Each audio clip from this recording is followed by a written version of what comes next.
Did you check the adrenaline strat for button the list, by the way? No, I didn't. I mean, Emma. Plant strat for part 2? No, using learning adrenaline on SAS for bar 2. Oh.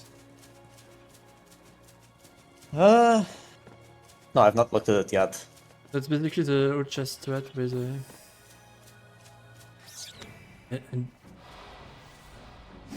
Okay, anyway, that's not... Forgot the soul.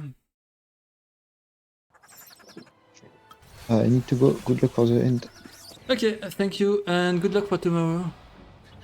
Thanks. Shiva!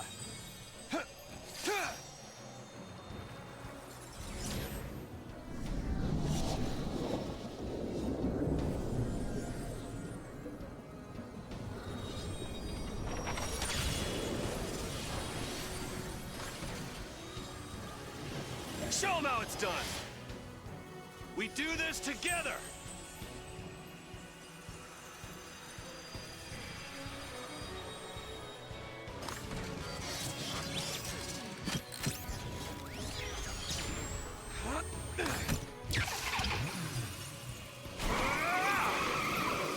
Let's ride.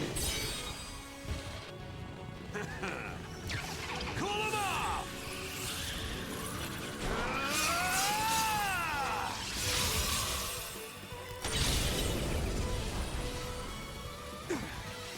Way to go. If you think this is the last time we see Shiva, you're wrong.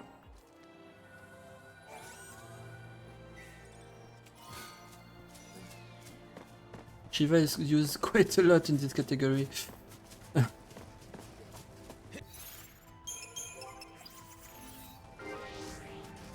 It should have been Hackathon. Yeah, but the Katon is used. We get the Katon a bit too late for that. Very unlucky.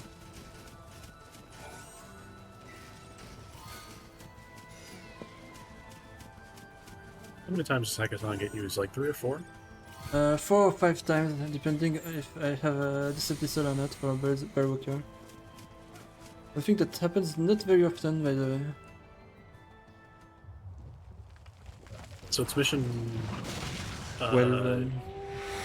Mission 12, make all the chests I just picked up unguarded. Yeah. That's one of the reasons why I do this mission. Other is because it's on the way. Okay, time to explain our favorite strat. Yeah, this fight's hard. We're set up basically just like in a way so we can tank exactly 1 hit, no more, no less. So if Geyseric manages to get off 1, 2, or more than 1 of his big hits, it's basically game over. The strings we do are basically like tailor-made to interrupt Geyseric on the ground, and then when he's launched, we make use of Arrow's property of like having multiple hits in 1 hit for interruption to allow Snow time to actually get his attack off and then start doing ruins. And then after that we just kind of shift to going for damage and we just combo for fires or Fyras until he dies. And then even if he drops at this point, like, we should still be able to kill pretty freely. Black belt. So very useless in this category. And yeah, that fight is... Very easy. True, it's 100% consistent 100% of the time. It's the easiest fight in the game, I assure you. Yes, and he definitely never falls down. Yeah, by the way, we should change the strat for putting arrow instead, keeping arrow for the first time in the Relentless Assault. Log is right, it's much more consistent that way. Yes, I feel so vindicated.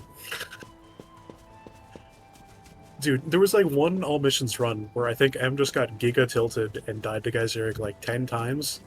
And I don't know what I was doing. Allegedly. But I was kind of annoyed that people were not listening to me about the fire, arrow, and we're doing fire instead. So what I did was I went through his VOD, picked apart every single death he did, and pointed out which one of the deaths could have been stopped if he had done fire, arrow instead of fire. I don't even remember at this point if I actually changed anything in the notes after that or not. I don't I think don't so. think he did. I mean, I can check.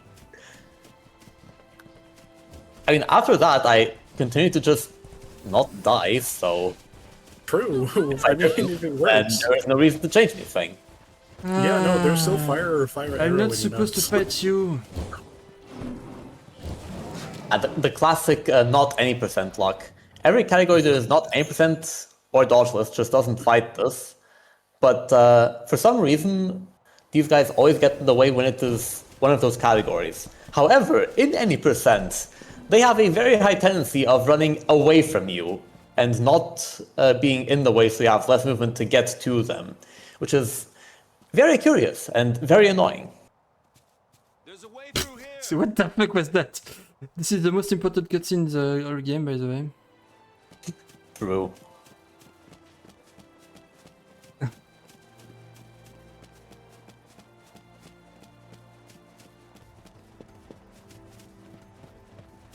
Okay, I need my notes for the next shop.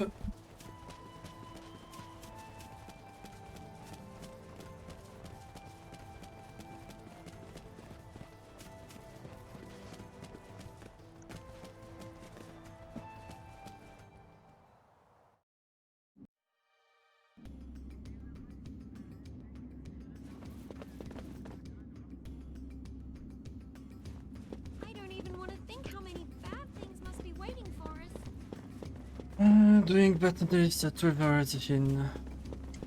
That will be fun. We'll get there.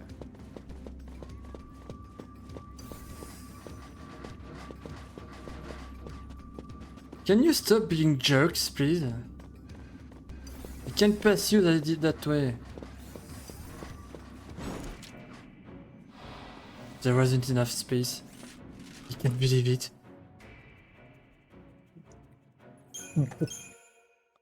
I don't like this dodge. Me neither. I don't like this dodge. It sucks. Yeah, anything with a hoplite in it is not that fun to dodge. But Yeah, at least it's not the hoplite from Lightning Returns. those are awful. Yep. If it was Like- the hoplites from Lightning Returns, you just have to fight them. Yeah, or escape. I think the worst No, dodges in that game are the hoplites in the whatchamacallit area in Yusnan and the ecto puddings in the temple. And I do think the hoplites are worse. A Grand Pulse Fal'Cie made this path. Yep, Atomos. I bet it's off digging more tunnels right now.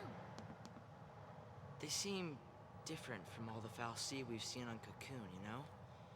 It's like they just plow through, without caring what happens around them. That's true. Then again, we were able to build our village on land cleared by Fal'Cie. We lived alongside them, just like you do on Cocoon. Oh yeah, this is just like Cocoon. In a world this big, who knows what we'll find?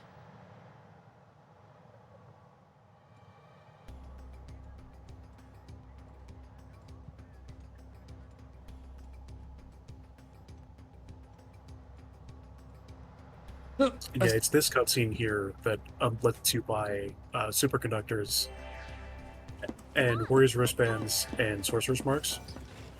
and General Belt which is as why well. any percent will do the shop at this save point here. Qu'est-ce que je suis en train de foutre? Je dois pas les vendre celle-là.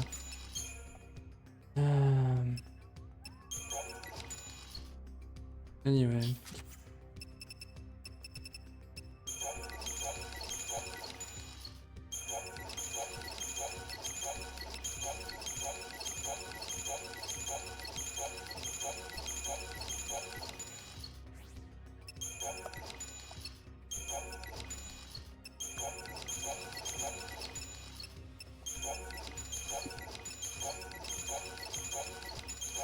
I have too much money.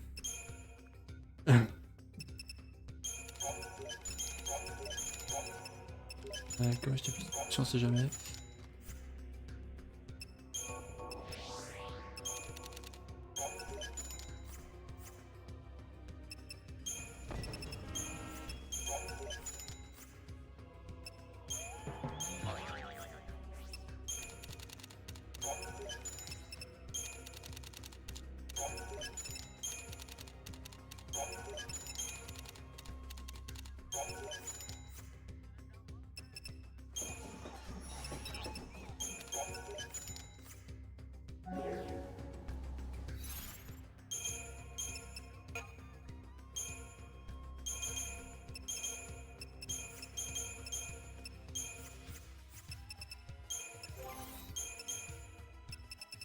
Shifting the paradigm slots like that is because after the next boss fight we do, it gives us a different party, but then that's just for the boss fight, so it gives us the exact same party and paradigms back after the boss fight.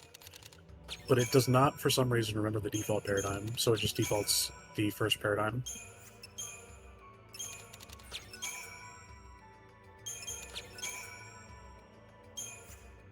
That also happens like a couple times, the keeping paradigms thing. But the only other time we like actually cared about it was chapter 9. Because every other time the first paradigm was already the default.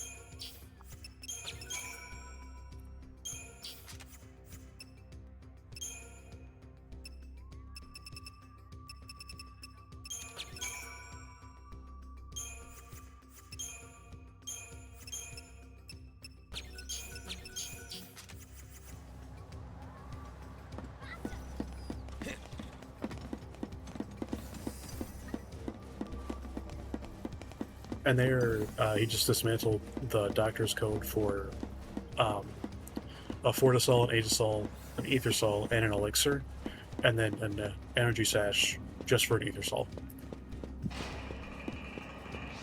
Just in case he couldn't keep up with the speed of the menuing there. And that's in addition to all the upgrades, which I didn't talk about because I'm lazy. Yeah, the rare wristband and black belt is the same as in 20% basically, Yeah. with different Pretty much. components. By the way, this is the only category in Final Fantasy XIII where we keep the power wristband up until the end of the game. I actually do that in Hope Percent too, I'm not gonna lie. Okay, I didn't know that. But Hope Percent isn't real, so it doesn't count. The only category I actually run. The only real category.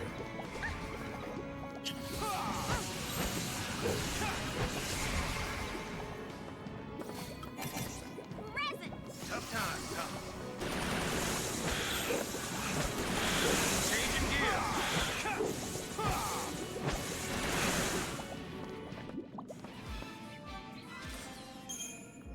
Thanks for the imperil, by the way, Vanille. Yeah, these enemies are immune to deep protect, so it's a bit annoying. Come on, guys. Heads up. Whoa. Look at that thing. Let me guess. That's a Fal'Cie? That's Automos. Busy carving out new tunnels. Making roads where roads ain't meant to go, huh? Didn't you just talk about it like 5 minutes ago? Roly-poly. Let's hitch a ride on that thing. Now you're thinking Grandpa style. Yeah, they totally did.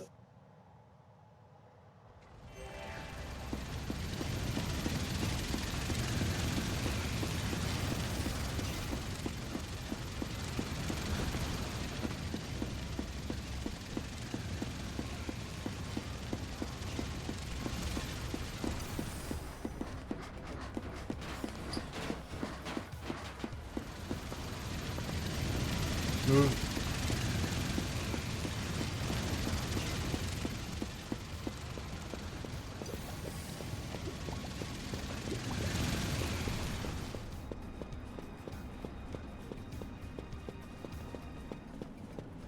I don't even want to think how many bad things must be waiting for us.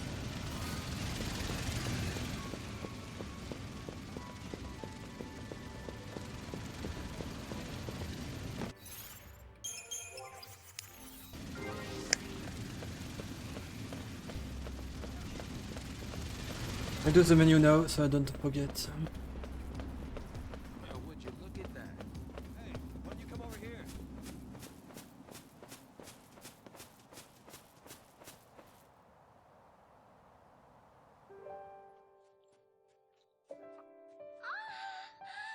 Oh, t'as vu? Il y a des fleurs!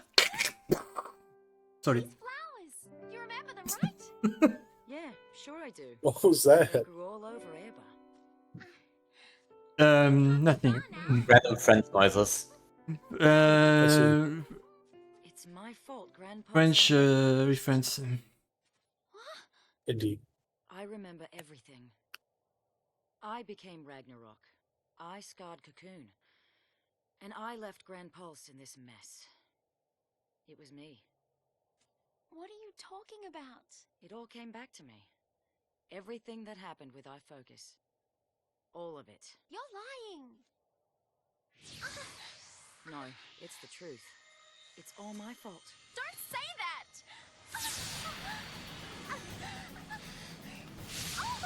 Vanille!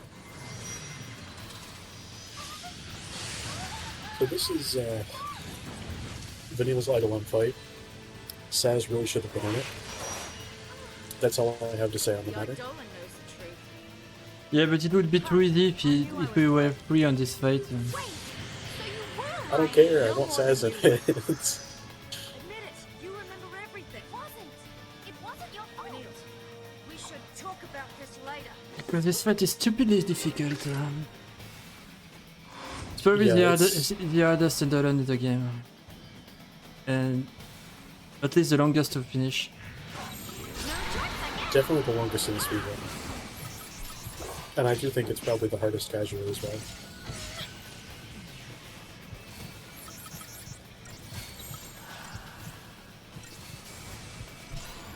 And there are not many strats you can do on this fight, sadly.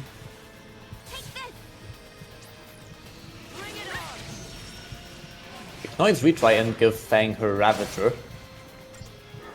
Yep, but it's slower. Only barely. Well, if you have to get Fang's Rab anyway, it's only doing slower, but...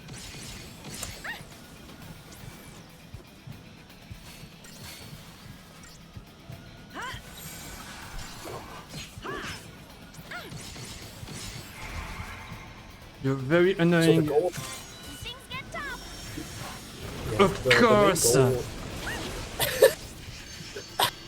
I can't even see what's... Oh, quick counter? Yeah, nope. not Quick, quick. I don't Quick know, combo and counter. counter, yeah.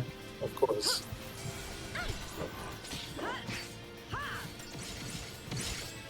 So the main strat for this fight is using Vanille's sap for the big guest alt raising. We just want No! I'm dead.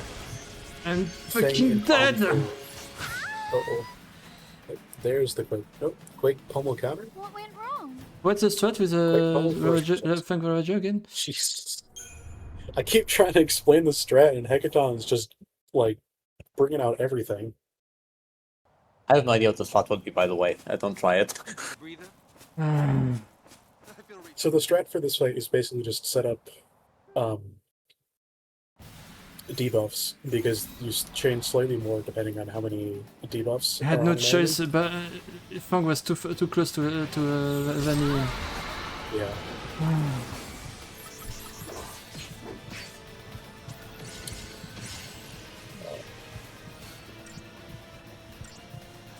And then Imperil actually has a slightly lower infliction rate than T-Protect and T-Shell.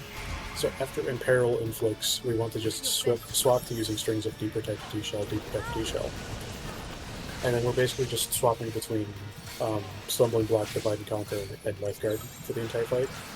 Can you stop being Just, a jerk, please? Keep Fang alive.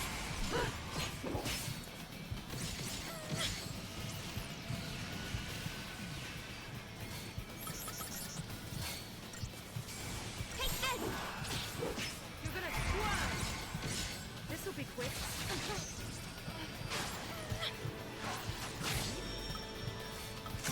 Things get tough.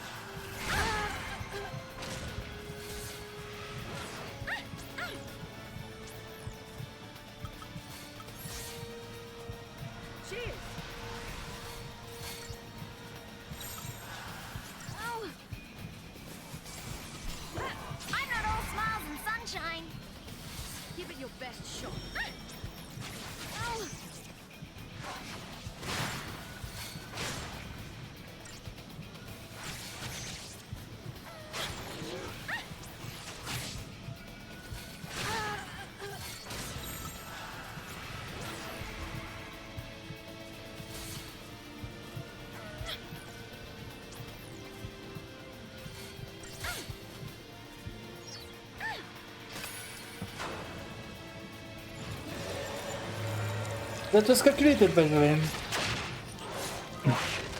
Yeah, letting Feng die at the end of the fight is not a huge deal. Yeah, but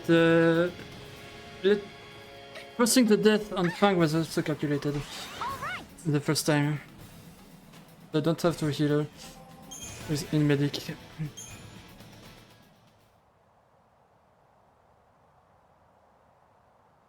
Yeah, I would definitely say look at the Fang Rav strats for this category. But who cares? It's all chests. Ever since we woke up on Cocoon. I couldn't figure it out, but then it all made sense after hearing that story from Reigns. You already knew. You knew Ragnarok was the name of destruction. It wasn't fair. You had to do all the horrible stuff. And I didn't have to do anything. That is no reason to lie to me. You think that's what I want? Yeah, You of all I people. took a bit one shot.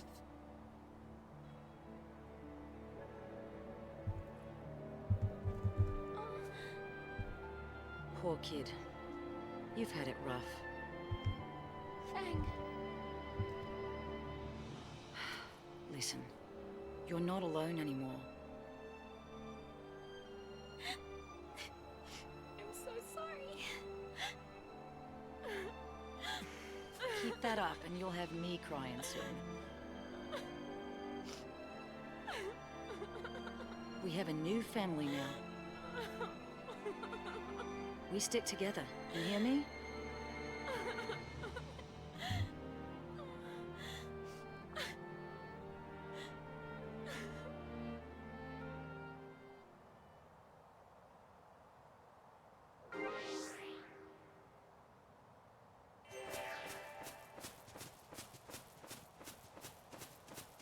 Okay.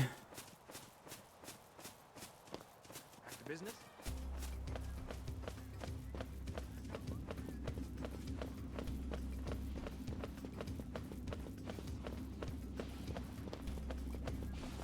So out of the 4 next fights, we will use Katon Kill 3 times.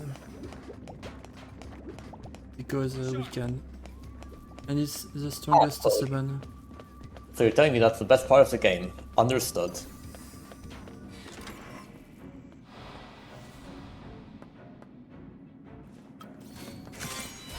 Try that on. Come on, Hekaton!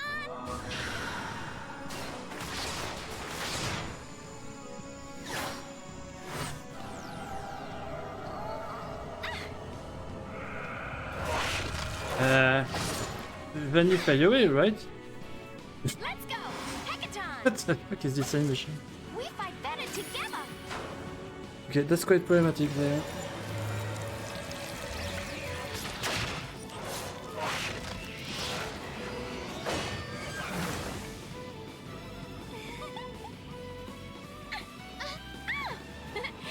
Let's get things done! Fire! Let's see some fireworks!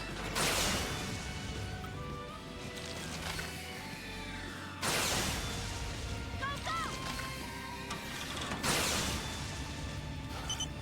Bring out the big guns!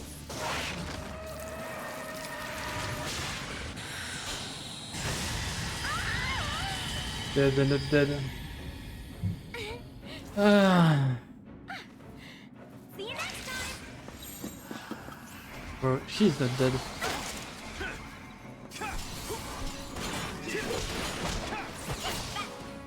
No problem. There are chests in the Faultlands, but none of them are in the final areas. So it's basically just doing a couple runs to get to the areas with chests and then leaving. Instead of doing the actual final missions. There are 7 chests in the Falklands. Yeah. So we have to do a couple of missions to unlock them.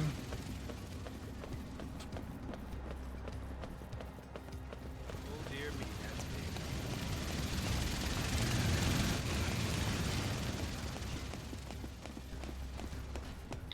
Hey, you wanted the game in English, it's not my fault. In Japanese, she doesn't do that. Good It's choice, the to be best part of honest. the English dub, I assure you. Hmm? Completely real.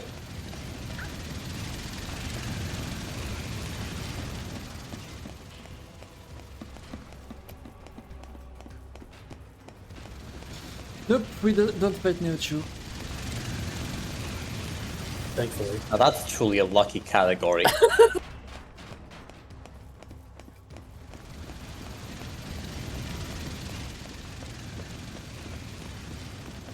By the way, what's the percentage of chance to get the name below from the NTM lead when you execute the fight properly and interrupt the guy every time? Low. Yeah, but I Like got 0.something% chance that one of the poisons doesn't land, I believe. I got below on every fight on them for no reason. That's- On the shift. We're almost there. Yeah, two main categories have to do with Neochus, all missions and platinum. In both, we do the mission 55 Neochu pretty early, so we get the 55. And that fight is terrible. We're basically just relying on random instant chain proccing, and if it doesn't proc, we retry. The mission 45 one, we're also relying on a random instant chain proc, but if it doesn't proc, we can actually still kill. It just takes like 4 extra minutes. Which is So- also not great. They're not good fights. Yeah, but at least we don't have to retry because of Screech or Yes. lack of random extension like in all missions. Also, all enemies has to fight Neochu. Yeah, 55 one if I remember correctly. I did specify main 45, categories but, there. 55, yes. 45 at least, 55, I don't know if it's actually mandatory. If you do, it's not platinum strat. What are they doing? All enemies Neochu must be kind of funny. Like, do you have to wait for seed dispersal before you kill? Go robot guy. Yeah, you just No, it's fight mission 55, Not even a No, mighty you- which already has secrets out. you have to Okay, so you do mission 55 anyway? No, you Yeah, if you, that just follows the all missions. mission It 55 basically just follows the all missions route. mission 55 is not mandatory, while mission 45 is mandatory. Honestly, it might be worth it just for the growth egg. Yeah, but Yeah, growth like Like, it's a huge detour, but a huge detour was very random, so it's probably better to not do the mission Yeah. at all. And do Considering the you platinum have to strat do- for Neochu. So you have to considering fight, you have to do all enemies Xiaolong, I think it's probably worth it. Yeah, we really do need the CP to get all the stuff for Xiaolong. Just for that alone, I think there's enough of a reason to keep it. Even if with Longui? Yeah, there is no way. There's no way we even get close to enough CP, I think. I mean, I would have to check to be completely sure, but Without the growth egg, I'd guess the biggest issue is probably getting days on snow. Yeah, but if you need Because if you need Oh, more that's CP, just fight another Vladislos instead. I don't know. It's faster than fighting Neochu. not sure about that. Also, only one would be enough. Also, without the growth egg as well, Vlad isn't going to give that much CP. Yeah, or fight second Neochu. Yeah. Second Longui. it might be faster, but I don't think anyone wants to route that. I mean, you have some fights you can do that are faster to do than Neochu. Like the Hidden Toys in chapter 12. That gives a lot of CP. Well, I would assume Hidden Toys in Chapter 12 is already done. No, I don't think. 'Cause you'd have to do very one- close as well. I was the one to blame. Yeah, I mean, you'd have to do one adamantoides, adamantoise, How's the scrape? and that's yeah. I don't know if you do that one or if you just do one. We're talking about random. during the cutscene, but this is the last flashback of the game, by the way. Yes. Day 9. Oh, sure you don't And mind. we learned I find that it funny, Vanny knows Sarah. One of the data log entries for the days that you get way earlier in the game mentions Vanille thinking about an event that happened 4 days ago. Sarah? And at that point in the game, I'm pretty sure you have 0 entries for day 9. So you just don't get to know what the heck that data log entry is talking about until now. Which is kind of funny. Don't remember that. But possible. The thing is, Yeah, I recently replayed through the game casually, so Yeah, me too. On Monday. yeah. something True. Today. Yeah, there were a couple things in the data log that surprised me. just can't ever find the words. That was pretty neat. And then also, Gee, that's gotta be tough, huh? there are a few of the Analects that mention Yule. And I did not know that she like existed as a character before 13.2, so Who mentioned Yule? You mean? Shadowing. If it's too much Yeah, to Yule it was mentioned in the elect. Really? yeah. Ace is not mentioned. Sometimes things seem easier when you look at them from a distance. And then obviously Null isn't mentioned. But Universe is mentioned, but not by its name. His name, it's a man. good question. I'll let you know. Moon is mentioned, I think. Actually, I've been trying to keep something at a distance myself lately. Like what? Don't laugh, okay? It's a dream I had. A bad one. I dreamt I destroyed the world. It was terrifying. I needed some time alone. It had me so scared, I tried to run away. But then, my boyfriend, he came chasing after me. That's when I understood. Running away and leaving behind the people you care about? That isn't love. Though you might just want to keep them safe, shutting them out of your life only hurts them more.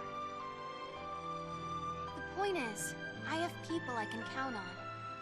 I'll make it through. I think you'll be fine. And you will be too. You'll find the words. I'm sure of it.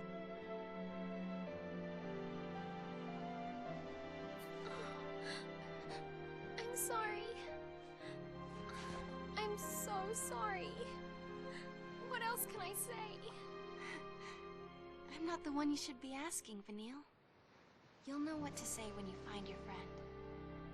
You'll see.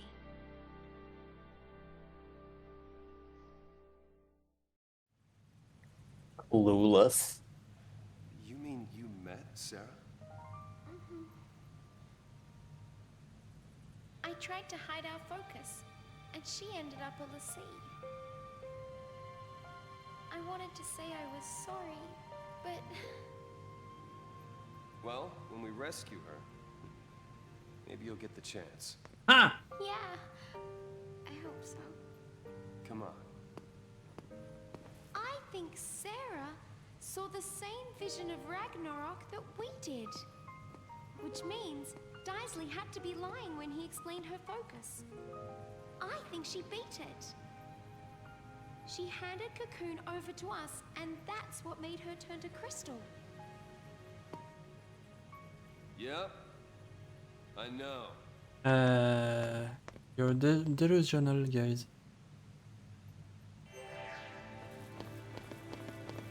I'm pretty sure Sarah didn't, Batandalis didn't lie. So you might notice that the splits for this section only have 3 chests on them. There are a lot more chests in Zulia Springs. Okay, this is Like, the concept that any- you'll never seen in Syndosa speedrun category. Yes. There are a lot of chests here, and a lot of them are actually properly guarded by Orgons, I shouldn't be here. I think. That Is that Ravons the and the Orgons or Ceratoraptor. Must think we came to stir up trouble. And Orobons are just Well, if that's what it awful. takes, shouldn't we probably be heading off now? Like doing these fights on level like is it's a just little late so for that. annoying unless you summon. Thing looks pretty confident too. So coming back for these is just kind of a no-brainer. Yeah, I tried to loot that in, but it's way too slow and way too RNG. I think the only real good reason to do any of them early is the one guarding a Uraninite, and then you'd use that Uraninite to upgrade the taming pole. And the Nar Stone as well. Yeah.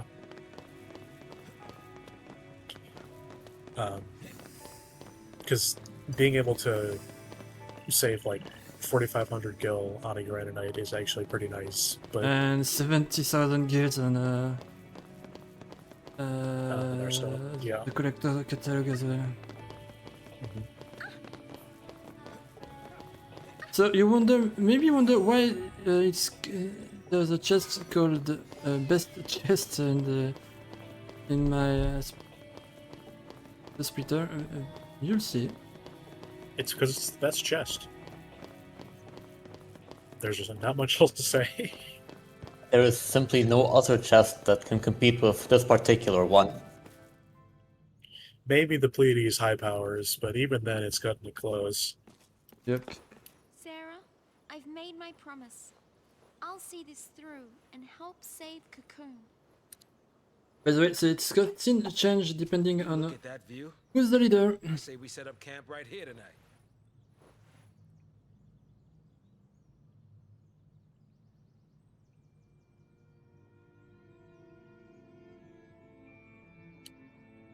Nabat, what? Not by a long shot. Yeah, you just missed her. Yeah, she died to a single ruin like 5 hours ago. But if you wait for next game, you'll see her in the DLC. Same as we left her. And she died in several runes. Okay.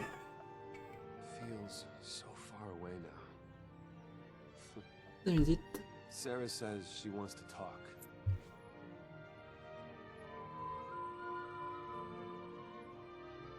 She'd probably prefer it if you skipped the lectures. Hey! Once we're home, what's your plan? You're getting married, right? What's that? Sarah wants to know. Don't scare me like that. You are getting married, aren't you? Don't you let her down, you hear me? Don't worry. This tear will be her last.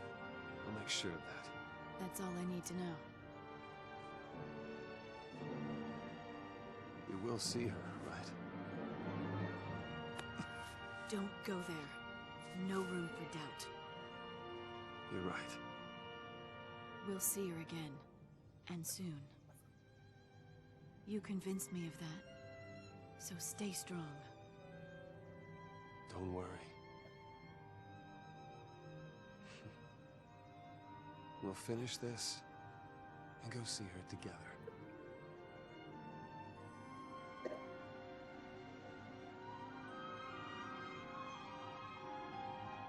One 1,000 years later. That's Cocoon, by the way. From the outside.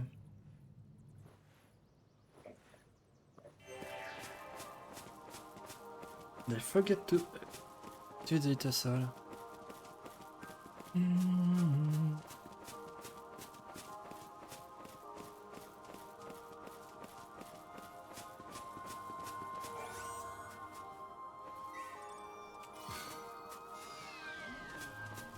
Best chest. Yep, that's a 50. And how do you even beat that? Story-wise, it is also a pretty neat chest, but I mean, That's a thing you get in chapter 2. yeah. In chapter 3, you have a chest that gives you 5 of them. We get through there, and we'll be in Abba. Where's Tom? Yep. Can we skip this? Doesn't exactly I would look also like like to it's skip gonna be Titan's an Tower. easy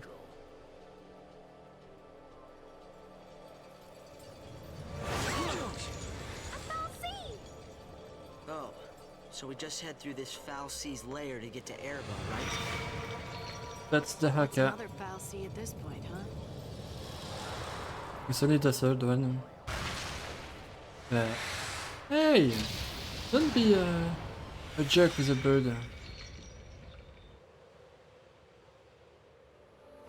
Time's a wasting.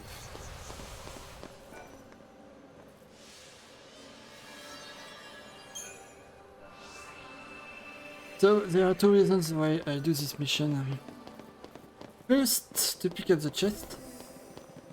Second, because I need to go back here later. And it's better to use the teleportation.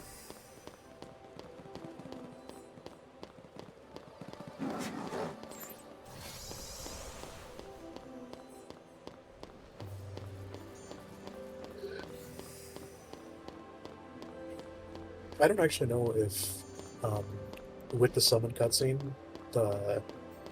doing the goblins is faster than what it would normally be.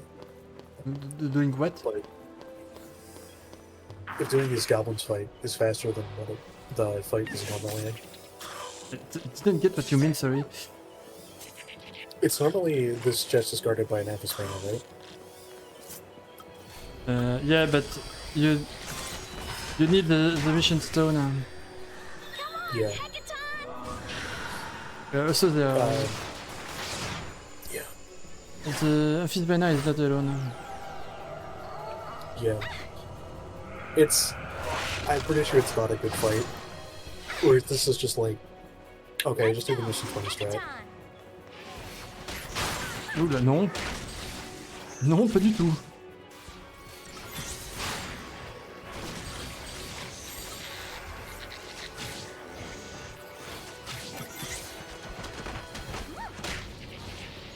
We fight better together. That was not a crowd.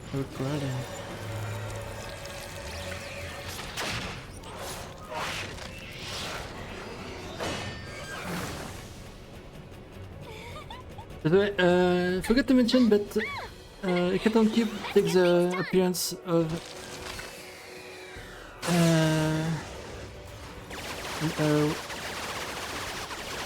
what's the name again? I forget. Magitech armor, you mean? Magitech armor, yeah, thank you.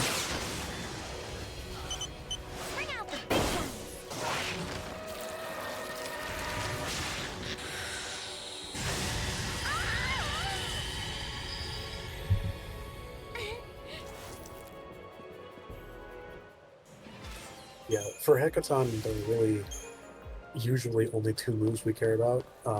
The up X, which is chain cannons, which does exactly what the name suggests, and the circle, which is force blasters, which also does exactly what the name suggests. The side X is terrible, and the down X is weird. What's the side X again? Terrible? Yeah, but I don't remember what it does. I think it just blasts like anything directly in front of Hackathon. Alright. I think it's supposed to be good in close range, but I'm pretty sure even at its best, it's just lower damage than force blasters. I might be wrong on that, but I have not yet found a use for it. I don't know. I did find a use for down X though, so. Heh.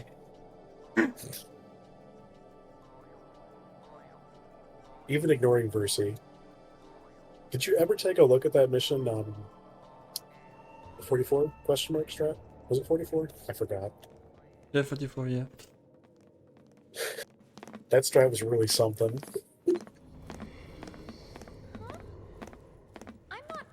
Ah, 44 the right. No. I mean, I have not looked at that It couldn't be them. in a while. I remember that anything that wasn't SAS was kind of bad. I don't know. Well, Fang's alright, I guess, but Still better than Snow. Yeah, Fang is real good. I hear it. Snow's terrible. I'm assuming Hope is bad. Draws the tyrant's gaze. Lightning's probably fine, but I haven't tested her. can't leave.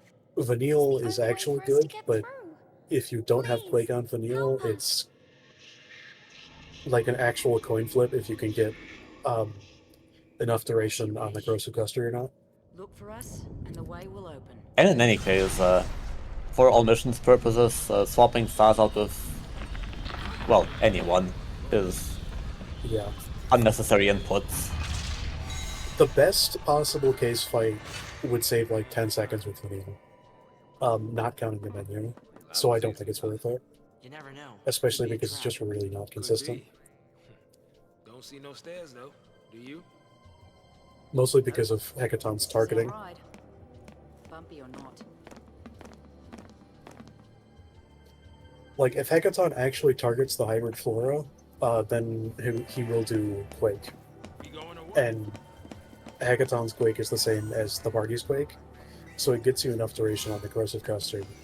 If he doesn't, oh, then sucks to suck, I guess.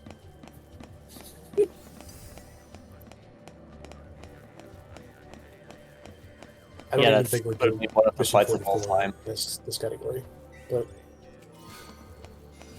So there are two guarded chests in this tower. The Sinister Fang that can technically be not guarded. And when is the last chest?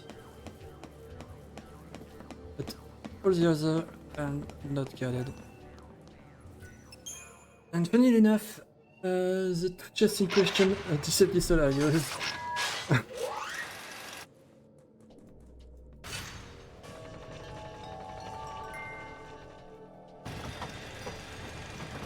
Okay, what's my menu for the next mission? Tangent Tower.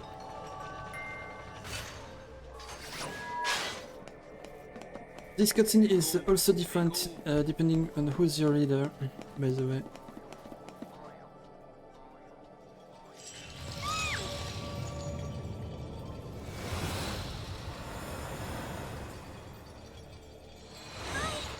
Hi there.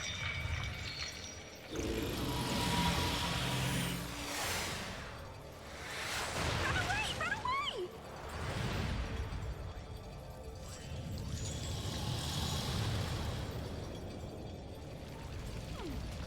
I wonder what's through there.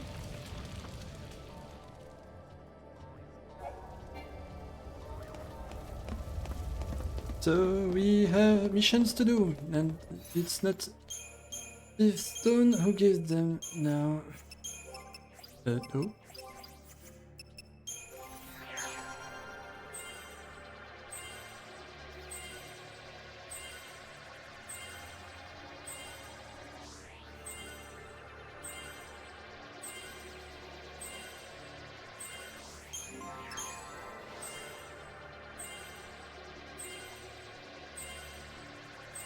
It's the first menu, first custom since Bitutus, by the way.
So to advance through the tower, we have to complete a few missions to unlock the full potential of the menu room with the statue there.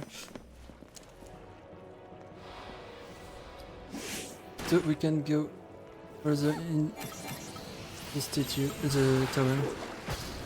Changing gears.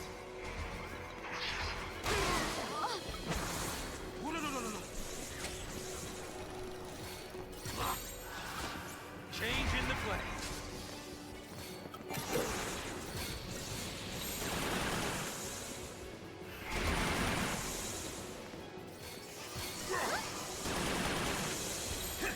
Changing gears.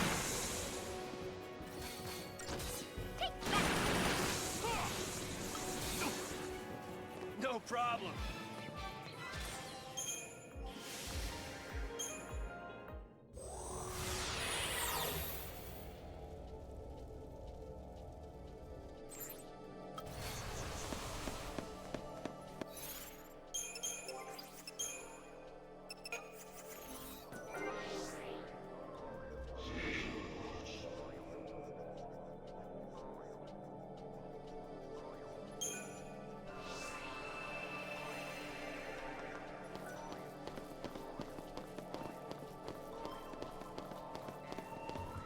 To get rid of the fire, we need to do the 3 missions in this place. Thank you.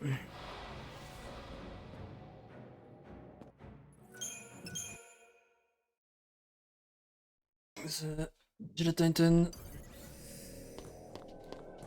the link below, and the Rangach.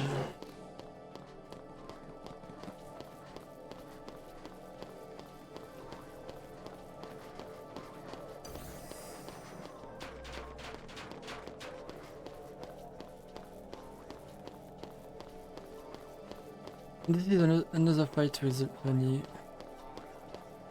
and Hekatonk here. This is basically the 100% strat, by the way. Yeah. Except we have aggression instead of relentless assault.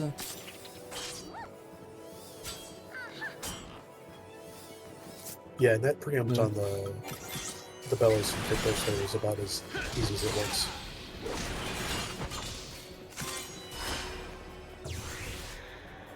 Come on, Hekaton!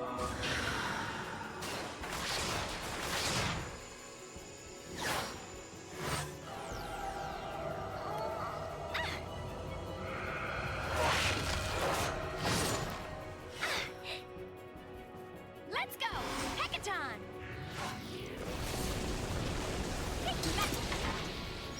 We fight better together! That's basically the same strat as the Gambling strat at the Formation 20. Except I use Fire Idler instead of the Protect Trigger. Let's get things done! Faster!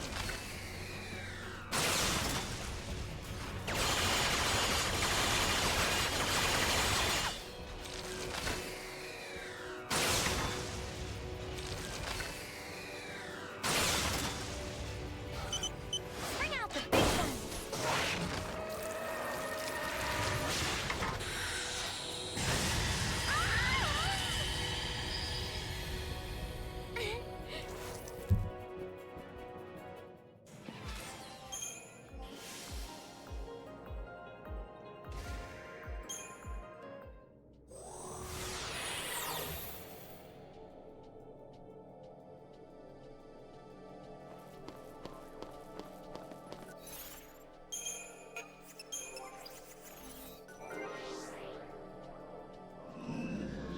So I do the battle swap in front of the what? Press B instead of A. Unlucky.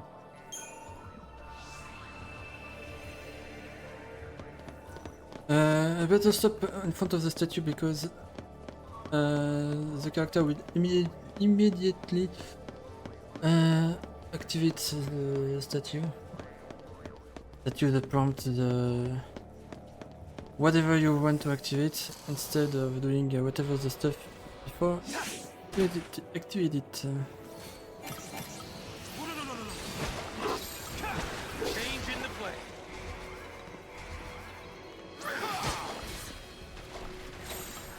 Hold it together.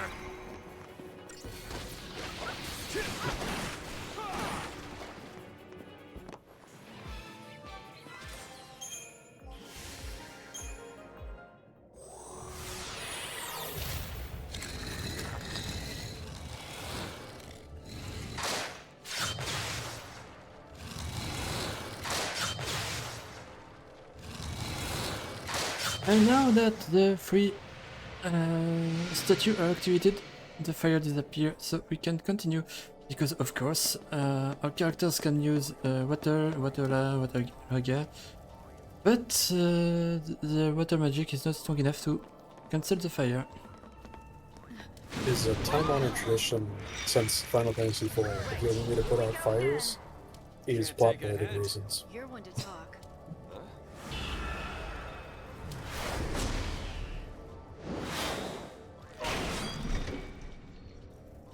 Woo! Well, I'll be damned.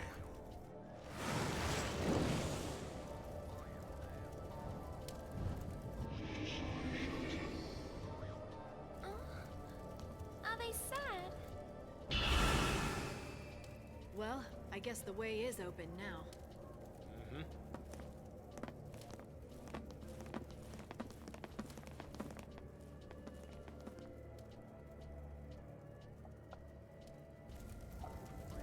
Appreciate it. Thank you.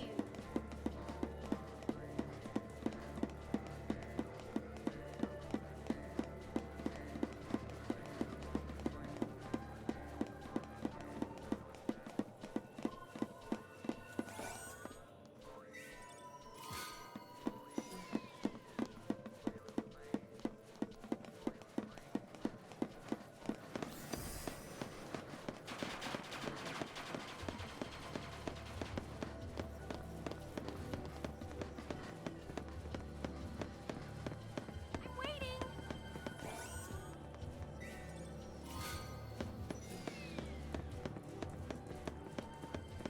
Imurg, who's hope the best weapon in 89%. Because it's the cheapest to upgrade. Yeah. I mean, it is a pretty decent weapon if you're, just in general, if you're doing if you're just using Hope for Deeper Jaga, but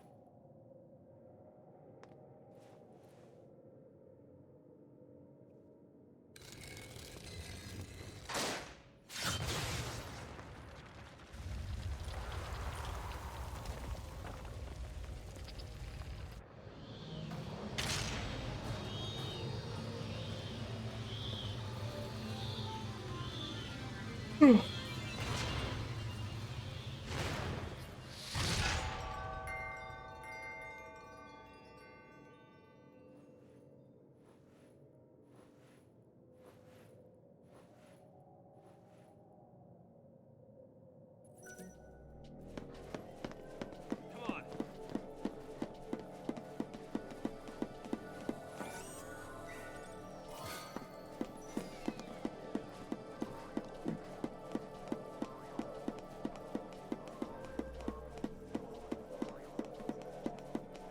Yeah, so the tower is a bit broken.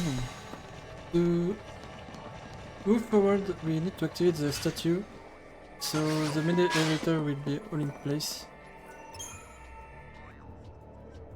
And can go up a bit further.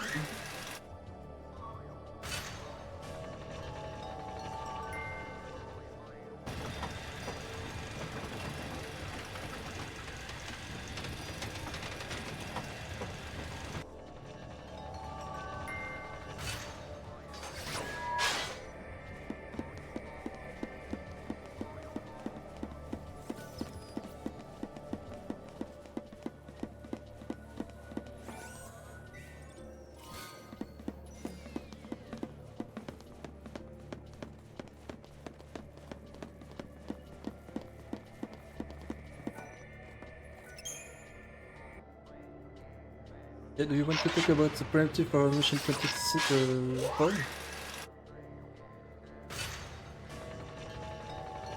I mean, we've done similar plans before, but C'est une blague là. yeah, we just What the have fuck? to. The game crashed on the elevator. What? Oh, nice. That's a new not one. good. Okay, so step one is to not have a game crash. Well, that got failed in Chapter 7, so... Step one is to not have another game crash.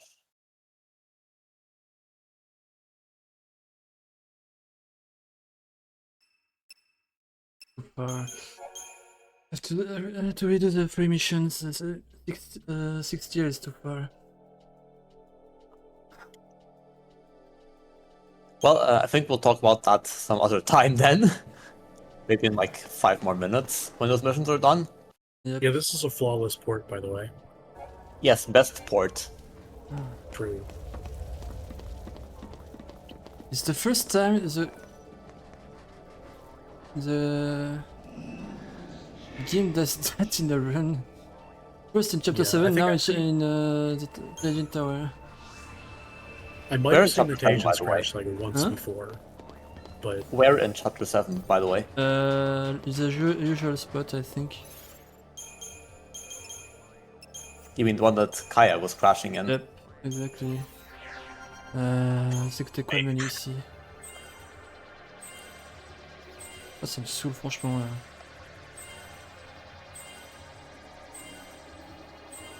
And I don't have the correct stats on Saz weapon as well.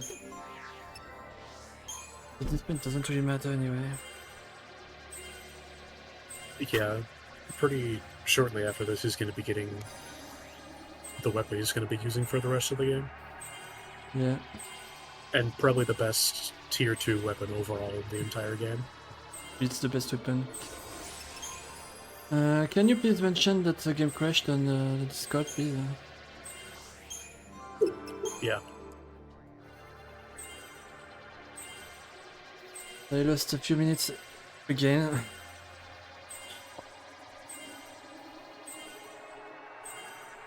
Not a huge time loss, like what, 6 or 7 minutes? Basically, yeah. But I skipped the cutscene this time. Yeah, that's fair.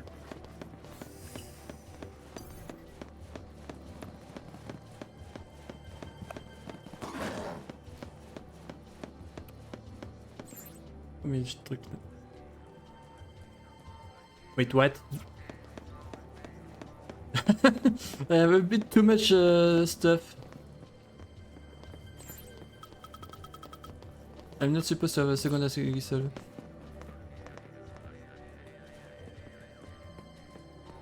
I acknowledge this, so it run out on dodges.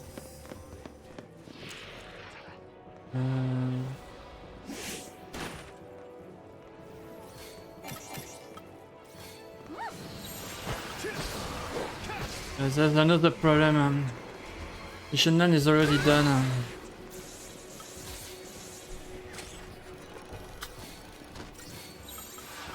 You should do it again on the way back. Or when you come back. Yeah, but the fight with the Yaka is not done.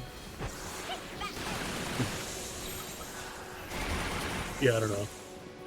Really annoying spot to crash. I don't know what to do there.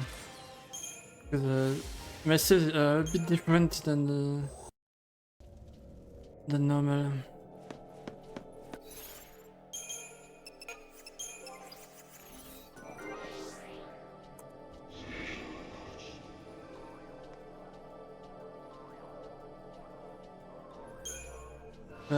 Can you ask a mod to come in the chat, please?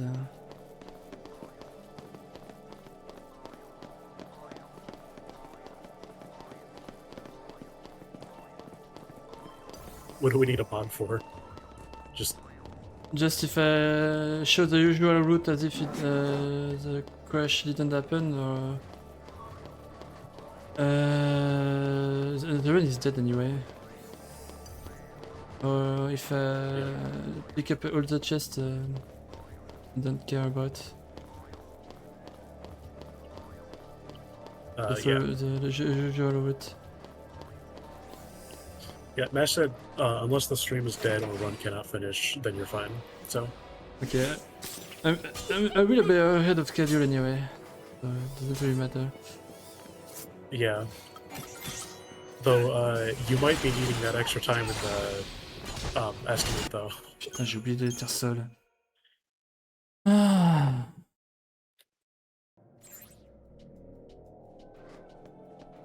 Do you remember how many SSL I had? I can was not check. paying attention. Yeah. That's another problem.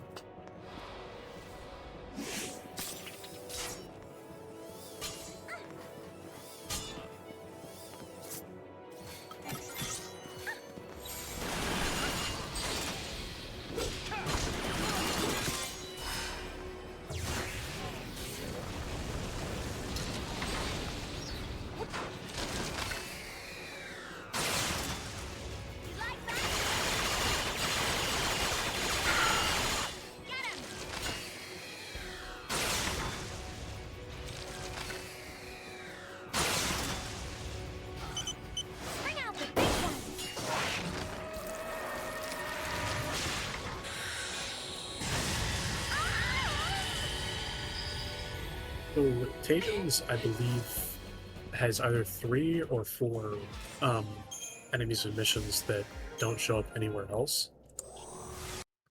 One of them is Mushusu, which we were about to be talking about. One of them is Penanglan, which is the mark for mission 26. And the other one is the Kryptos, which is the extra enemy in the Bellows fight. The Ambling Bellows actually do show up in 2 other spots, I think. Like 2 other missions. I think it's... Mushosu, you can see. I have no idea what... somewhere else. Yeah. It's one mission on the step that I don't remember, and mission 18. But the Kryptos are just there, I believe. The Kryptos are only here. Mission 10 is... Ah merde, sans deck. Mushosu is in the photo ends. Okay, I just checked. You have 1 less C4 currently than in the run before that crashed. One less it also than normal. Yes. Have you dismantled the energy sash yet? Before we sell it, actually. Ooh, that's not great.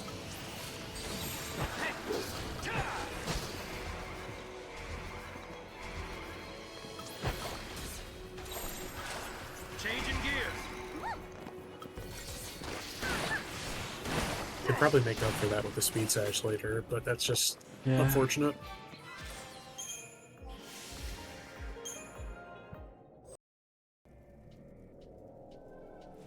This run is starting to annoy me.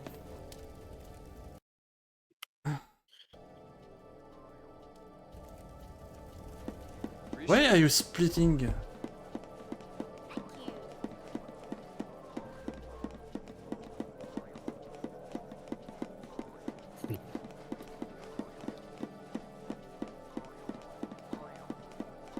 So I need another soul for Bellwalker. I need another soul for Hidden Toys. Yes. I need another soul for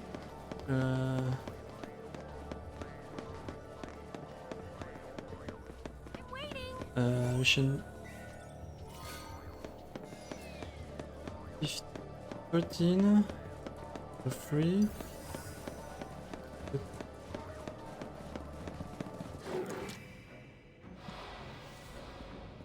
Need another soul for mission 14.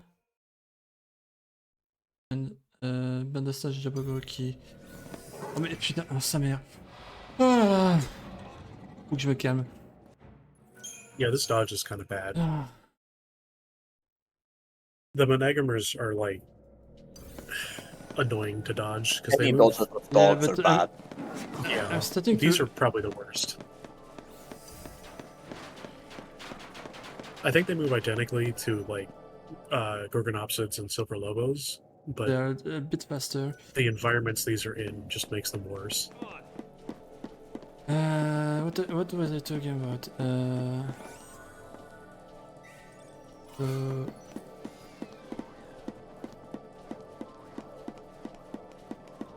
mission 13 Fundamentals Bellwalker. Mission 13. Mission 14.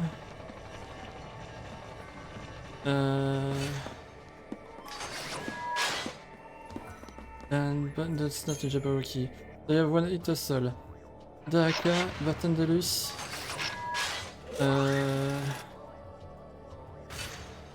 And PC2. They need one more.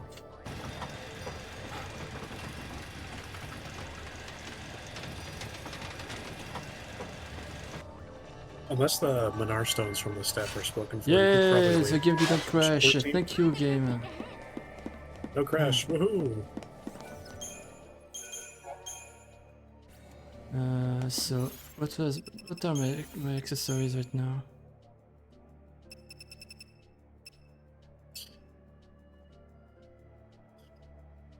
Yeah, I don't have the energy sash. Yeah.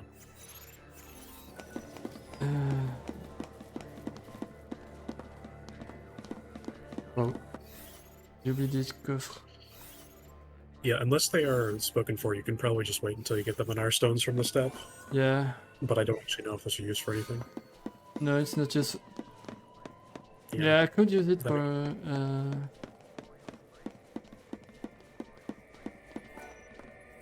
Well, yeah, it's I probably will probably fine, need but one just for the collector catalog, I think. that is a double chest. A chest with 2 of them, so it should be There's fine. also one in the... C'est un jeu de merde, sans déconner.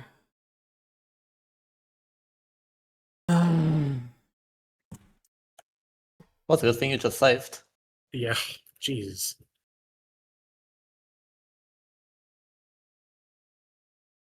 Do I restart the PC or not? Probably. Yep. I will restart my PC. Alright.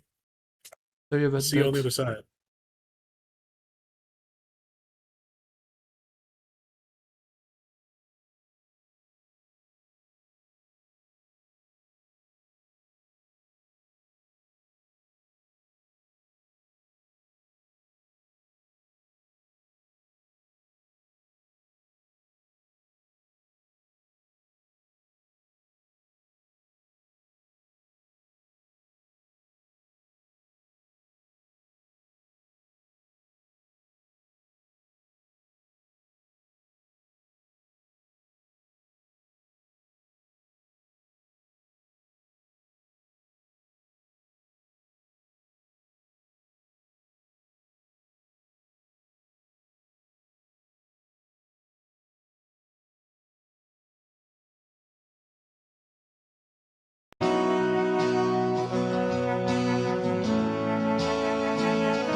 And we're back.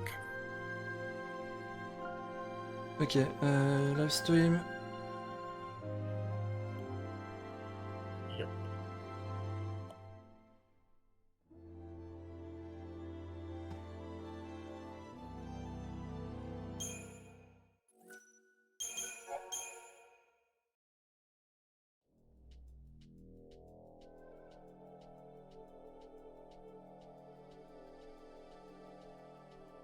Elle était où?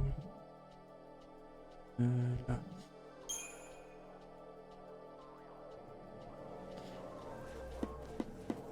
Okay, I restart can you restart the timer, please?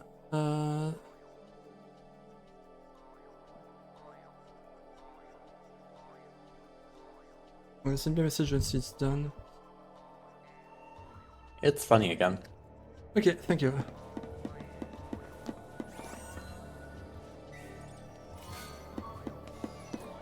Okay. The game is split for no reason. Okay, never mind. Anyway, this one is garbage tier. Yeah. This is definitely like the most marathon run of all time. What the fuck? I never see have that in 13. I've heard of the game crashing on Tation's elevator cutscenes, but I've never seen it, and I've definitely never seen it twice in a row.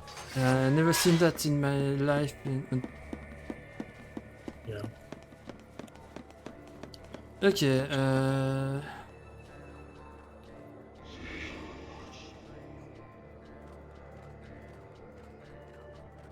you know, the only reason why I couldn't stop the run is because I'm in a marathon. You mean you wouldn't finish one where you lose 10 minutes to a crash?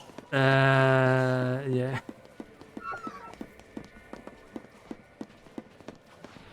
So this preempt is actually like relatively similar to the Edimu preempt, where we kind of just bait out an attack, and then after that, the enemies are like back in the battle zone and turn around to get back to their starting positions. They are turned around from the player, so we can get a pretty easy preempt. It's... I don't even know if I should call it difficult or if I should call it easy. It's probably both. Yes, difficult and easy. Okay. It is true.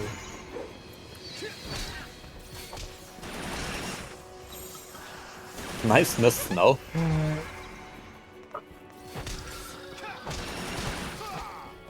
Okay, that was not supposed to go that way. You almost had the stagger run out. That's pretty funny. Yeah, Mushushu's actually pretty scary. If you let it do too much, it hurts a lot. Does it have a Roga? I actually kind of forgot. No. I know Penanguin does. No, it just has an attack. Okay. And it Which heals kind of itself. hurts. I thought With it that crashed said- again. With that said, if you get hit by Deprotect, which both Saz and Snow had, then it can two-shot you.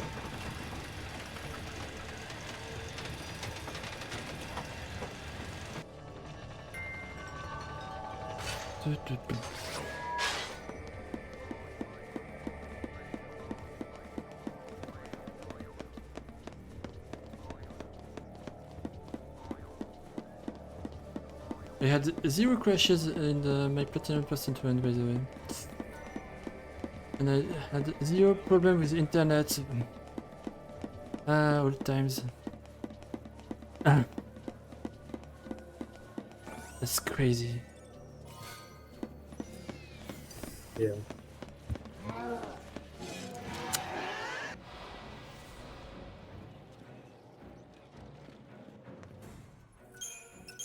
Dodge is kinda bad. Anyway.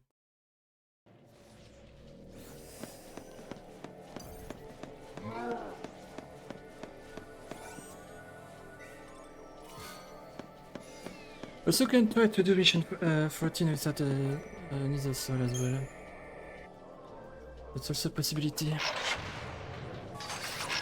Yeah, I guess you don't use Ruin Gown Lightning there, in this category.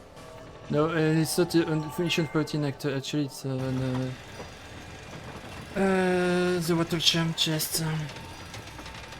But the soul is used before the mission 14.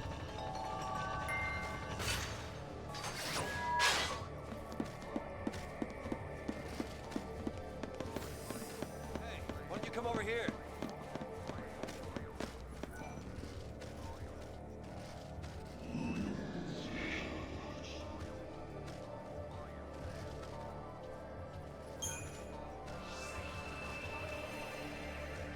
Where are my notes? So for the next two missions we're doing, 25 and 26, you can actually do them in any order. And for any percent, it's faster to do 26 first, I believe. It's not faster, it's safer. Yeah, safer is correct. Because we want to Yeah, get the safer diamond is bangles faster, from trust me. 26 for 25. But yeah, So basically that safety makes it faster overall because we don't have the chance of dying. That's how this works. Yes. Yeah, but you can die on Penanggalan. Well, I think you die there even with the normal order. With 25 first, Maybe. because the strike doesn't change.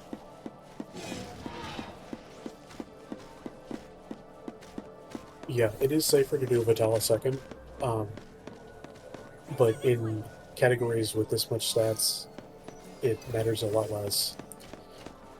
And I believe you also kind of need a shot before Penanggalan in this route. Yeah, the So- shop is before Penanggalan and after Vetala.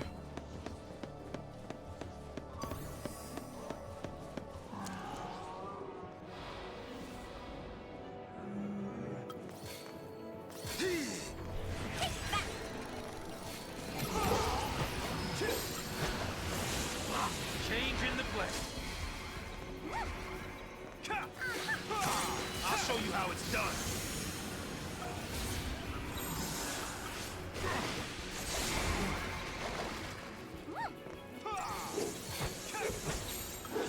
Hey, hold it together.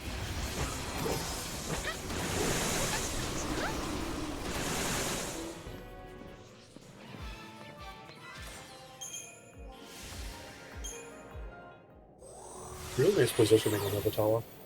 Hmm?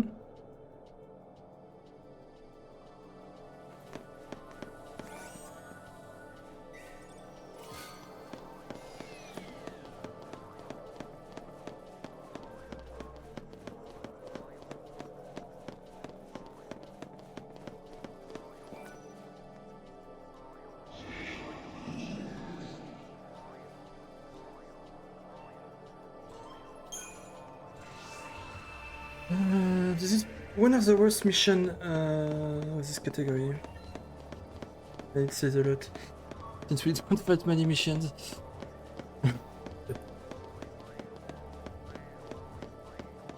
Yeah, this fight's kind of bad unless you have Firako or unless you summon for Yeah, it. but Fire Guy is not useful for this mission. Yeah. Okay.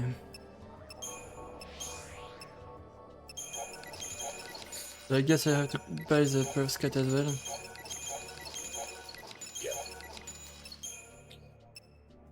So the perovskite's going to be used to upgrade the Unsetting Sun, which is Snow's weapon of choice here. Like, statistically, I think it's just straight up worse than the Power Circle and Battle Standard. So, But the upside to it is that it costs about half as much money to actually max out.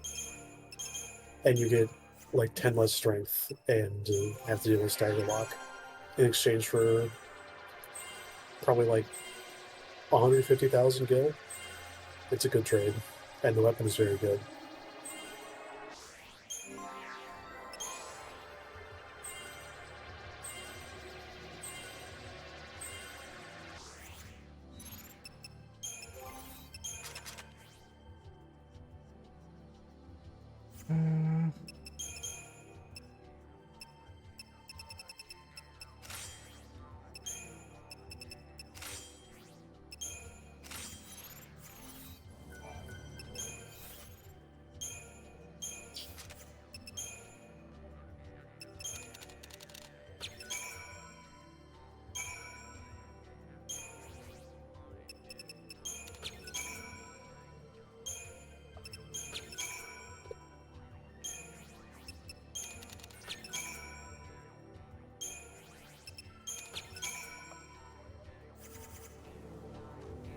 don't max the And then weapon because it's not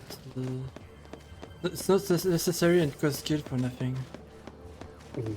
And then basically doing any tier 2 weapon upgrades without ultra compact reactors is just needlessly expensive. And we don't really get ultra compact reactors without access to R&D Depot, so just we kind of need that shop. And this fight just uses a D-set because the manual preempt is bad. But I'm unable to do it. I legit don't know how to do this preemptive. I don't know how to do it either. It is very interesting, for sure. That sounds about right.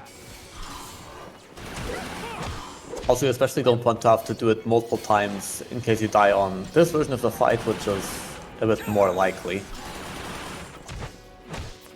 Since you don't have the safety of the summon.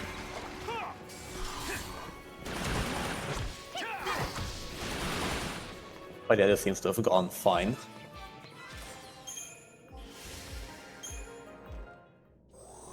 Yeah, for guys, totally useless as this, right? In my opinion. I think it's good if you have denims and a magic setup. I mean, you can just kind of combo for Fire Rocket and win. Yeah, but we're using plates anyway. Yeah. If you don't have that, and you don't in this category, why bother?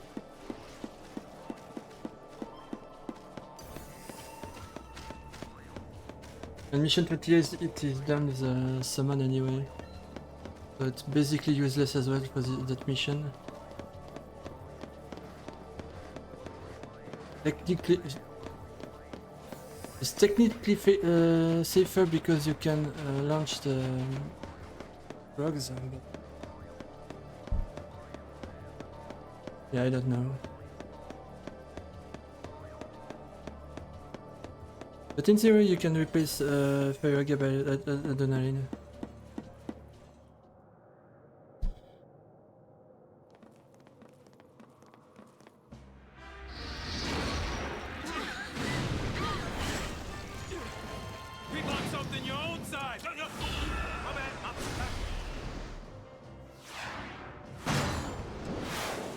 Mash, I had 0 crashes in my platinum % run. Well, the full ones are known to crash.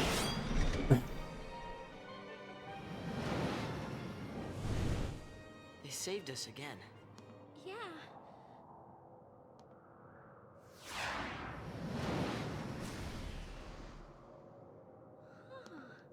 You want to help us?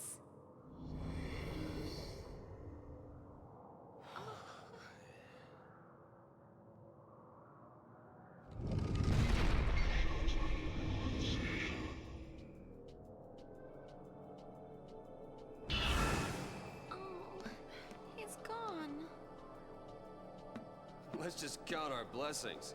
The way's clear. Right. Yeah, the Limiter is also used in Dodgeless, where magic is used a lot more than in all missions. The reason why each Kamin is used on lightning for Dodgeless. Yeah, the more fights you end up doing before you get the magnums, the better the denims get. They're kind of just a good weapon. Yeah, there are so many enemies who have. There are so many vampires in the later part of the run. Yeah.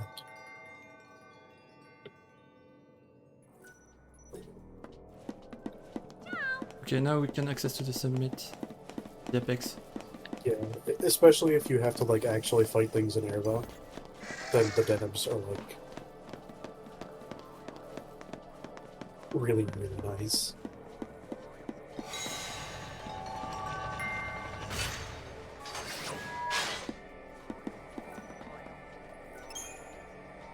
Well, thank you.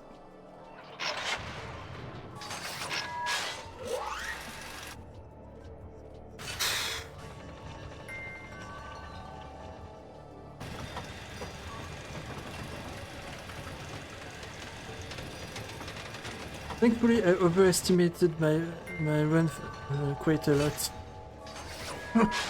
The crashes and all the prem I had won't matter in the end.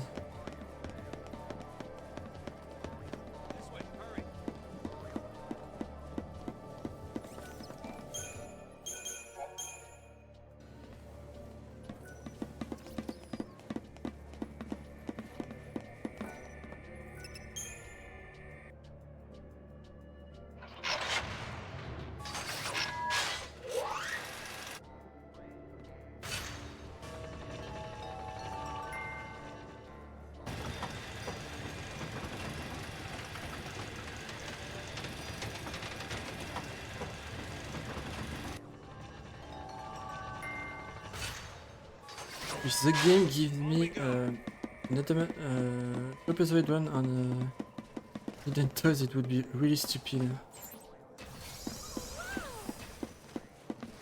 Okay, the next fight is basically the worst fight in the tower. By no small margin.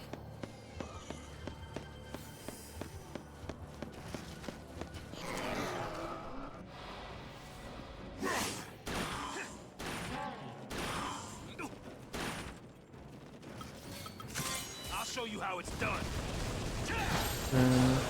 Change in the play.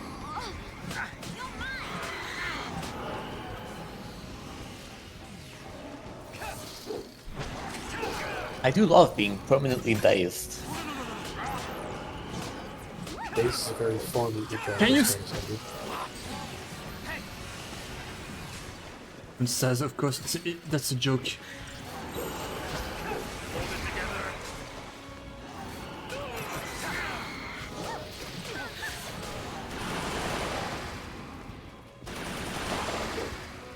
That's you.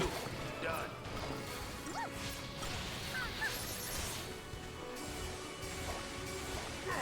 That's not the strat, but See anyway. your daddy now. It's fine, it worked, nobody saw anything. Yeah, using Blitz with faith instead of bravery. Yeah, it's totally normal. So for this deck, I'll let you explain them. Oh boy, my favorite fight. I'm a bit tired right now with this one. Feel my mood of this question.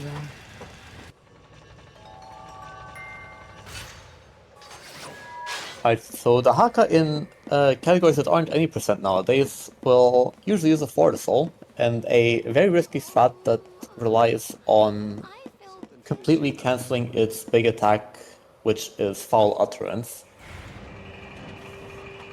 And so the strat is really stupid, but also really simple. The joke is the strat is safer in dodgeless because the faultless strat has to stagger the Haka before full returns, except we don't have the Fortisol.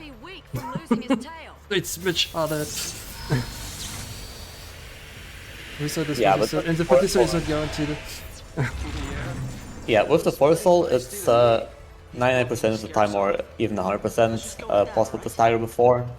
And normally we would like to have Imperil to stagger to chain a bit faster, but it's not guaranteed to inflict, so the strat is basically just go from Tri-T to Tri-D and refresh between them, and just chain moves as fast as possible. And also use a Flame Strike to keep the distance with Saz from the Haka so he's not hit by the slaps. And we just do 4 strings of that with like a renew in between to make sure that nobody dies. And we hope that we don't see too many slaps, which right now we are seeing. And so with the slaps happening, we have to shift to a different paradigm so that we don't lose chain duration. That's why Ground was going into Smart Bomb there.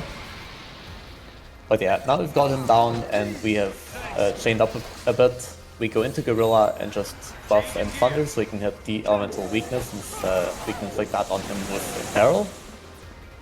And yeah, having chain up and buffed, we just go into aggression, do blitzes, and rack Snow into other aggression and just keep doing that until the Haka dies. There's like one more blitz and it's over now. Yeah, or an attack. See, this fight's very easy and consistent. Absolutely no issues. Yep. Was that a Snow Death Blow there? Possibly. No, I think a Snow hits at under at this point. Look. Yeah, maybe wrong. Yeah. Couldn't tell if it was a Death Blow or if it was just Vanille chaining. No, it was either Snow or Saz who killed it. I think it's Saz. No, I mean, because Snow was hitting less than max damage earlier, so. Yeah. Last we are free. We I go think now Snow is at to max hunt damage. down evil where it hides. but I may be wrong. So I guess that means there are still more monsters like that one out there. Sounds like it. Somewhere out there on Grand Pulse. Gone just like that. A big hunk of rock, that thing sure can move. Guess they're just doing what they can too. Trying to save the world. Yeah, well, it's not all on them. Last time I checked, we are still in this fight. Ereba's right down there then, isn't it? Yep.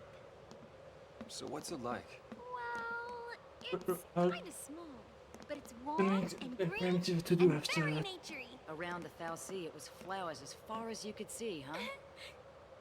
View from here? Ain't so rosy, I'm sorry to say. You want to wait here? No. I need I to need see a it for break. myself. Seriously.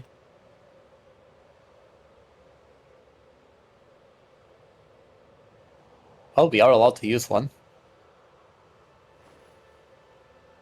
It's all gone. Every trace of color. We're chasing shadows. This whole idea of losing our brands is hopeless. There's gotta be a way. Let's keep on looking. That's what we came here for. We all agreed, and now we're here. You think it's really possible? Sure. Anything is.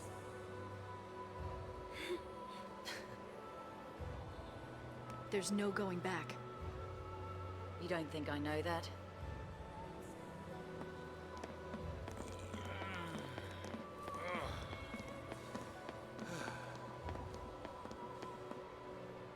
Come on.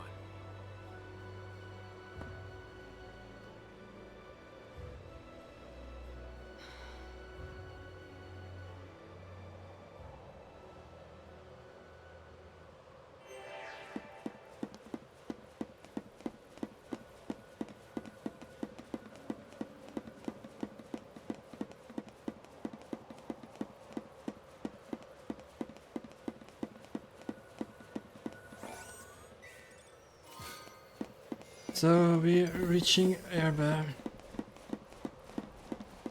At first we have to skip a few chests. The activity let you to get access to the 7th tier, where we have the collector catalog.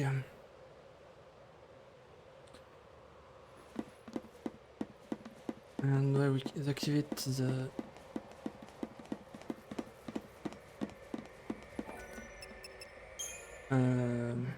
but we use this episode anyway. We activate the statue for making the Santola elevator go everywhere in the tower. But it's totally useless for this category. But in all missions and platinum percent and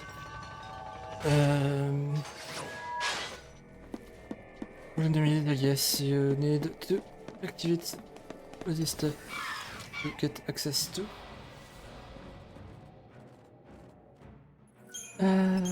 Mutilates.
That looks like an easier way to get where we're going.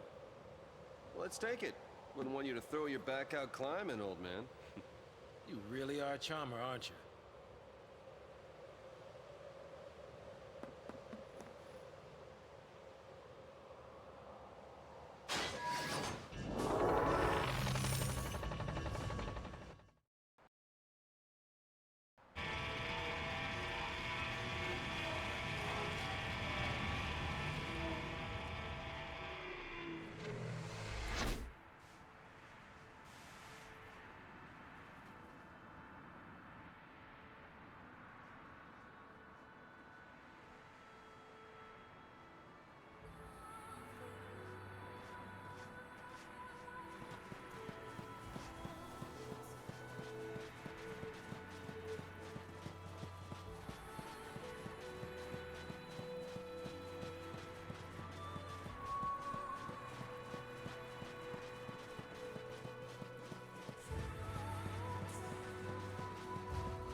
So we reach Herba.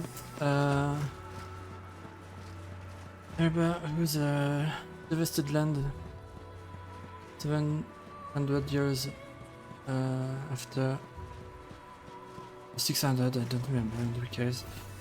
After the War of Transgression, where Fang became Ragnarok and destroyed Cocoon.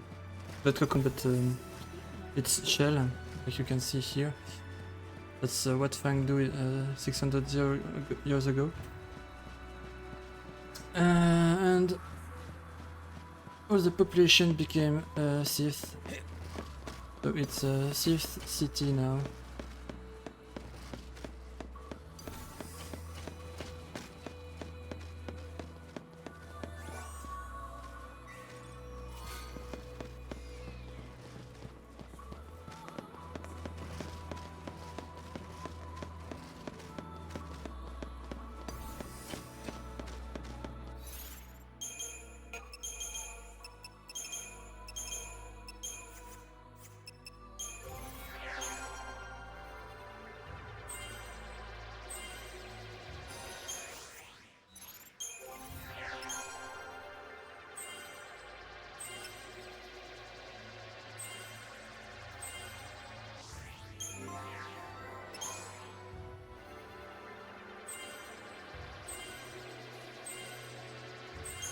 We love to see ourselves some adrenaline for Bartleby 2.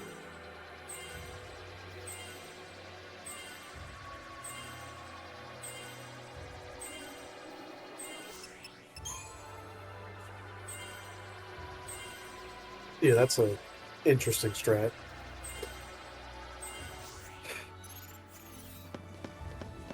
Yeah, usually we only have it for Bartleby 3, but yeah, not today. Which is your house? What do you mean, which is ours? All of them. They're all ours. Yep, everyone in the village lived together. One big happy family? I would attempt to explain how the Part 2 strat works, but A, it's too early for that, and B, I barely understand how it works.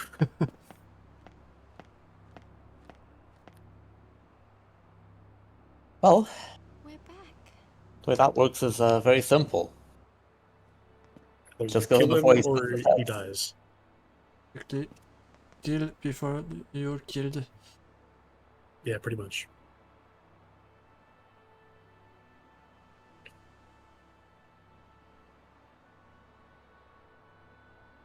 Let's show the Bhakti cutscene. What do you think? So, you want It's a cutscene. Yes, it's a cutscene. Gotta find something to help us. Do you even actually repair I mean, that should Bastian's answer the category? question. That's not the only reason we're here. I don't need to repair it. Make the most of it. Flip a coin.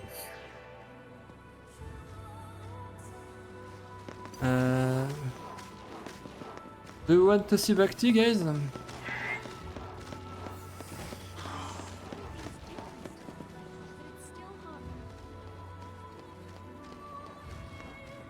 I mean, sure. Okay, let's go. Yippee! It's Bhakti time. Yeah, unfortunately he's going to just remain decrepit for this run though. Yeah.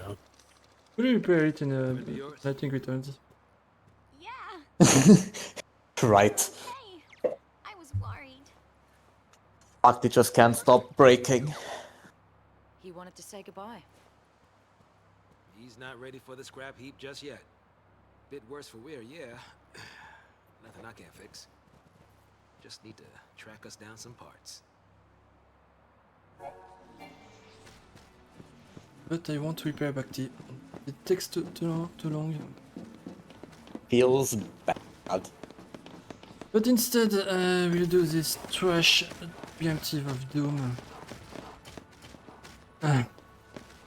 Go here, you idiot.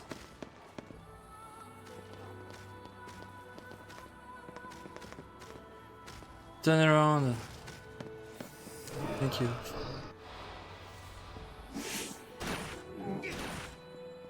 That was surprisingly quite easy. Yeah. Yeah, that's not that bad. It's kind of bad, but it's not that bad.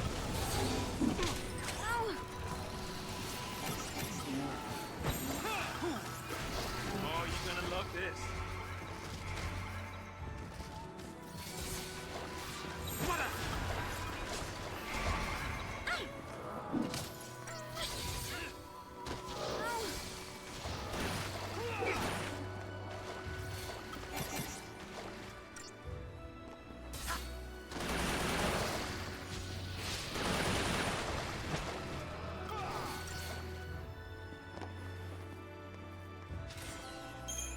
Can take multiple tries to kill these guys. And it makes no sense why it doesn't work.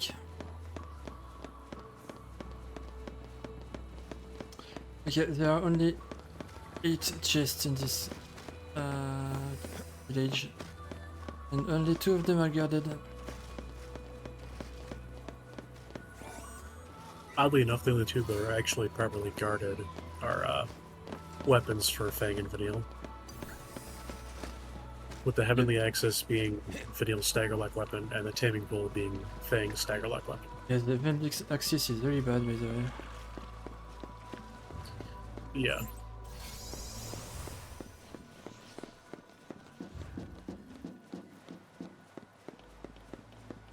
But says weapon is not guarded. That's Oh, why you should show off getting the Bhakti piece through the wall, Oh yeah, I can do that. since you did take the cutscene. Remember, even though no one's here.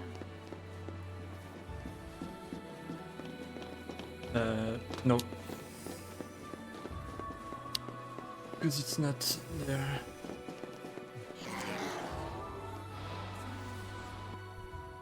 Yeah, you can grab that piece, the Bhakti piece, through the wall.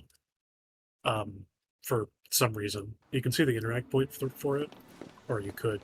Yeah, but the just way back it find wasn't the there, tower. so I didn't want to lose my deceptive self for a Yeah, stupid reason.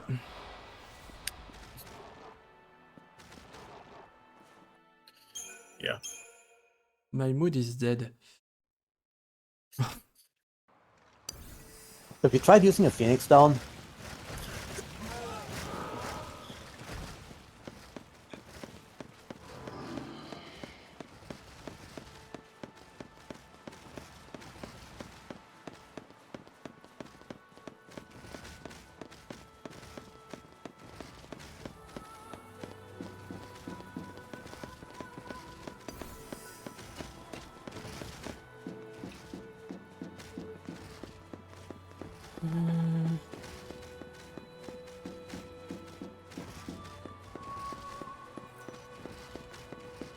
The next cutscene is my favorite cutscene in chapter 11.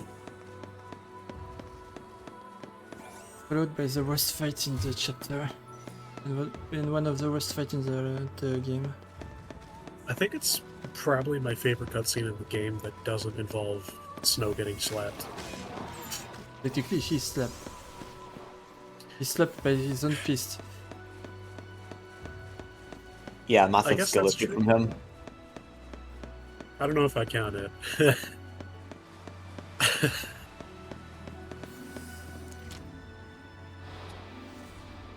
Also, the first cutscene is so great.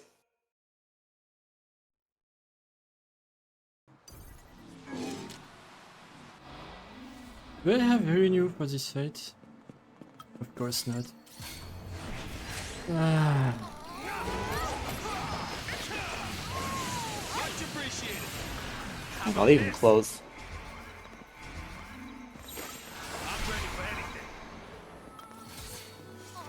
It's on says I'm dead. Gonna sting. I think you die regardless of who the turret is. Oh wait, never mind.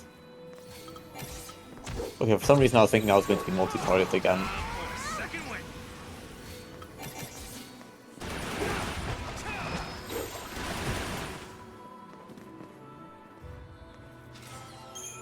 No, he doesn't. He use multi-target, one target, And then debuffs, yeah. then I debuffs, and then restart. got mixed up with the pattern. And that's the last fight with the Vegas, I think. Yep. Okay, the menu.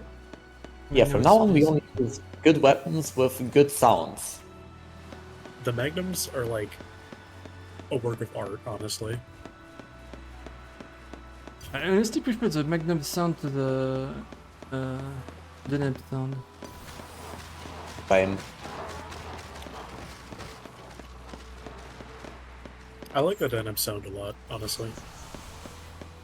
I like the Magnum sound a lot too, but I think that's just kind of because I'm insane, and I think, oh yeah, Magnum sound? That must mean I'm dealing a lot of damage. Accessory. I mean, it's not the best reason to like a weapon sound. That is true.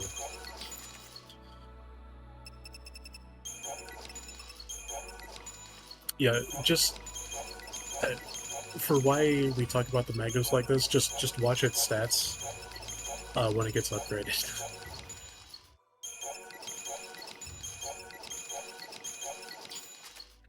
They're a weapon that has a shitload of strength, like basically a tier 3 amount of strength, but in exchange, Saz loses 40% of his HP. It's a really good trade-off. Because Saz is, like, overall, I think the second bulkiest character in the game. Thank you, game.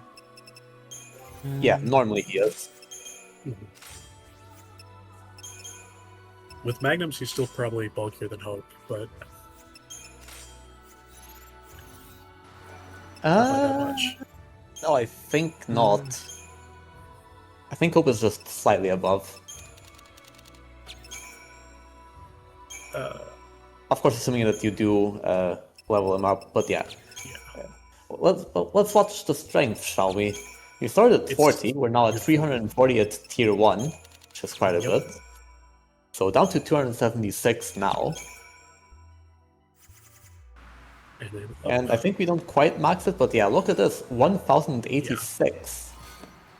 Yeah, if we were to max it, it'd go up to 1140. I think that basically like triple Saz's strength or something at this point. It is over double his maximum strength. Like, at max stats, he gets 1000 strength and 1000 magic. This is the X out. Translation of the Ragnarok sound, by the way. Ah yeah, by the way, remember the story? Yeah, the story exists. We skipped over it for like a few hours now, but we actually have a story cutscene again now. Yeah. That's a good one, too. Deliver the divine. Ragnarok. Sarah. We also finally find out what Lightning's name is. Yep, out of nowhere.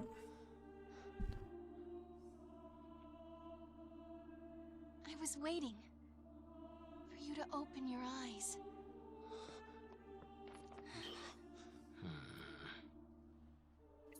All the time I was asleep, I knew what was happening. They should have give her one more finger to make more suspects. You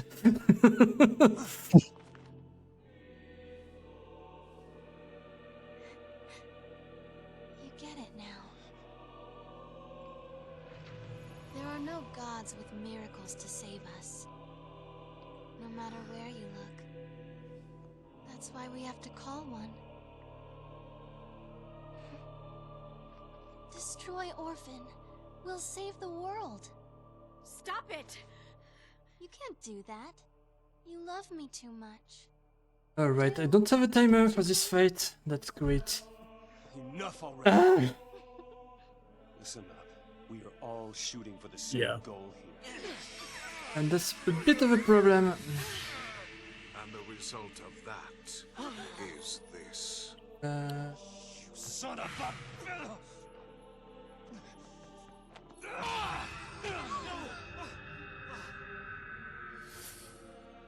You betray your fal'Cie to chase after dreams and shadows. The world So, claimed the to crux wish of this for fight is that now faces at the end 60% HP, I think, it's like 60 or 50. At some point, fairly high in his HP, It won't be fal'Cie who destroy her. Bart will Centuries now, Cocoon have has his provided big head generous come out over its human and inhabitants fully every reset the want stagger and gauge. need. So in any percent, this basically... Big head comes out, you say. There's no way to word that cannot be misconstrued. I don't think. This forces it to basically be a 2-stagger fight in any percent. But there is an animation before the head comes out, and we can delay that animation even further if Bart is casting one of his god debuffs as he's being pushed. So what we do is wait for him to do a god debuff, and then wait 10 seconds after it lands on the party. And then after that 10 seconds, he's going to do one pretty much immediately. Because it's... I don't know if that's how his ATB works or how his cycle works. And then we're going to just shove as much damage down his throat as we can and hopefully kill. If it kills in 1 stagger, it's a great fight. If it gets him really low, it's a good fight. I don't guarantee I will be able to finish this fight in 1 stagger because 13 hours in, this fight is horrendous to do. Yeah, especially with no timer, you've got to count manually. Yeah, I had a timer to my split. That's fair. But yeah, so basically what we're looking to do is start doing blitzes during one of Bart's god debuffs and push during that god debuff and then continue to blitz him down. In the land where it all While he's began. doing the transformation. And I'll stay Yeah, quiet to basically- let Gudon actually focus here. Yeah, we just do 2 blitzes on a string and time it perfectly, and then hopefully we get the shift exactly right. Also with the timing, so we can then do And you another target blitz someone right else, please. with perfect fresh. Yeah. Because you can't get a ready animation cancel on Blitz with Saz as the leader, Yeah, he's but it's renewed really, really tight.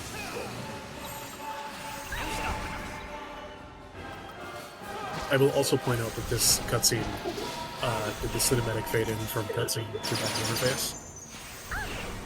The second Yeah, to last all time of where this happens, I think.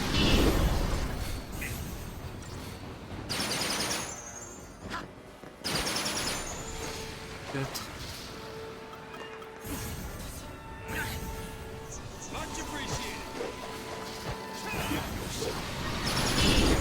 Oh ta mère, putain.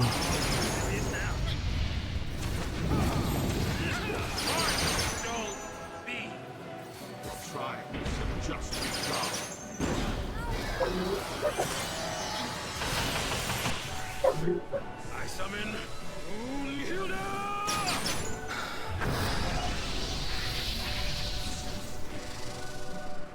In this case, we didn't quite get the full damage push.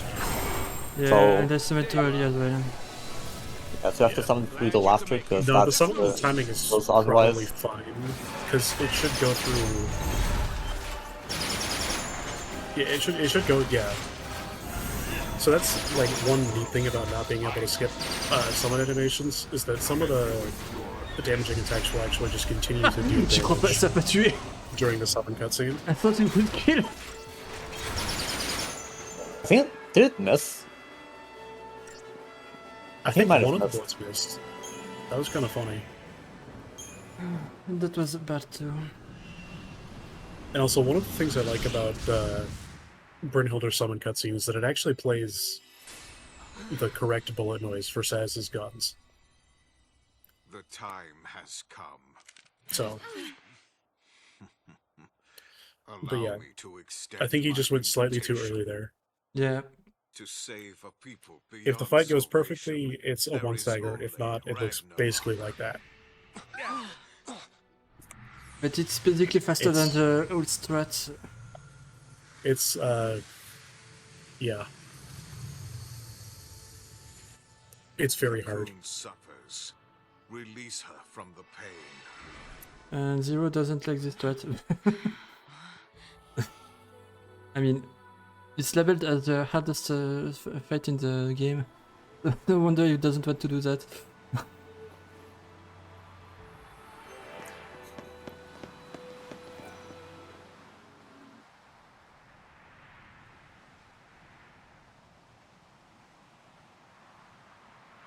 So, this is the end of the rainbow, huh?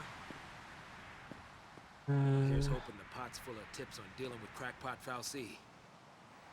All right. You know, I don't remember I think I'm gonna go this take a being break here. before. Yep. I guess it's new, huh? See you later. Yeah, must be. Hopefully, I'll be back for like I PC2 or suppose something, it might but be a record of what happened. You know, after we turned to Crystal. gotta set up supper. Firefly, this fight is extremely difficult. Yeah, it's I one failed of the the strat, hardest so fights. you can see how difficult the strat is. Yeah, it's one of the hardest fights in any percent, and it's probably the hardest fight in like any category with magnums that I can actually do I the one think stagger strat. Where the slaves of the problem with Bar 2, is the enemy of all life fostered by uh, Falsa's sacred hand. Bar 2 is probably easier than PC2 and Platinum Percent actually, because the strat for Platinum Percent is only done in Platinum Percent, while Bar 2 the strat is the same for every category that uses the Magnum. Because Yeah, I think that I strat is frankly bullshit. And then this category's PC2 strat is like kind of free, not gonna lie. Yeah, if I don't mess up. Yeah. All right. Hold on, I I'll didn't probably click be that. back Are you going later, there? but Yep. see y'all for now. Good luck. Good luck. Don't crash again. Actually, you should save in the Yeah, I will save. in Eden Hall after the or right by the mistletoe test, Alright, because I think that cutscene is a huge crash point. Yeah. To tear the land from its seat in the sky. By the way, this is Oh, yeah, the Vacillatrix stone. Yeah, I forgot this is the category where we actually just one stagger PC2. Guess the jig is up. That's fucking funny. Cocoon's done for. Yeah, but the strat is not as easy as it looks like. Yeah. If we go ahead and smash Cocoon, It's gonna look very easy.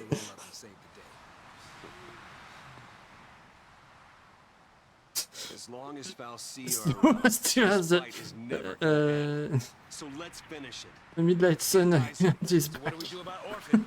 We help Orphan. What else can we do? Yeah, having the Midnight Sun's pretty crazy. Midnight Sun and Magnets are both nearly maxed. Not even just one of them, both. It's not like we can make people stop fighting.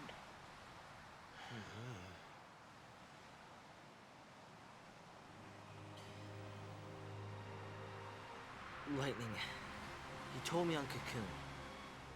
This is a hope from Final Fantasy XIII too. The one who guides the users That's our only choice this to a time. better future. Maybe it won't do much. Maybe only one person will listen to us. But even then, isn't trying better than doing nothing? Because ripples can make waves. Okay, kids have gone crazy. Revolutionaries always get cold crazy. When I was on Cocoon, I wished on those fireworks. I wished to not let anything happen to Cocoon this time. But I shouldn't have wished for that. Wishes aren't enough. Prayers either. This time I'm making a promise. I will keep Cocoon safe. I promise. No matter what. I guess it takes losing everything to make you see how much you have to fight for. Huh. And we're the only ones who can do it, right? Right. Yep. All right then.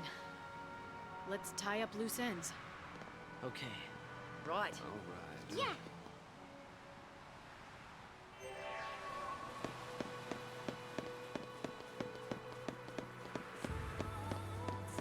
This is technically a point of no return, but we will be able to get back to Palace later after chapter 12.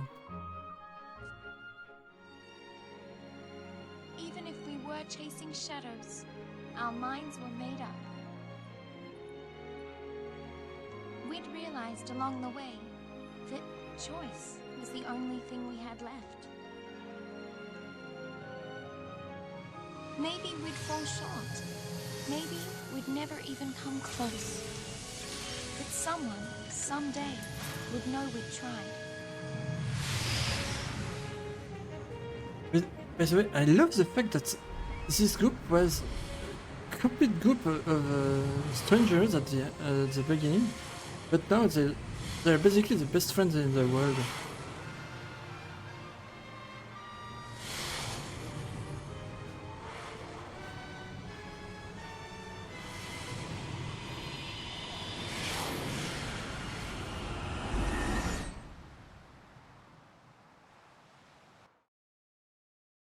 And the game crash. No kidding.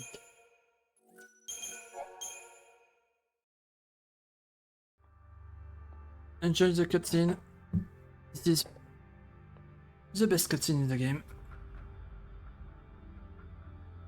Not this one, the next one.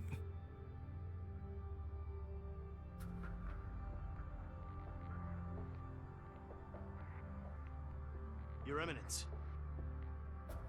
It is time. The people await your address.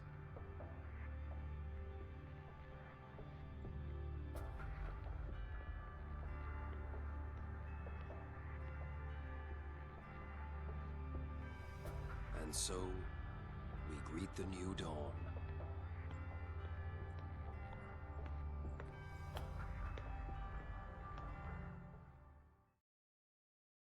People of Cocoon, my fellow citizens, we have survived the twilight and gather now to welcome the dawn of the day on which we decide our fate. Many are the lessons we have learned during our long night of hardship and sacrifice. And now we face choices. Choices which must be made as our hearts dictate and not abandoned to uncaring chance. Let us forge ahead with unflinching courage and honor the fallen with action. With these hands, we shape the future.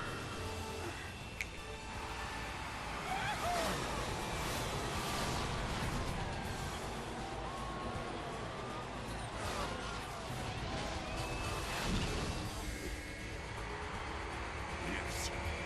What the?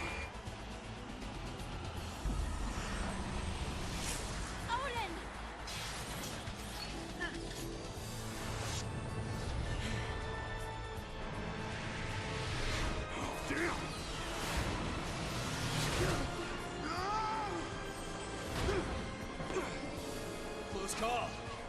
And the hero saves the day.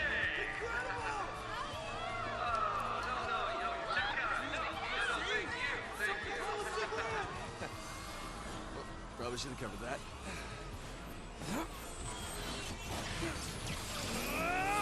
Intruders on the race circuit! Confirm post mistake! All units respond with lethal force!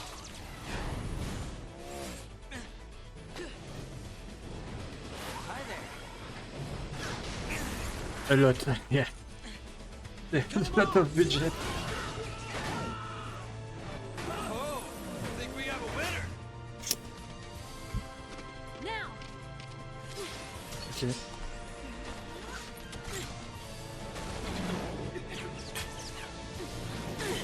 You dead! You first!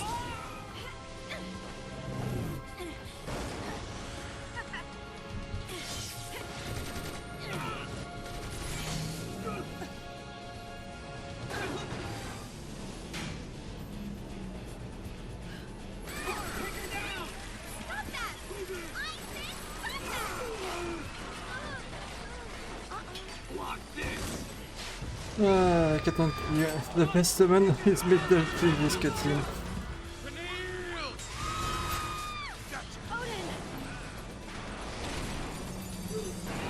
Wait, that was our good old friend, Havoc Sky Tank. Yep. Sad we don't fight another one, by the way. A really good fight.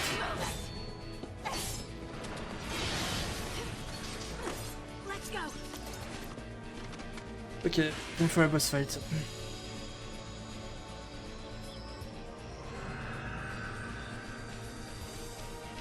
Also, suddenly sun.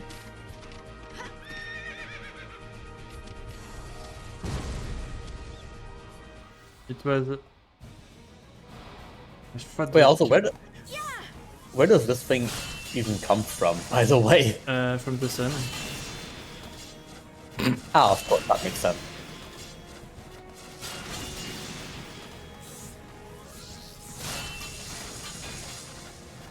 Okay, excuse you, the gameplay is also great.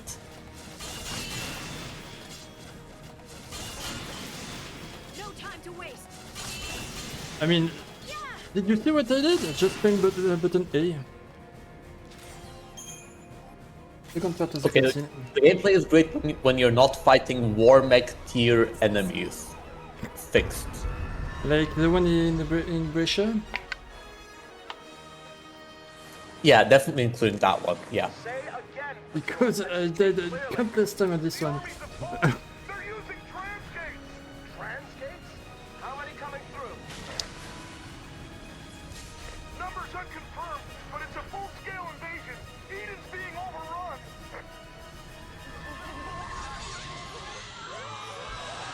I think I saw that somewhere. Right, on M-Stream. Yeah, I wonder how and why you would see that on my stream. Curious.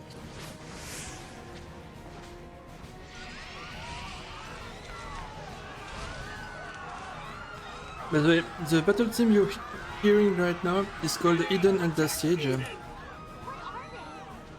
It's heard 3 times in the game. The first time against Manassin. Another top tower mech, sorry. Where we are the first threats against An army Cocoon. of creatures is attacking the city. It's a pulse invasion force. Your Eminence, we must evacuate.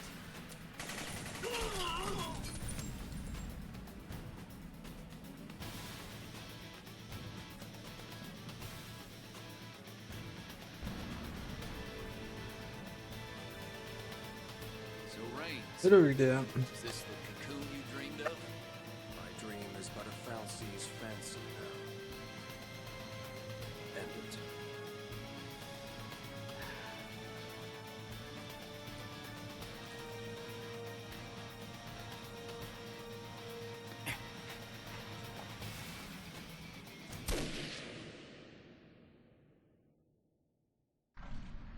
The hesitation before you shoot.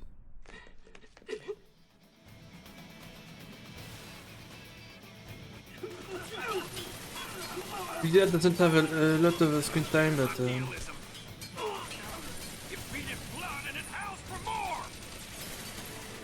He makes total screen time that he has count for Yep. a lot.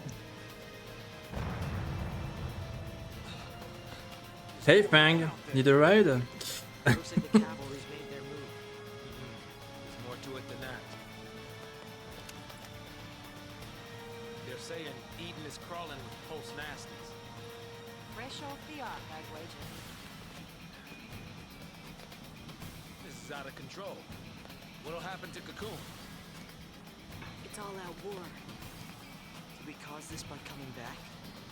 Or Tantalus' prediction? It's all coming true. Well, his future stops right here. We're the ones who decide what happens next. Let's get moving. Right. Okay.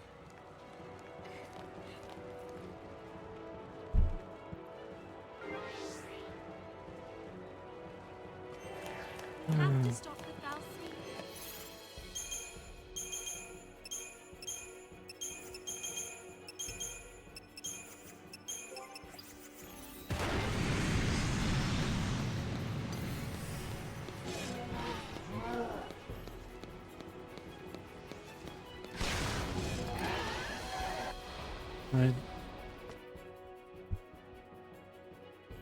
Great. Okay, I disable cancel on the blocker. The trash is trash.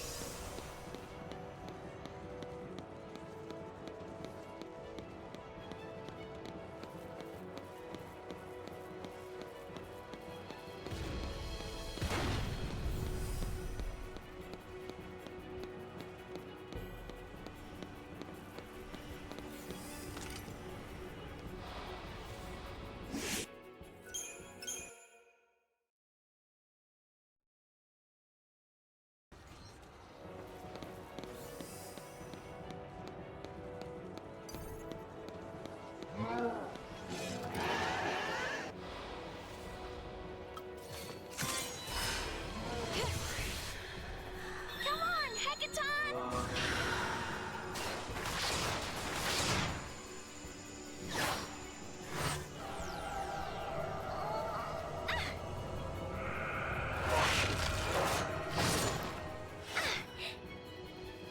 Let's go! Hackathon! We fight better together!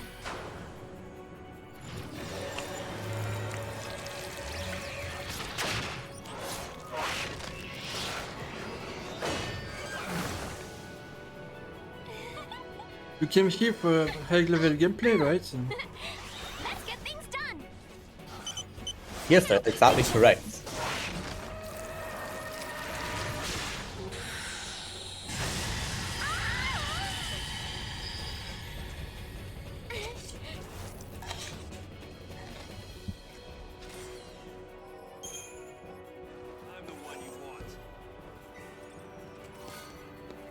This is a so-called the best weapon for lightning.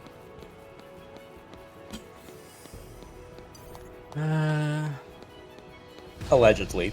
Yeah. Those who say that never speed on the game, seriously. Weapon is so bad.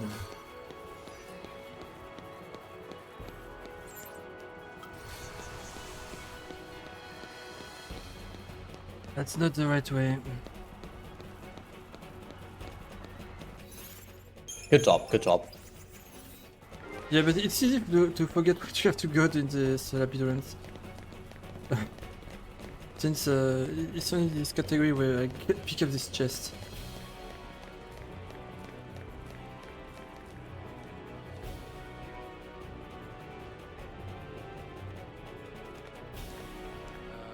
Okay, I don't know about this. If only we could fly! We can jump. Huh? What are you? Nothing to it! If only we could fly, she says. Meanwhile, Bahamut. Just remember, don't drop the gizmo. This thing? Okay! Okay!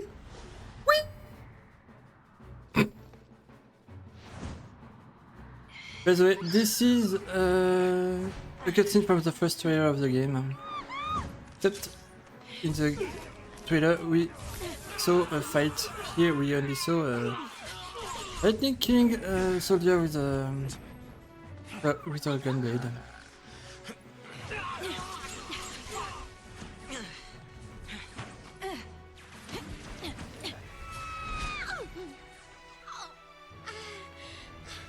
You could have won me! That's how they get around on Cocoon. That's how light gets around. By the way, I love Lightning doing flips for literally no reason.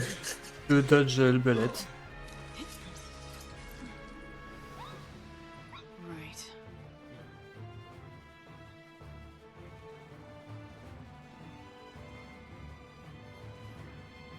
Right. What's that, Dixon? Hello? Midnight Sun, sorry. What does she have this weapon on his back all the time?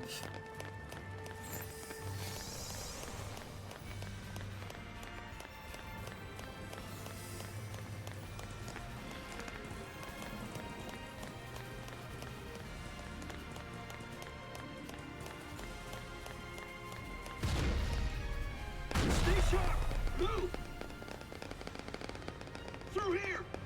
Station secure! Cavalry, stand down! Eden's under our jurisdiction. So we are following the cavalry to stop them. Because we don't want them to kill Orphan. Because killing Orphan will make Cocoon fall, and we don't want that.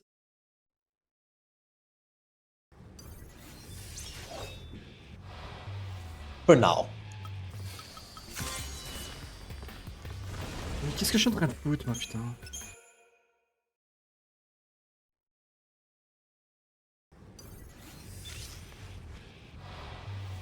Oh, cette fatigue et cette run. That's the strat.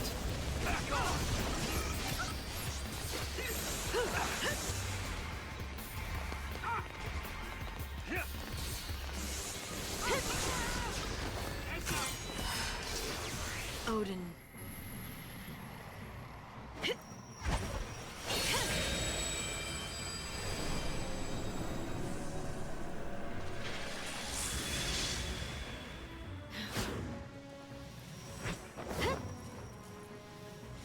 Cut us a path!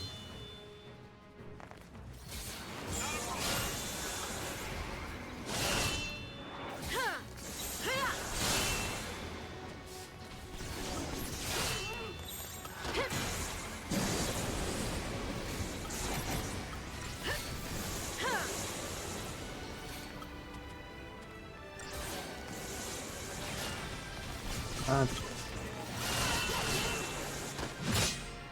We do this together. Good job, by the way, Odin, for targeting the beacon. yep. Instead of any of the actually relevant enemies. Classic Odin moment. Let's ride.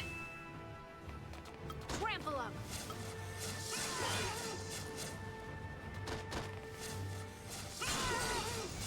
Hiya!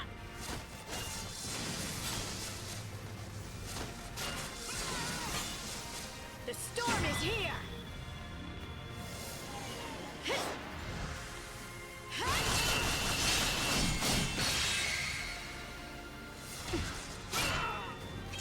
Until next time.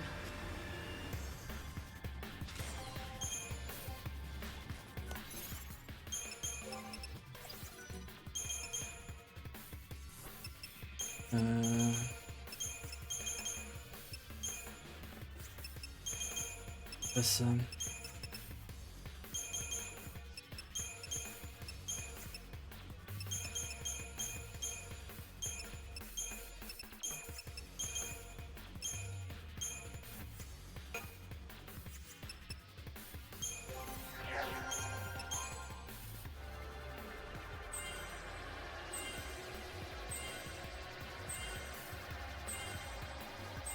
I forgot the menu I had to do. Where are my notes then? Here's your notes. Hold down, you fucking idiot.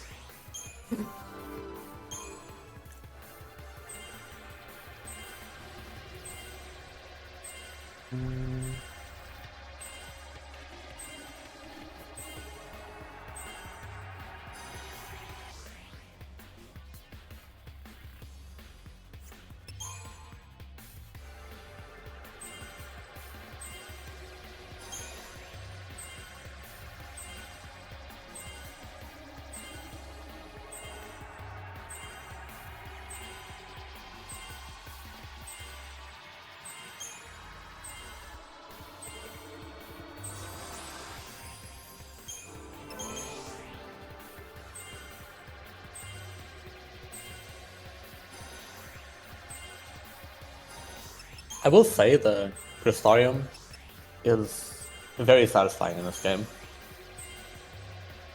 Yeah, it's On very, all aspects.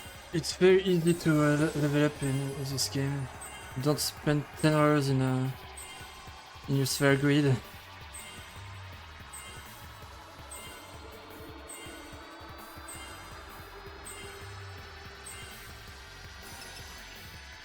I mean, the sphere grid is fine, but you spend so much time in it. It's crazy.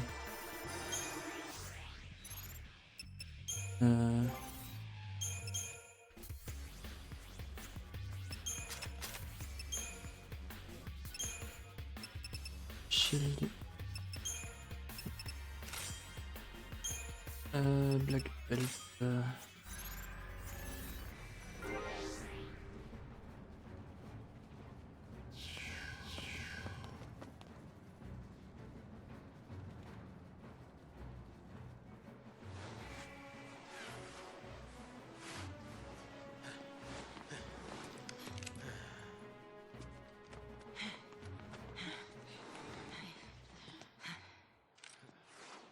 So the cavalry's here to, They're here for Orphan.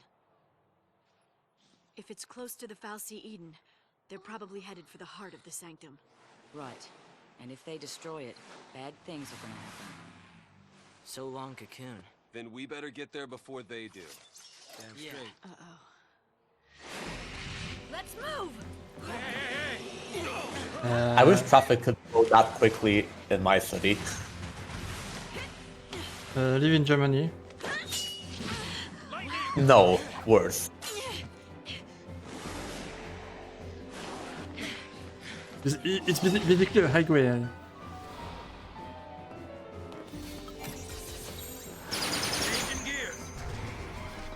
Yeah, at least until the friends from Pulse show up. And just casually turn over the vehicles like it's nothing.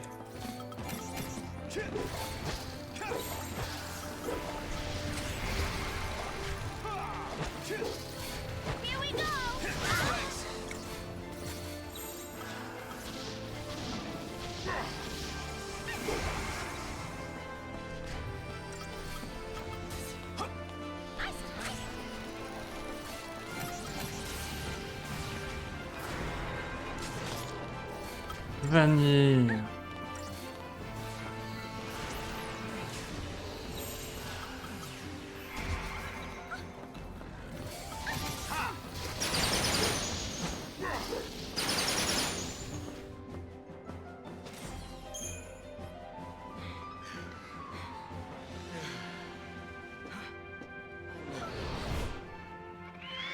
You see now why I put vigilance on this on Saz? Not with an attitude like that, we won't. M. M. Oh, sorry, what did you say? Did you see why I put vigilance on Saz? Yeah. For the interruption on the Behemoth King. Yeah, so I don't need to care to have every debuffs. Just need to have either Imperial or Deprotect. And the Interpreter will do the rest. That's also fine for all missions.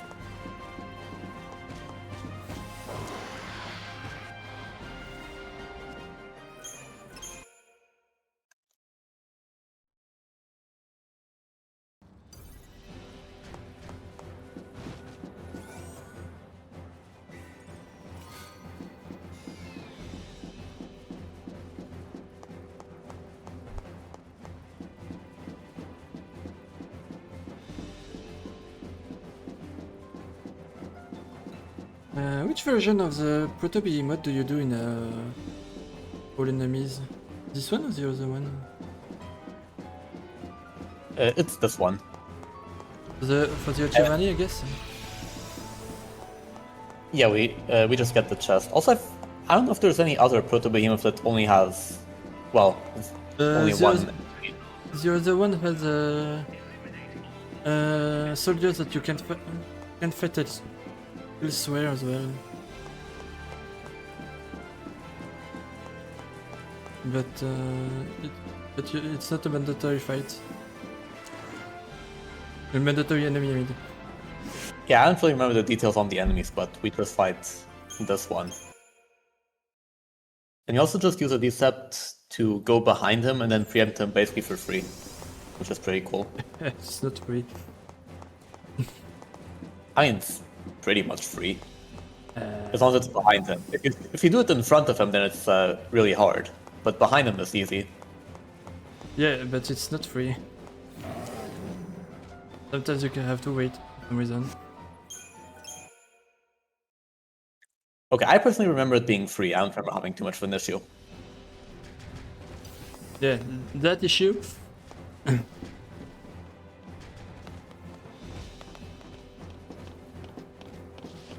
Yeah, I mean, I suppose you do have to wait for him to be perfectly turned around, but... Preemptive is really annoying. Sometimes it works immediately, sometimes it just doesn't. Yeah, I guess it's kind of like the juggernauts. That you can't be like too much at an angle.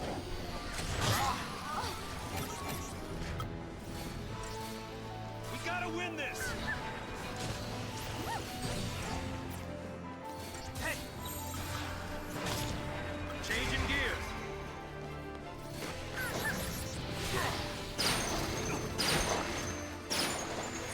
Also, nice debuffs.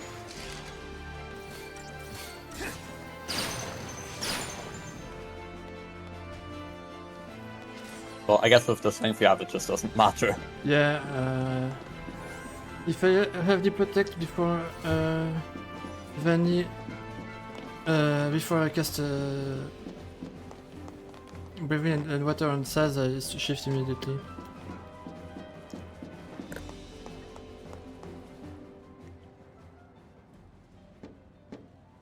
Alright, now time for a very easy fight. Yeah, but no. Magnum's PC1 is free. Yeah, if you don't die. Just don't die. Forehead. Your power has grown, Mr. Villiers. No matter. We will lay down our lives if that is what it takes to stop you.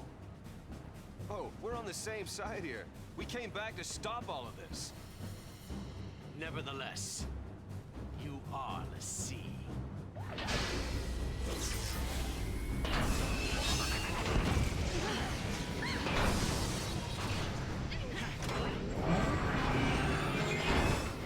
We can trust the pawns no more than the foul sea who moved them. Humanity's fate rests in its own hands. I love Rush. Rush is my favorite antagonist in the game.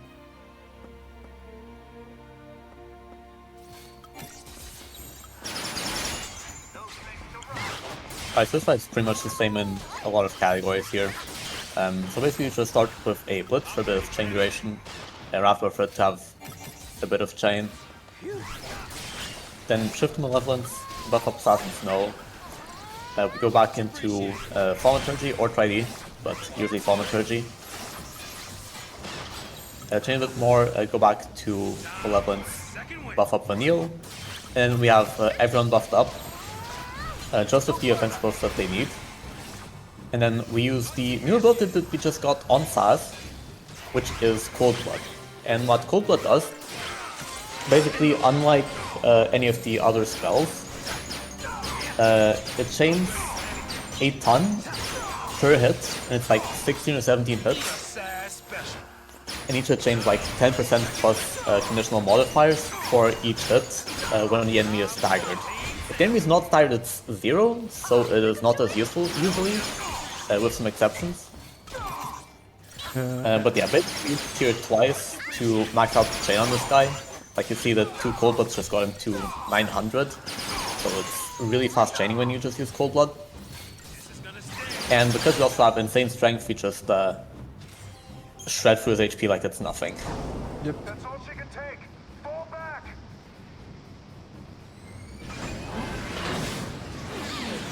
The fight in 13% is slightly different. It's more dangerous, but it's slightly bit different. I don't understand. We want the Because same thing. you have more Why can't stats. we just work together? These people are so blinded by fear, they can't even imagine it. Are we too No. late? It's not that we have more Not stats. yet. That's And we Lightning can't is a give better commander than No Vanny. one else knows the truth. Am I right? Only we know about the plan to destroy. Yeah, Lightning has better commando stats than Vanille. And which Naturally, Chelsea's that's behind how us? this works. Bartandalus. And you can wreck Then her. what are we waiting for? It's time for some payback. That's what I'm talking about. Once everything's finally out in the open, people are gonna have to wake up from this nightmare. Let's show them how human we I still mean, being are. able to rack is the best stat, of course. Mhm.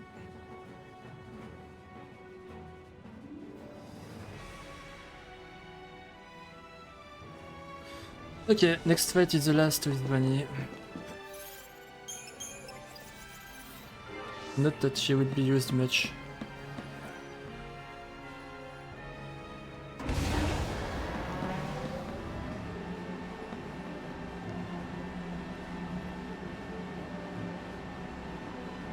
This isn't the time for people to be fighting each other.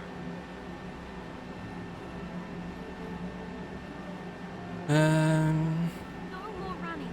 I promise to help save Cocoon. So we have 3 instances of Eden at the siege. The first one is when Menacing Warmake protects Cocoon under our siege, because we Menacing Warmake. I never thought Warmake, sorry. Well, I never thought Warmake protects Eden from us, because technically we are attacking Eden. The second time is when we're protecting Eden from the Democlid, the fight we will do right here. We are the protector of Eden. Democlid is the one who is besieging Eden. And the last time is when we fight Rush. And Rush is the one who is endangering Eden because he doesn't want to trust us. So we are the one who protecting Eden from Rush himself. Let's mix things up. How about this? This guy still hits quite hard, and sometimes quite often. I guess right now he's doing slower stomps, so not that frequently, but basically the strat is he's a bit difficult to kill normally, and especially Saz would not survive 2 hits with the magnums, and he has no way to avoid them, so what we do instead is just summon Shiva, especially since this guy is weak to ice, and so all of Shiva's moves do double damage because of that, since it's taking the weakness. Yeah, basically we do this strat 3 times. Yeah. So just chain Can up you stagger the thing, please? At least a bit above 560. Anything above that is enough. Then we try to set up your stall timing with the stomp that it does. Yep. And then we just go really get close to it and just spam spin freeze and just finish her. And that's basically a strat. Yep, by the way, we didn't see Quake, that's very rare. Yeah, because he was attacking slow.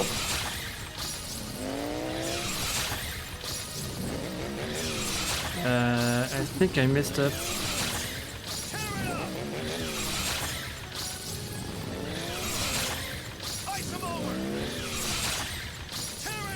Yeah, it looks fine. No, it's good.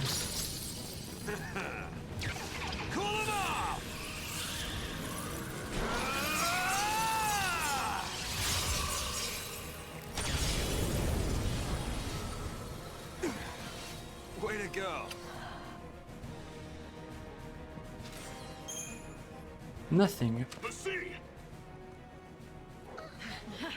Easy now.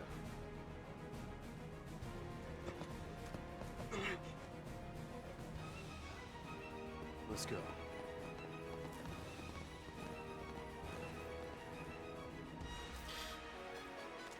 So as I said, Brush has some sort of a rivalry with Snow. They have different vision of what it means to save Cocoon.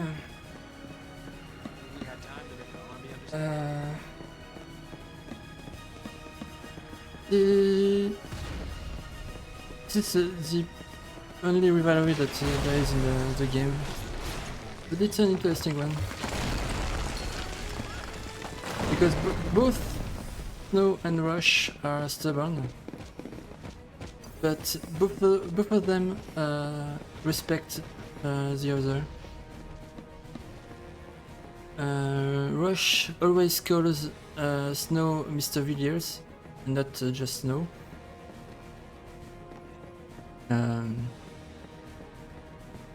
It's quite interesting interaction. Even if we see them together only in 3 occasions in chapter 7 And 2 times in chapter 12. I literally forgot to do the menu, by the way. Good job. Yes, I picked up the chest.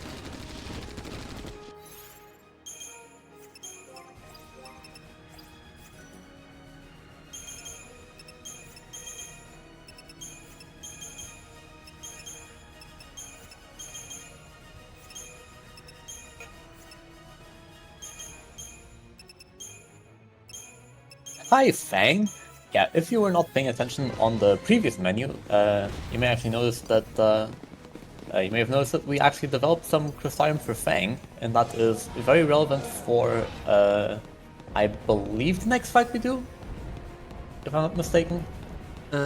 Excuse me, what did you say? I didn't pay attention. Next fight we're doing should be the Eden toys, right? Yep, it's Eden Toys, the next fight. Yeah, so I was saying that we were developing Fang previously specifically for that fight. Because the way that we kill Eden toys is by spamming Daze. And Daze basically doubles the damage and prevents the target from doing any action while the status is on, but also removes the status once damage is taken. So basically it's kind of like a sleep status, more or less. It's certainly a sleep status. The sleep status in Final Fantasy XII has the same effect. Yeah. So we basically gave her Daze and also Protect. So yep, we can just like quad damage from her debuffs. Vanille would have only Protect, but we want to also have Daze. Yeah, and that's why we have to have specifically Fang. Yeah, we have barely enough time to kill Eden Toys before he stands up. That's why, unlike in all missions where we can dismiss the summon immediately, this is not possible in this category. Yeah, well, to be fair, it's also Eden toys and not Mission 63 toys. That's a big difference. Yeah. We have a lot less development here. Yeah, but you don't use these on Dementor toys. Yeah, you don't need to.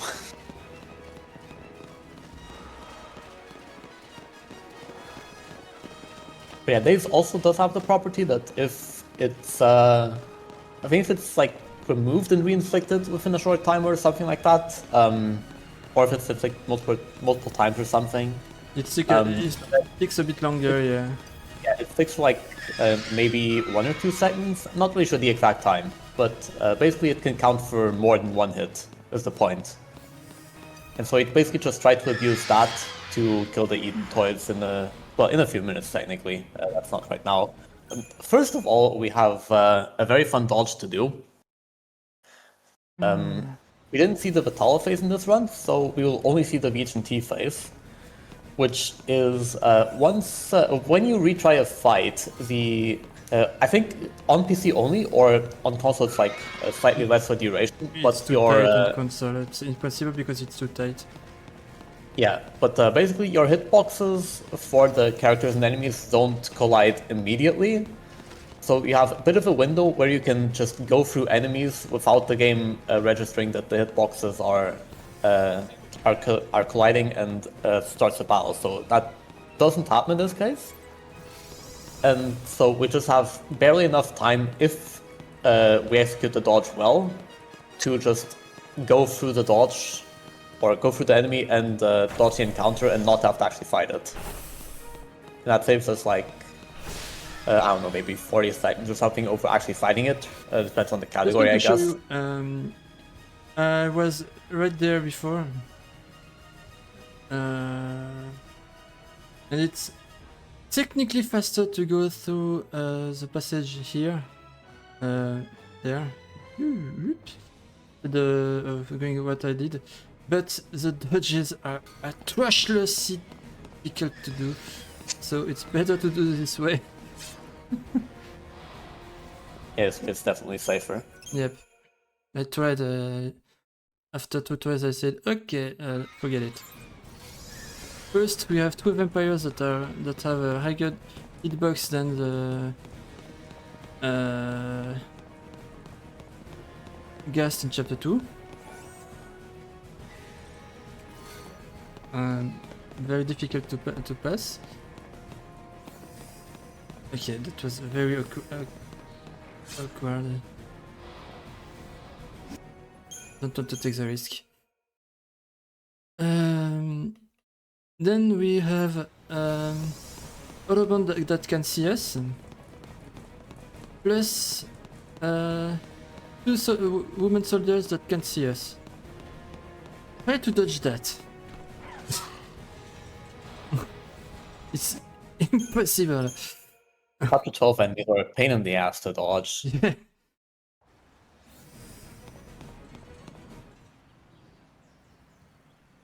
But yeah, there's the face. Hope you didn't blink, because you would have missed it.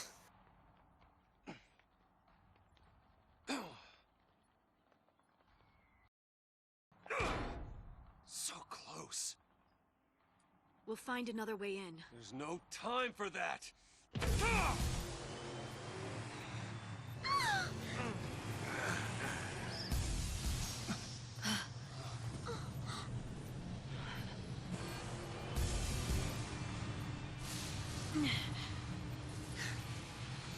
There you go. Gate catch a beat? Hero? Pretty lame. And the Nora gang is back. Hey, Snow! Hey! Where you been? Guys!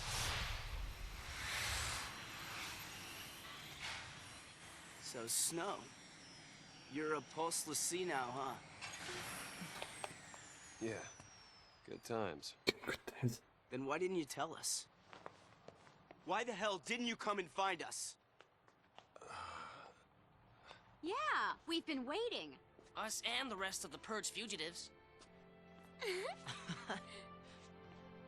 But damn, those Pulse Fal'Cie sure know how to pick 'em.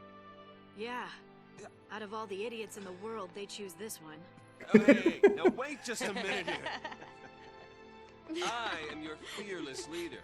You're not supposed to laugh at the boss. What? Whoa. Just like old times, huh, boss? Don't you worry. We'll take care of the civilians. And you concentrate on saving Cocoon. We all will, together. Who's that guy again? Now, what's our motto? Fal'Cie are no match for Nora!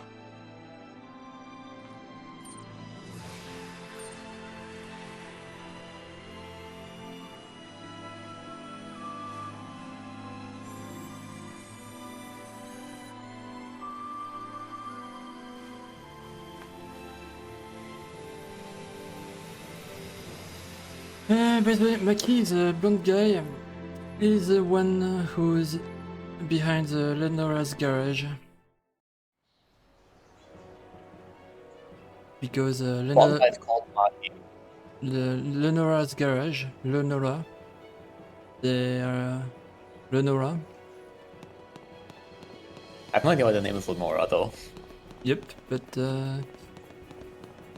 it's their shop. Nope. Yep.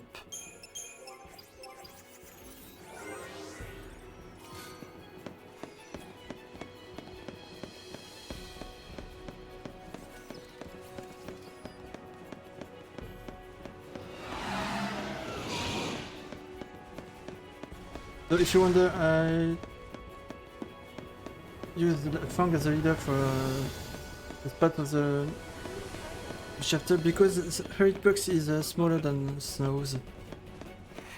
So it's easier to dodge the enemies and it's easier to dodge the VH and T dodge.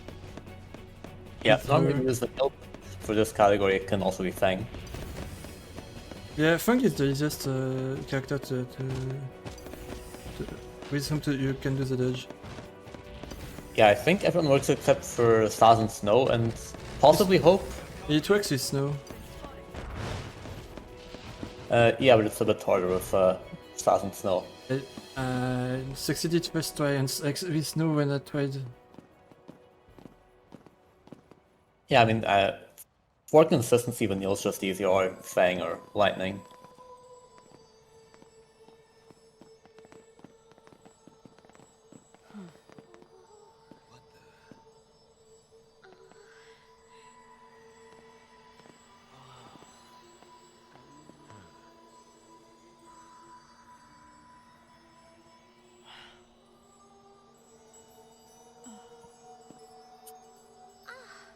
What is this stuff?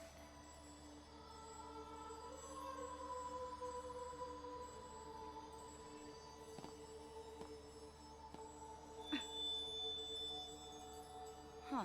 Some sort of crystal? I don't like this. Is Cocoon falling apart already? Could be. Maybe Orphan's having trouble holding things together with all this fighting going on. The clamor of this conflict rouses. Wait, the we man. fight Patanus again? I'm not ready for that. Yeah? We- We're gonna stop this ruckus soon enough. Retry button, quit! Can you halt the cavalry's charge? No, this is not the Filled first with fight against him. righteousness, they will slaughter Orphan in the name of freedom. Your only recourse will be to deliver them death, swift and certain. No. Unlike you, they'll listen to reason. We will see about that. Leslie is 2 meters high, Shall savor the and he demise still of needs to Cocoon float. from atop the highest seat in all What the of fuck? Freedom. You too should hurry along to the heart of our grand capital. Your loved ones miss you so. Come, let's see. Fulfill your destiny. Did I mention that I love buttonless coat? Your destiny. We'll decide our own destiny. You did not mention that yet. Over Bartandalus's dead body.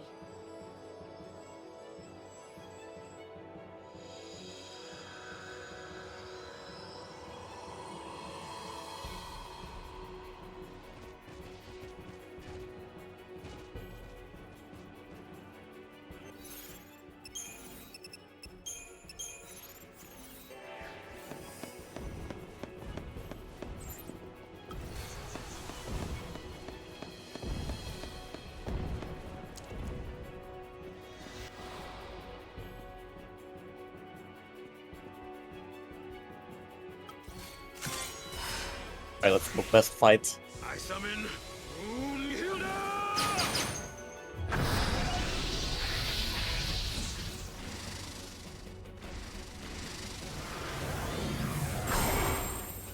There you are. About time you showed up.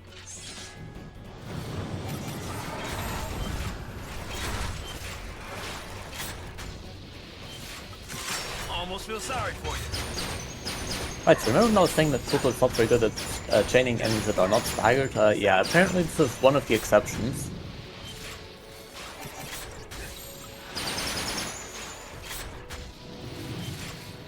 Almost feel sorry for you. Yeah, Cool Blood is doesn't have an element, and since Adamantoise fails every element, it's actually better to use Cool Blood. Almost feel sorry for you. You should try it. How's it go like? You should try it in missions, by the way. Kind of feels like if you just Wrath Buffer Blitz, you chain Almost faster. feel sorry for you. No, Kind of you cool chain blood. less Tiger. We never reached that level with only Blitz.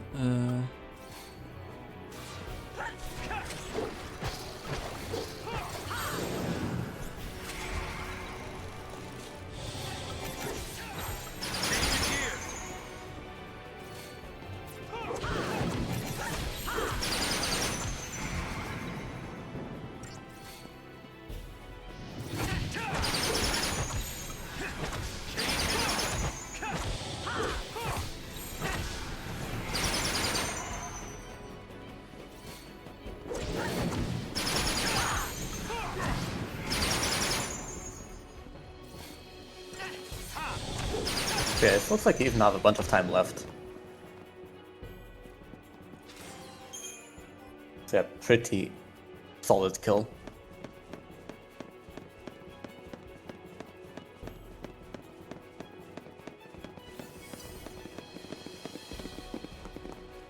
So the reason why I killed the elementals is because I need to pick up both chests here.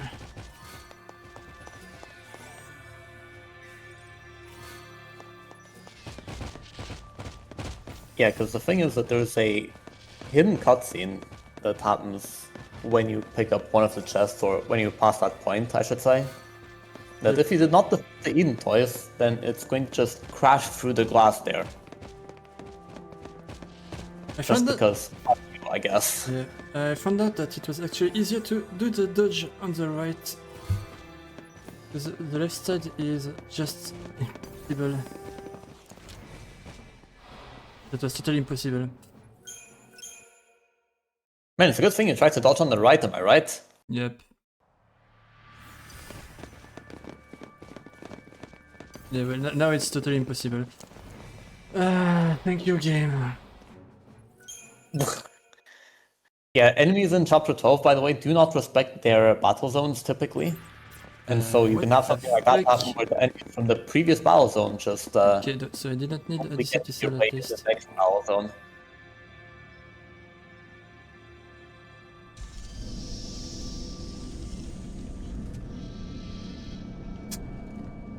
You're funny, log. Come back here and comment with us. No, he's only coming back with PC2. It's all planned. Just like how I planned to come back to inspect Vanille's brand. Okay, you're weird. Weird.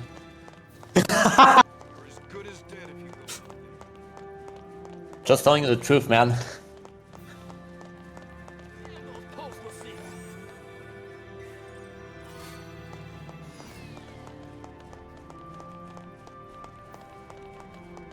This isn't the time for people to be fighting each other. Okay, my notes for next menu.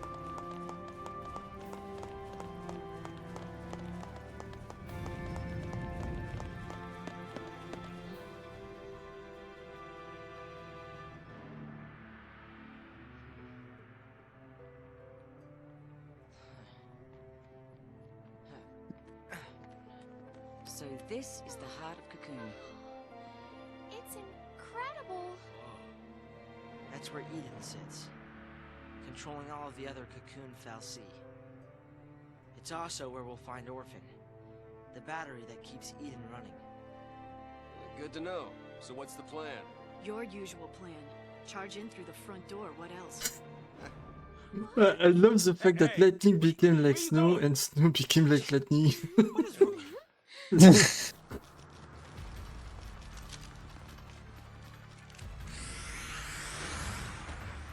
Right.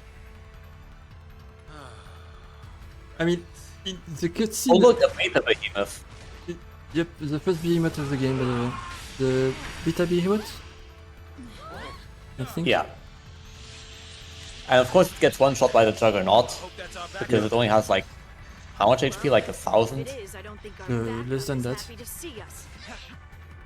Let me check even.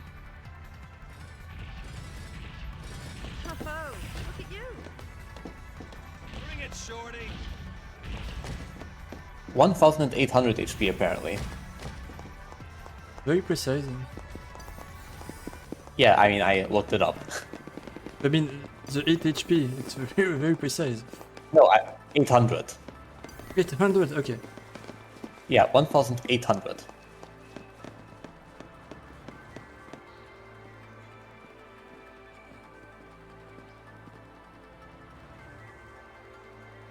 You may not know, but this game has a lot of unskippable cutscenes that are just camera moving around.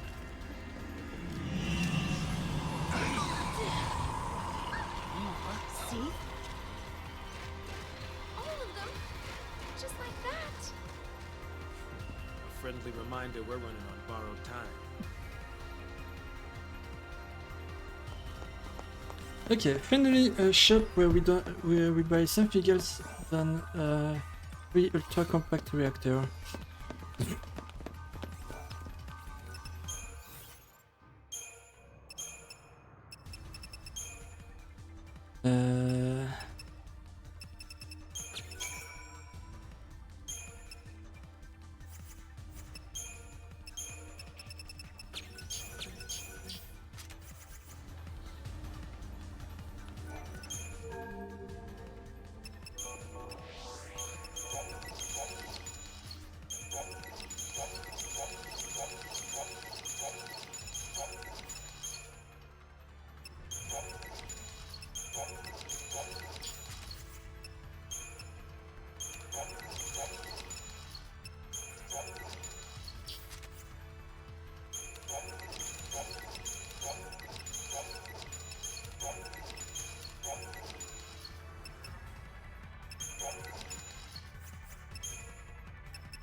Alright, so the good thing about this category is that because we are definitely not using Fang anymore, we are definitely not going to upgrade her weapon. Wait, what are you doing, Groudon? What? Oh my god, he's updating a weapon for Fang. I can't believe it.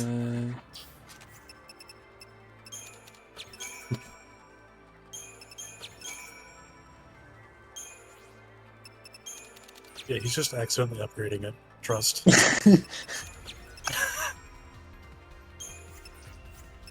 Man, I hate when I accidentally use 3 ultra compact reactors on a weapon by accident. So I may have lied a little bit. Fang's in the party for the rest of the game now. You liar. Yeah. How could you lie like this?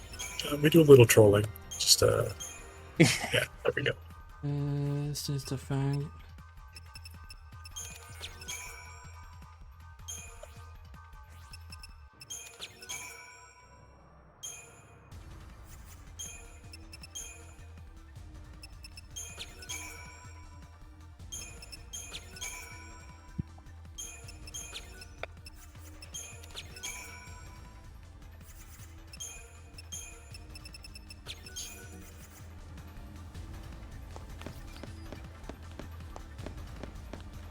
Also, we have surprisingly very little accessories. I'm not used to that. Yeah, because I sell all of them.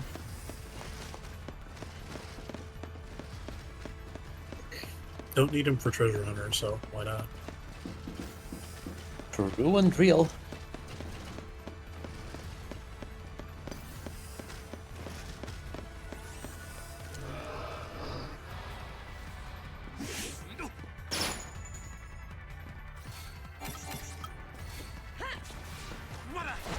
You know, it totally slipped my mind that you have to fight this guy first.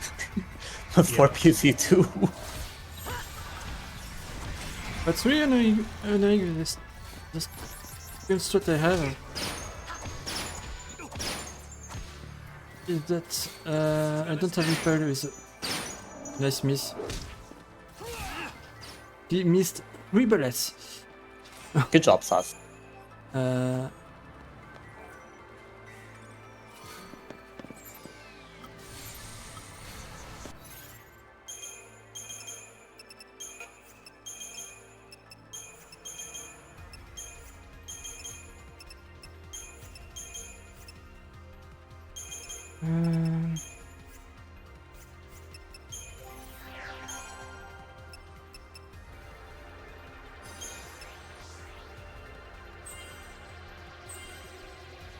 Oh hey, my favorite ability.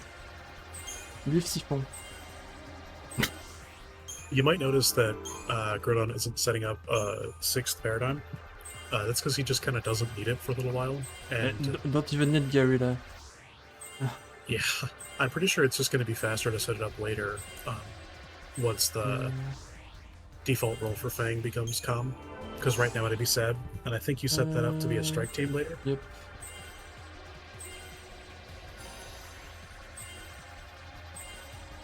Scourge is only for PC2. Just for the Ideally, you don't endurance. need to use it, but I mean,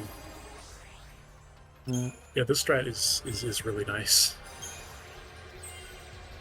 Saz Snow Fang is probably just like the best possible party for this fight. Just because of how much raw damage Snow and Fang can do, and then Saz is Saz, so... Snow, Saz, Fang is basically like the 3 characters that have Calm by default and have Adrenaline. Yes. Vanille also gets Adrenaline, but that's like in literally stage 10, I think. No, it's very Actually, no, right, that one was early. It's... But either way, it's a secondary stage 7. No stats. Stage 8, I think. Yeah, she gets it reasonably late, and she doesn't ever get her calm in this run. Normally, the main reason she gets it in any percent is like basically just for PC1 and PC2. But we have Magnums for PC1, so she doesn't need it there, and we're not using her for PC2, so she obviously doesn't need it there. in the non-missions, the only reason she gets it is for attackers, which we don't fight in this run either. Yes. And also thinking Yeah, I we was trying better to there think. anyways. So the reason why sure. I have so little accessories is so I can do optimize on this menu. Forget the Venisco spell. This fight is similar to Bark 2 in that in any percent it's going to be a 2-stagger fight. The difference is that PC2 has to like actually be able to act in order to get off his phase change move. He fully heals off the phase change move and it applies Deprotect and Deshell to himself. We don't want to see that because it fully heals himself.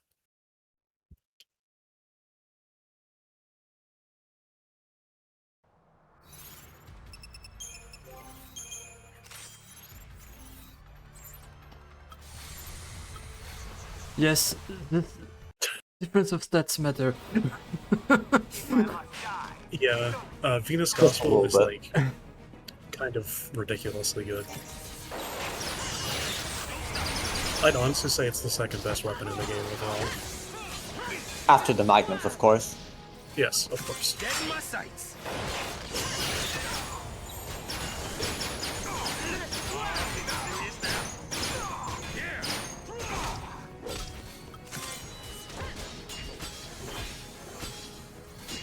Old man, new tricks. If the new here is basically only to get back adrenaline on everyone, we will want to make sure that PT2 at this point just does not get any move off anymore.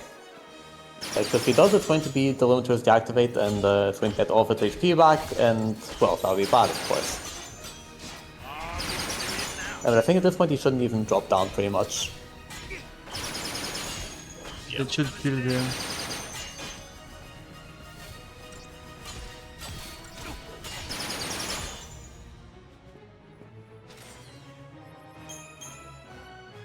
Easy. Nice smite. We didn't even see a Scorch. Yeah, great fight. Scourge is needed if I stagger extent with the blood. It's over. One of my soldiers. So yeah, in any percent, that fight is like twice as long and probably the hardest fight in any percent. And in here, it's. I mean, haven't you done enough? I mean, the beginning of the fight is basically exactly the same as in any percent, but the rest of it you just kind of dumpster in with the sheer amount of stats you have. Yeah, but I cannot let snow. I cannot track snow out of 3D disaster, otherwise the start doesn't work. Even if that solution was a farce. Then you knew the Fal'Cie were using us? I assume that's just because you want to sync up Snow and Fang has to run up. Yep. But the start just doesn't work as well if let Snow attack immediately after 2 disaster. If this is my punishment, I accept it. So, you're just gonna let everything go to hell, is that it? You're right. One thing remains.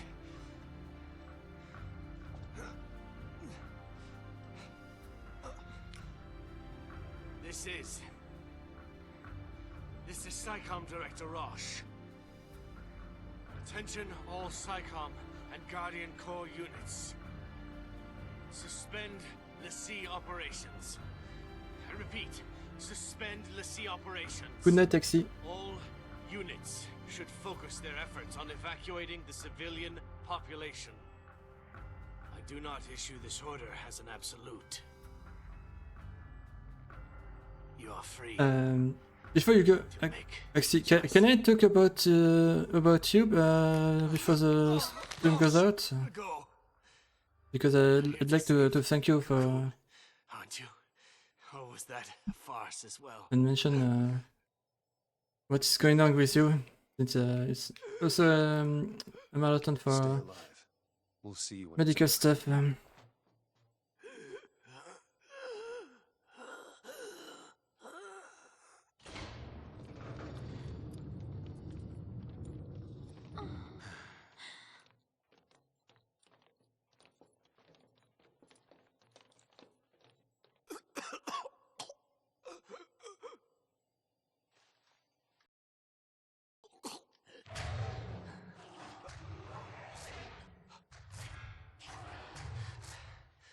I'll trust in your humanity. Let's see. The fate of Cocoon is in your hands. This is my end. The end which I have chosen. Ok.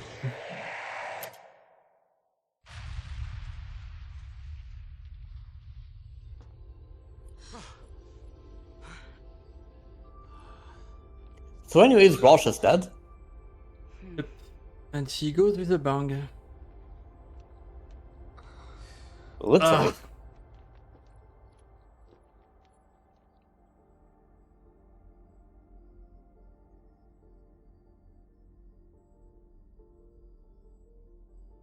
Game over music, by the way.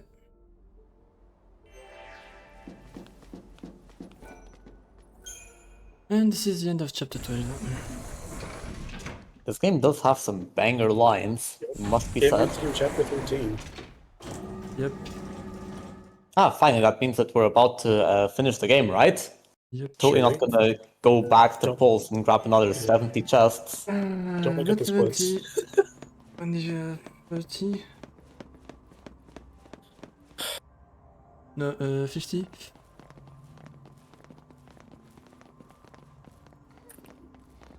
Where's the cavalry? If they made it this far, we'll see him soon enough. Hello. We are the cavalry. Poor guys. Their fate is worse than death. Not them too. They're all Seath.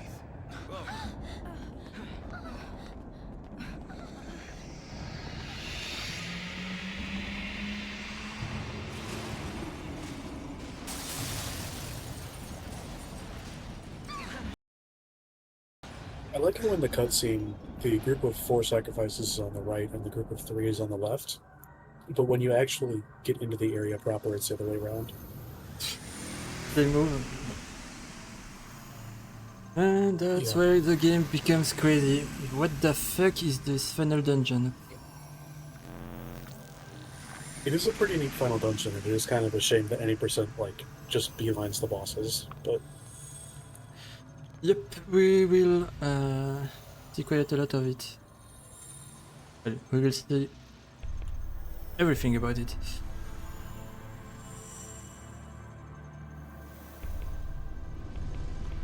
This is it. But not A lot now. of dreams died to get us here, and we can't let it be for nothing. You said it. It's not just our future we're fighting for. We'll do it for everyone. Fal'Cie rule ends here. Daisley, we're coming for you.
So we have 3 teleporter. One goes to Eden, one to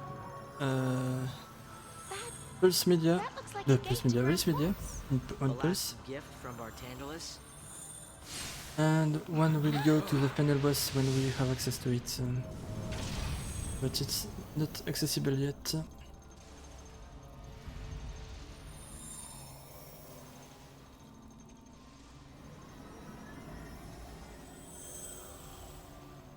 If we're gonna run away, now's our chance. So, guys, which way we going?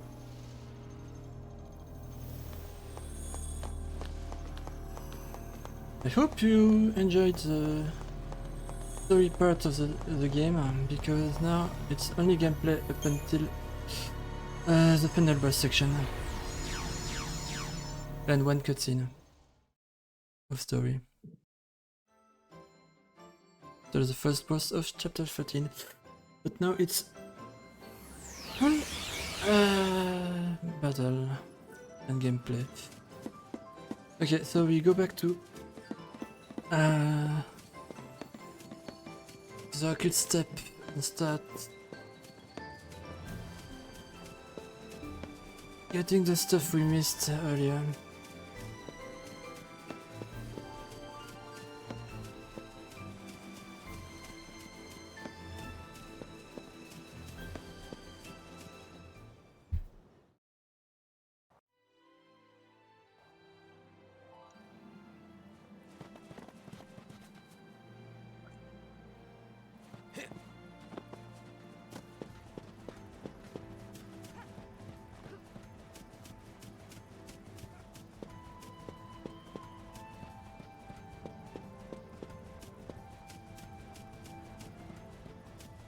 Yeah, the mission 9 is already done.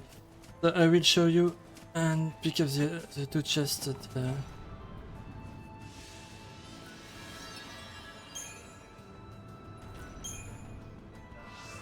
I didn't pick earlier. I picked earlier, but anyway. Yeah, and now several hours later, the consequences of the Tation's crash are actually starting to matter. Yep. So this chest, I'm supposed to pick it up now, and it's unguarded on this side. So anyway,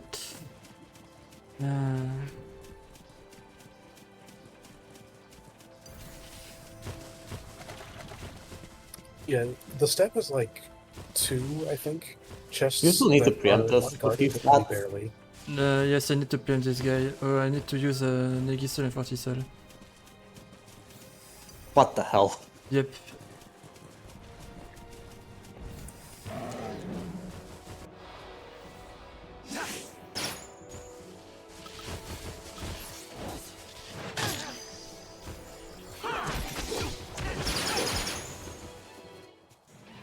That's the strat. Very That's a important really that you good throw the strat. lever scope there for sure. Yeah, just to stop the interruption.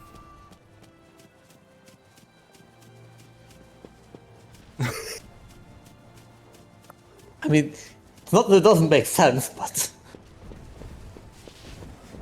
that is a funny overkill considering that if hypothetically you buy a lever scope, it's 10,000 gil. I don't need to buy Librascope. I mean, I know. I'm just saying lever scopes are technically kind of valuable. Maybe not in this category, but still. So I will show you the old strat of this fight. If you pick up all the Librascope chests, you're really only going to actually feel That's not the old strat. the Librascopes being expensive if you're also going for all check marks. I forgot it's not the strat actually. Rip Fang.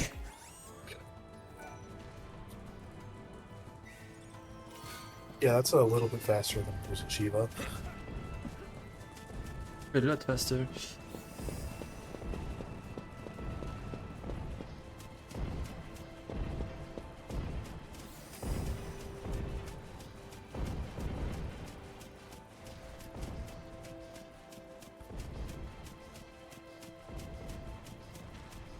So the objective right now is to unlock the Chocobo. So I will be able to move much faster than before. And pick up the chest on the way.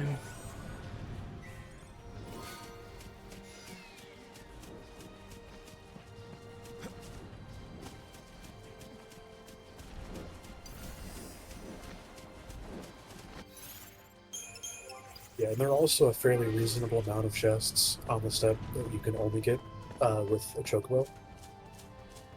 And then there's one that you can only get with a Chocobo or by seeing the Cactuar cutscene. which we want to avoid. Yep, so we won't see the cutscene.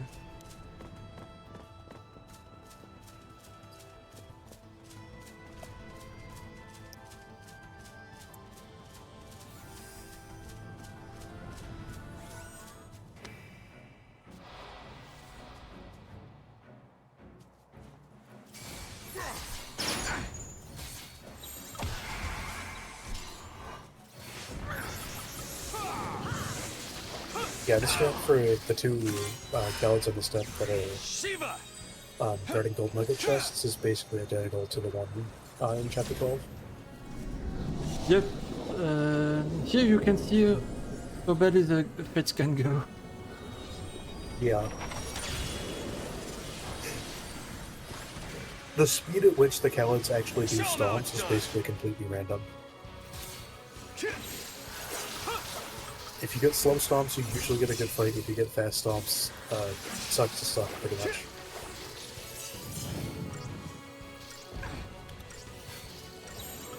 How about this? We do this together.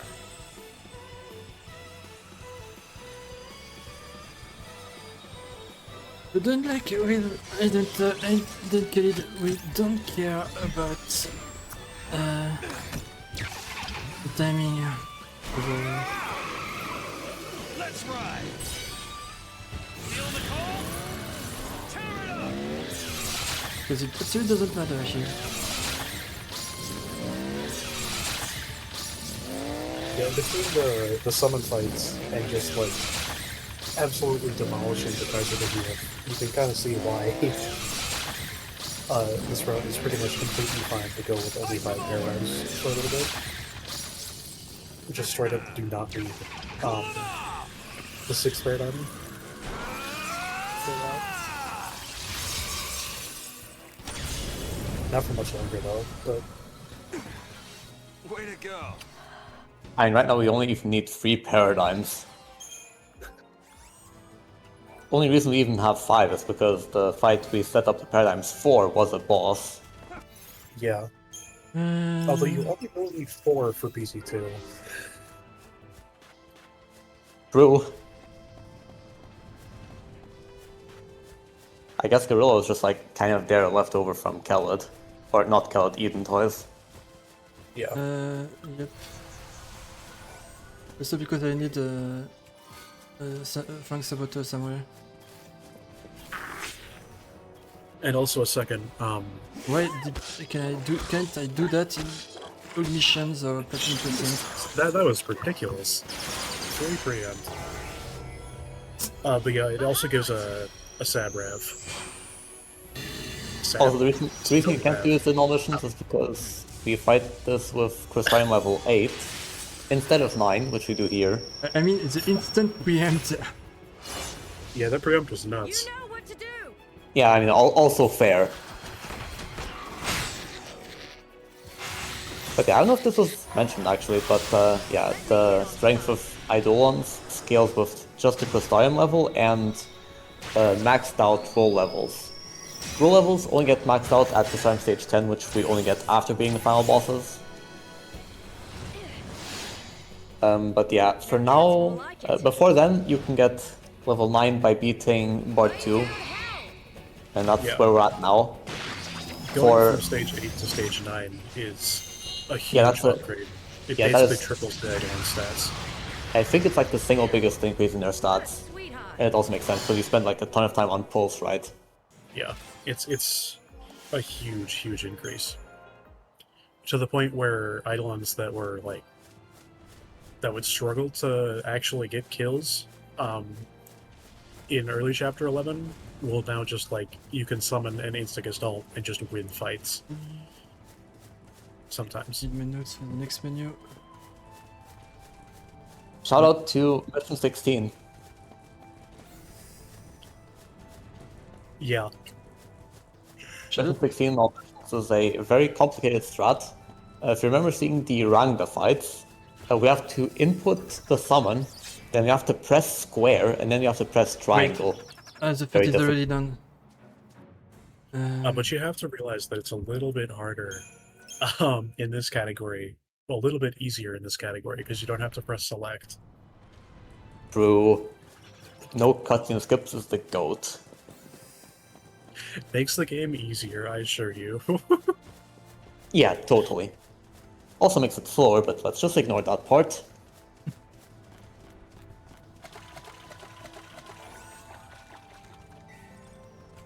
Also, I like that here we have another very specific amount of gil.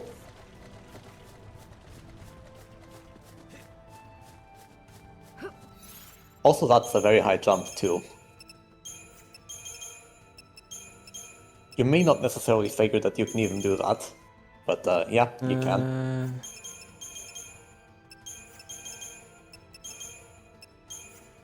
Need to change my menu, by the way.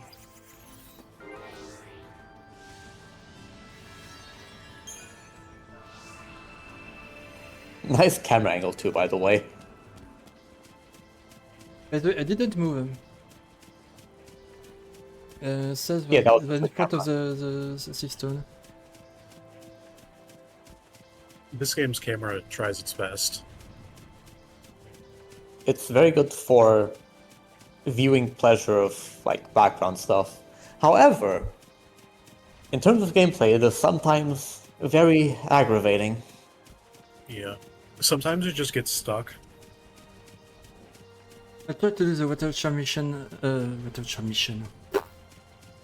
fight without the summon, but if I failed after the first try, I would use the summon.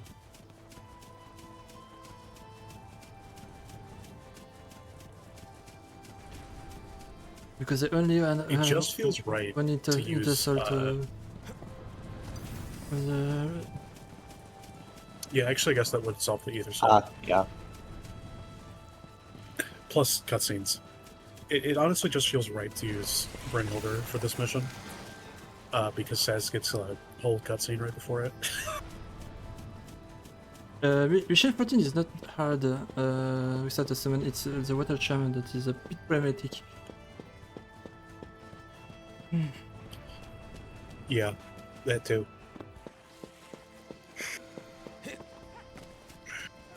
Sorry, I'm thinking all missions. Don't worry about it.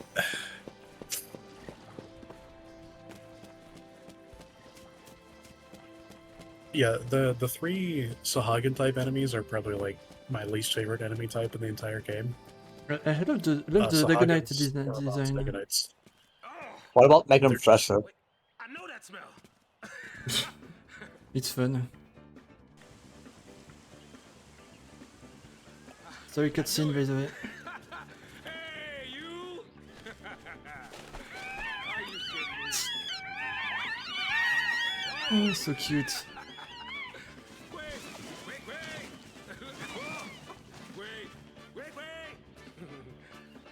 Hey, what we got here? New friends, huh? Why don't you go say hi?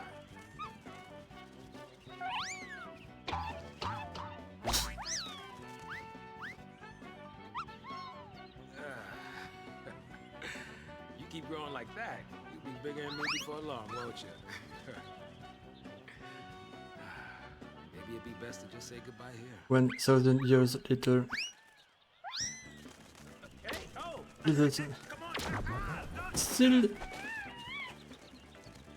Still has his height. Come on, I was just kidding.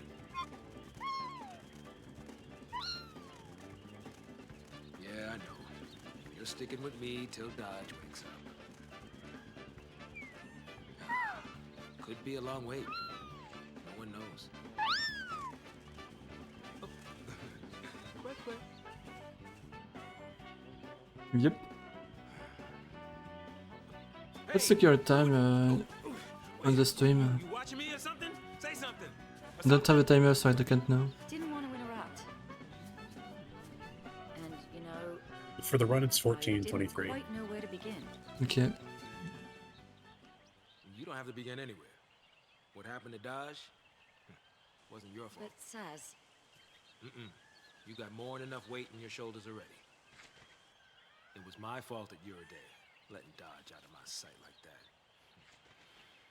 That one's on me.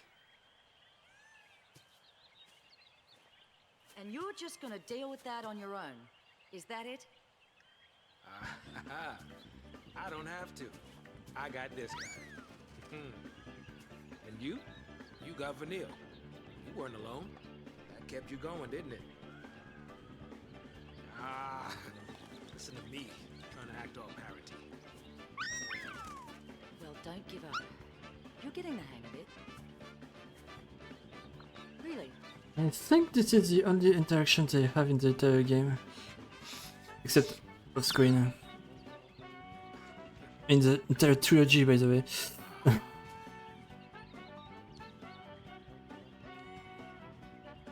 It might be.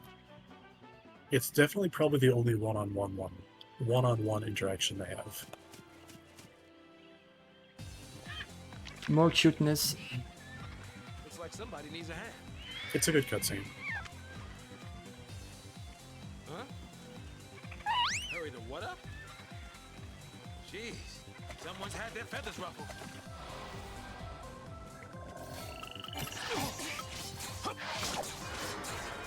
By the way, shout out to the cutscene having 1 Sahagin and 3 Ceratosaurs, and now the fight has 2 Sahagins and 2 Ceratosaurs.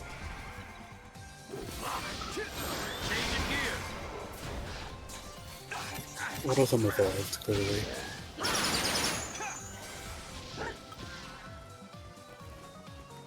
Yeah, evolution. A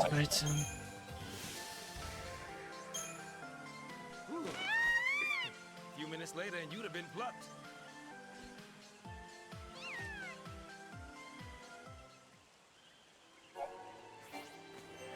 Want some gazelle greens, huh?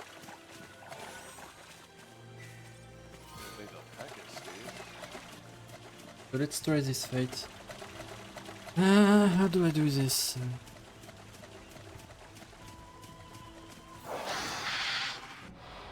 That way. Yeah, just get it for free, forehead. I'll handle this.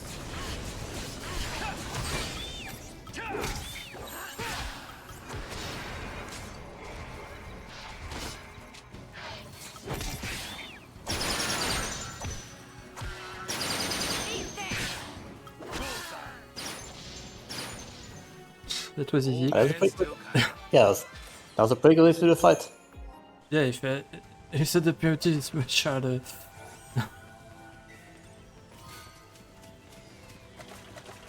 Since we can't skip the summon animations, that was definitely faster. Yeah. Without select button. Casual accidental time save.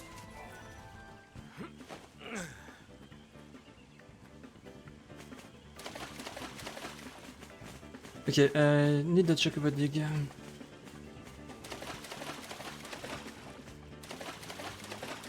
Wait, you need money in this category? Yep, because shreds cost a lot of money. That's crazy.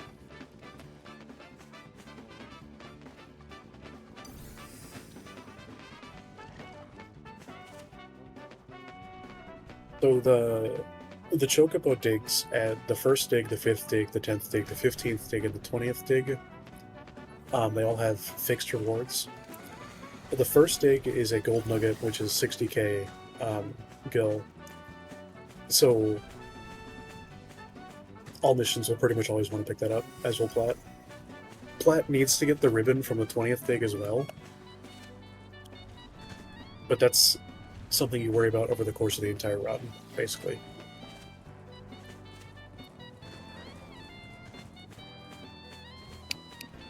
I get the platinum ingot on Hidden Carry, then I don't bother with that. But I need money.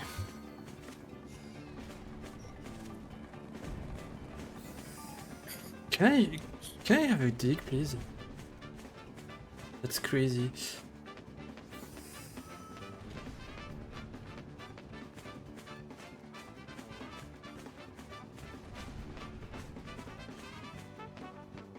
Yeah.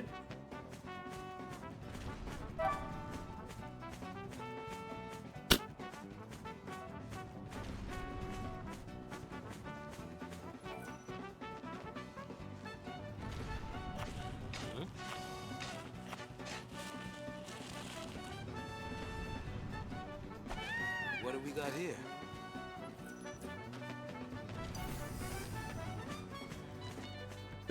Chocobodics are not mandatory in this category, by the way.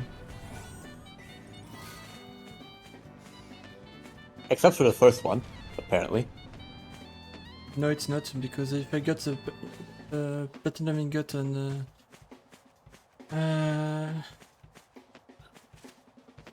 The platinum bangle chest is an interesting case, where it starts off unguarded, but if you view the cutscene right in front of the chest, it will become guarded. I think that's crazy. Yes, that's Correct. right. That's crazy.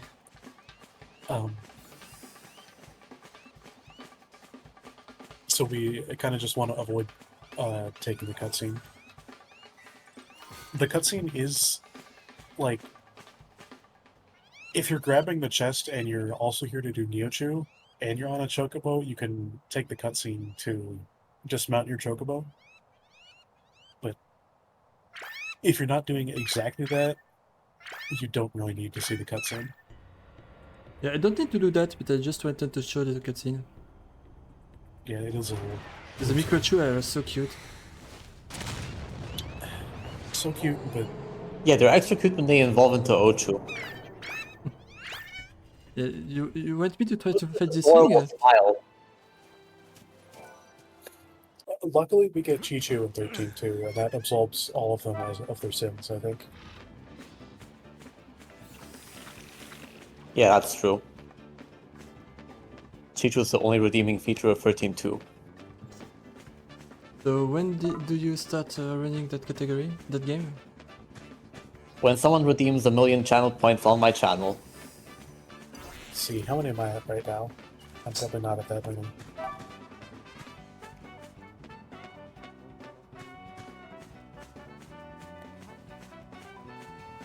I'm at a very paltry 63k.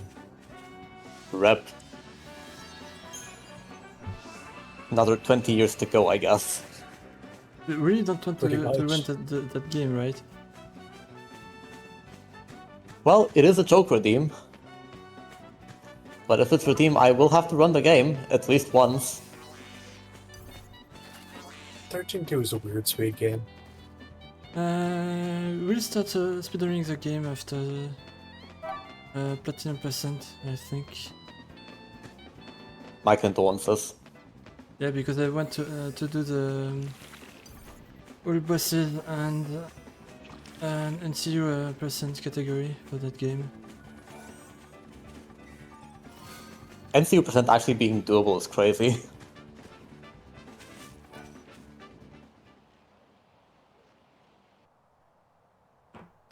And that Gloomstock's chest is unguarded unless you take Mission 55, in which case the Neochu for Mission 55 is there. Let's bully a sheep. You're not mad, are you? Wait, it's just mean. What are you doing? Stop that! Yeah, these sheep look so goofy. Sorry about that. Why does the sheep fall over in that direction? Don't ask me. What do you think he's... Anyways, we've now gotten the fluffy wool chest. Oops.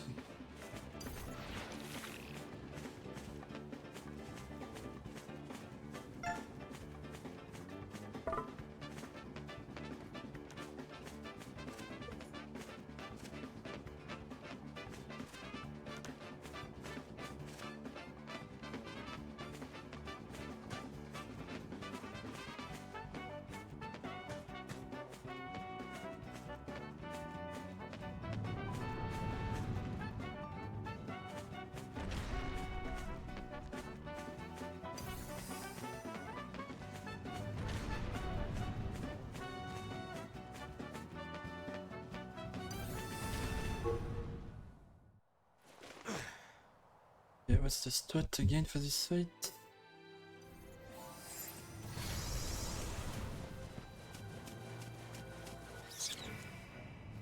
Yeah, there's a reason that when Plat does these fights, it comes around with stats including 5-digit HP among absurdly high other stats. Hold it together. One reason is that the fights are kind of annoying. Sérieux, Without là, it hein? being complex.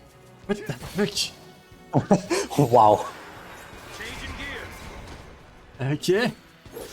That's a new one. Oh yeah, I guess I should say why Plat needs to do these fights. It's because these are the only ways to get the elemental charms.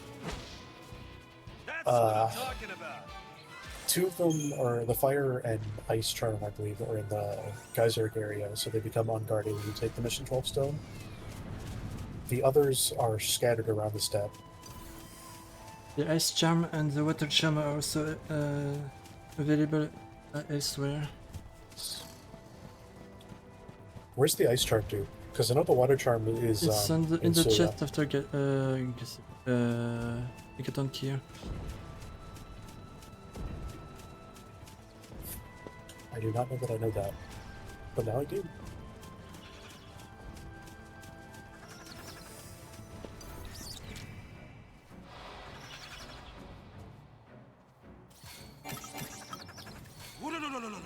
I like how these guys die so quickly that you want to skip the preempt. As if there was any doubt. Yep. Mission 11 core.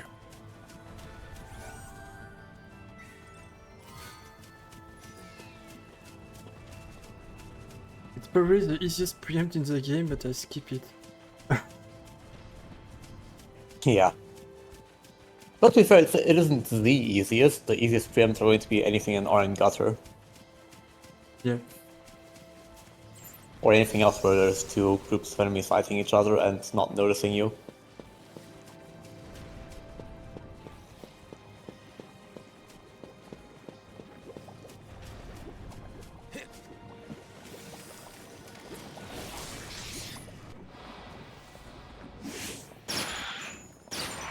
Yeah, if you remember back from a few hours ago, we struggled a lot against Bob, but this Direfland has nothing on Bob.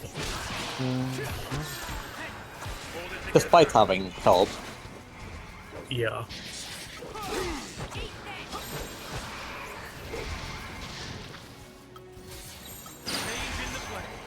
SSS. These are basically the best weapons money can buy at this point.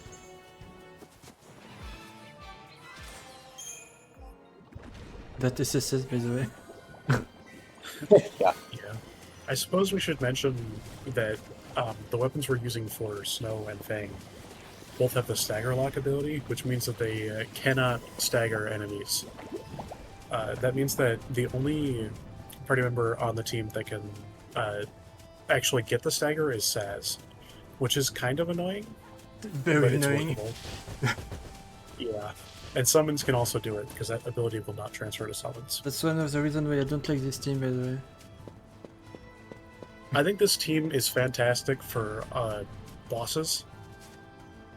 Like, it's honestly probably the best team for PC2, Władysław, and Tiamat.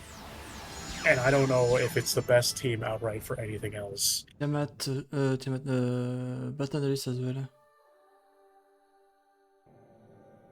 What was that? Part 2 as well.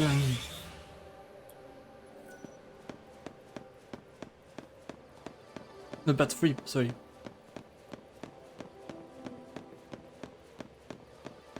Oh yeah, because you have Stopka, so you don't need a medic. Yep. For Orphan, it's a very bad team as well. If you don't use... It's... Okay, okay, honestly, those it's probably cheese, like... It's probably a great team if you have way too much development. And you're able to get Poison on Saz and Kurasa on Snow. But if you don't, then like, why not just use, like, Saz Fang Hope or something? Or Vanille. Yeah.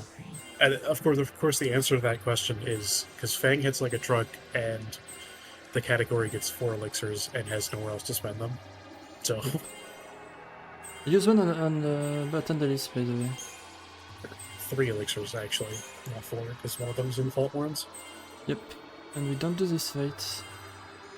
Yeah.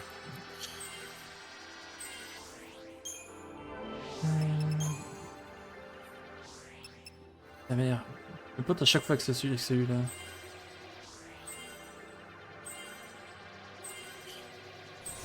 That could have been bad if you actually got D-Shell Yep. there. One day I will Yeah, get it.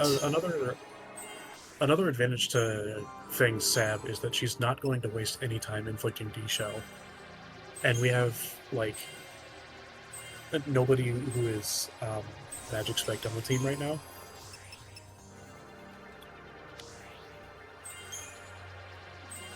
Hope and Lightning can also... Hope, Lightning, and also Saz can also skip D-Shell in their Sabs, but that comes at the cost of their literal only debuff being D-Protect or D-Protega in Hope's case. Which, I mean, in Hope's case, that actually is a pretty useful niche to just be able to just do nothing but spam D-Protega. But for the others, it's rare for that, for just D-Protect to be super duper useful.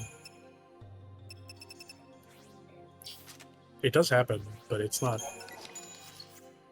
super common.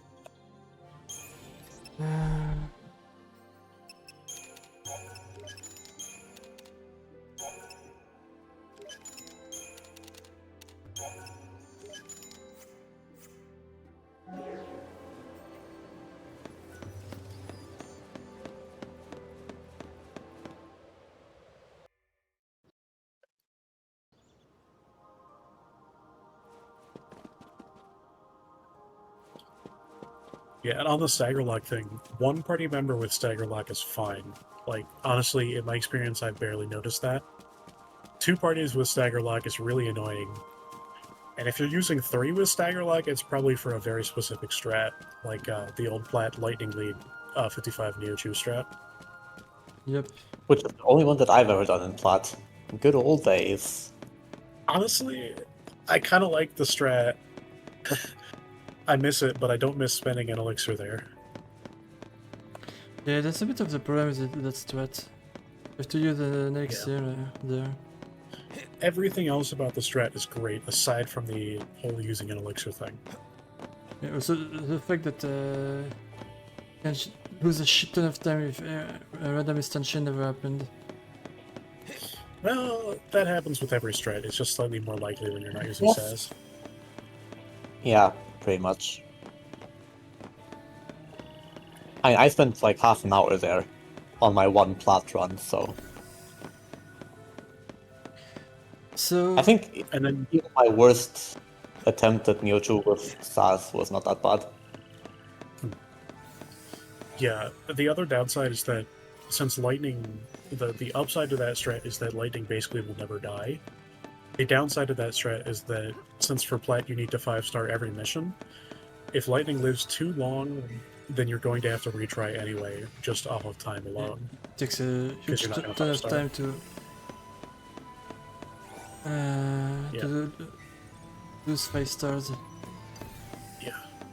Honestly, it's probably like an absurd amount of time, and it would almost never be relevant, but it is a loss condition in a fight that otherwise basically has no loss condition, aside from maybe... Actually, I guess if you hit Seed Dispersal, you just lose. But that would take so long.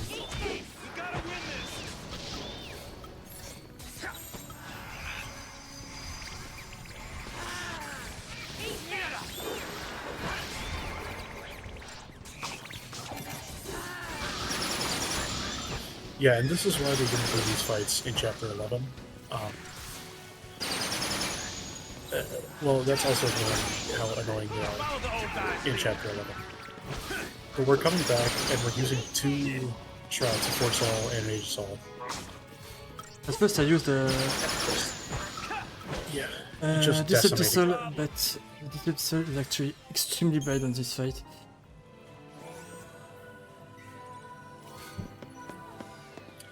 Yeah. And even with all the buffs we have and all the upgrade weapons and such, it still takes 40 seconds. Yeah, the Orlons have like 200,000 HP, I think. Yeah, honestly, they might have way more too much than HP. Let me check if they have more than Sid. I actually want to find this out now.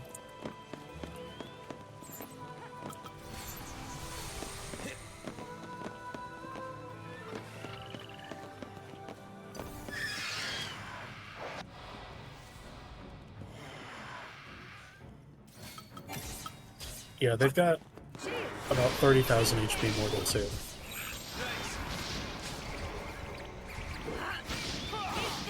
Which is really, really funny, honestly.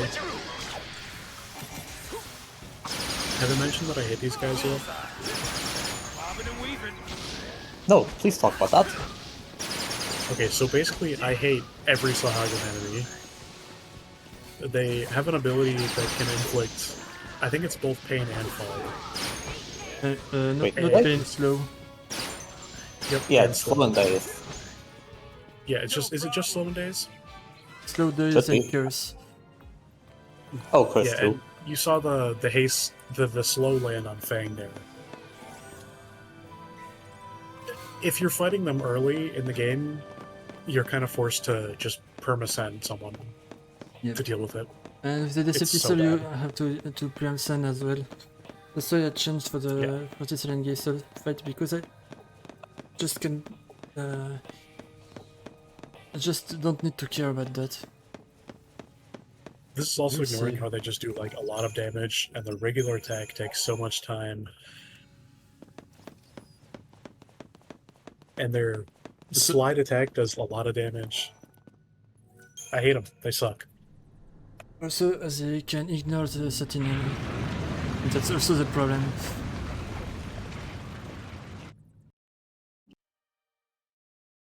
Yeah.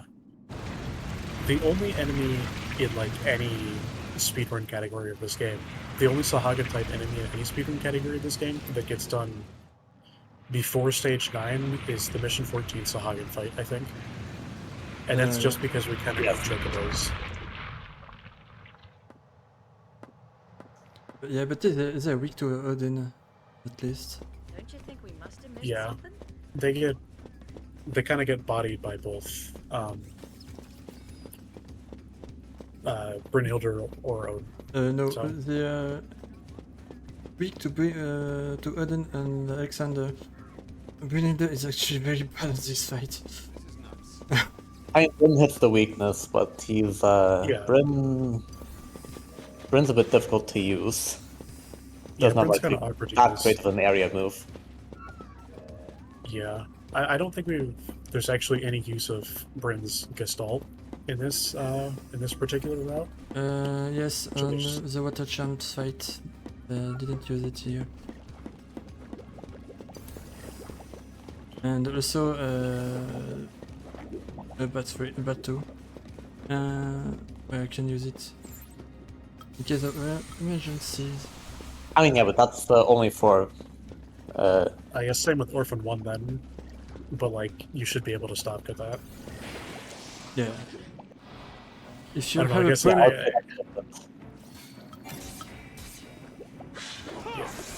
it should be fine. Usually.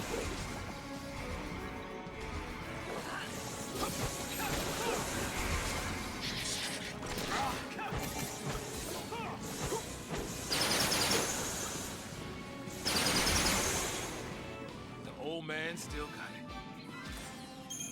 it. 19.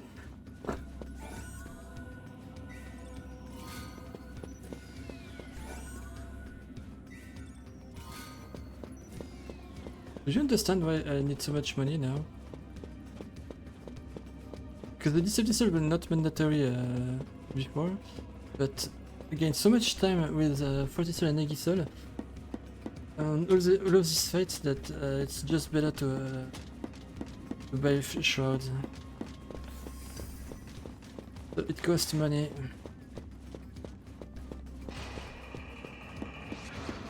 Yeah, I guess that makes sense.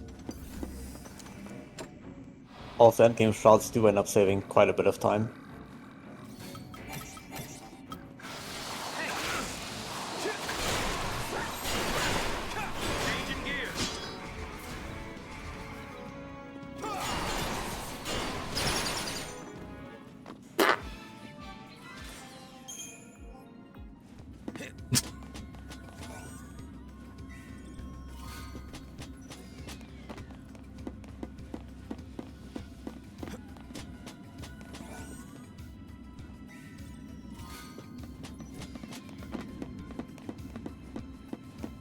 No, don't need to go further, since the tyrants don't guard anything.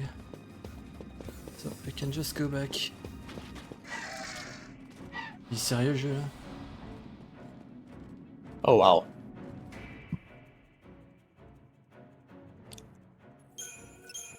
That is quite unlucky because the bird had to turn around and then run immediately.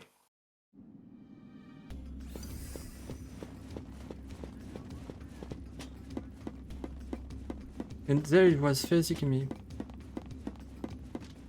Anyway.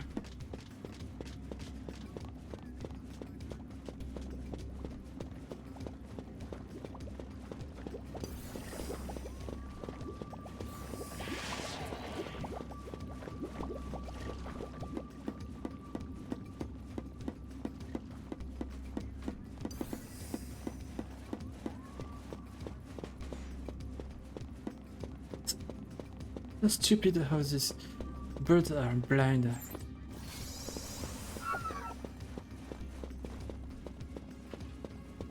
Don't need a deceptive for that type of birds, but I did need one for the next one.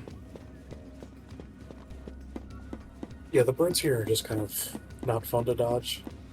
Those three is just impossible in that way. Make it consistent. Yeah, and even the ones that are like reasonable to make consistent aren't fun. Birds just aren't fun to dodge. But I try to do it every time, and I'm sure I can do it. I believe you. I will still call them unfun, and I will probably still use a decept, even if a consistent way to dodge them is found.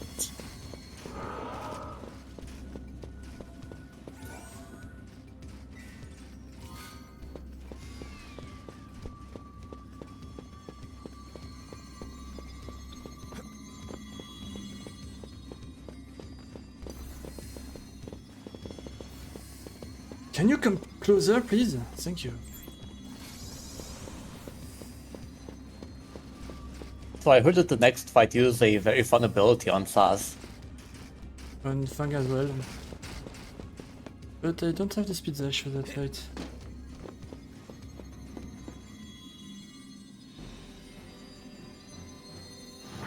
Maybe after that.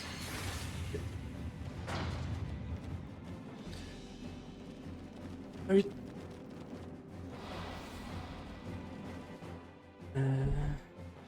Life Siphon. I appreciate how high the Numidia are flying in the cutscene, and then the fight happens and they're at the same height as your characters.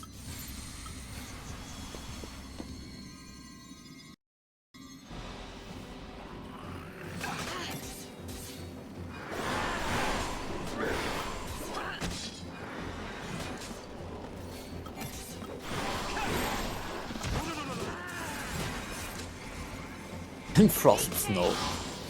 Because why not?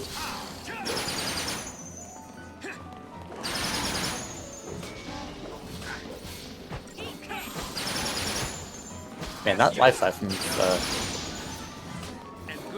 pretty weak on Saz. Hold on, need to read my essay. Why is he missing so much? As he says. He does that a lot. Well, that fucking sucks.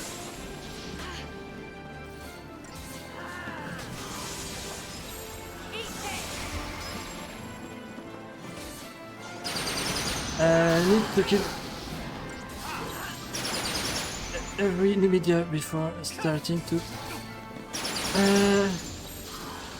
debuff me Cyphex because this idiot spams low otherwise.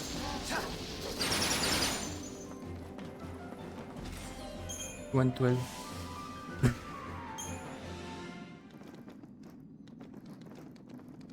This fight is stupidly fast. Yeah. I guess with these stats, this is probably also the best party for Cyphex.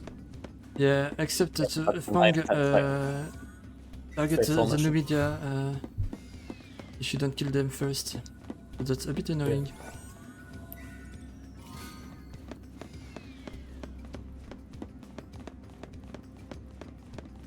So the reason why we fight Safex is because we figured 2 chests, but also it opens up the hairy ruins where we will find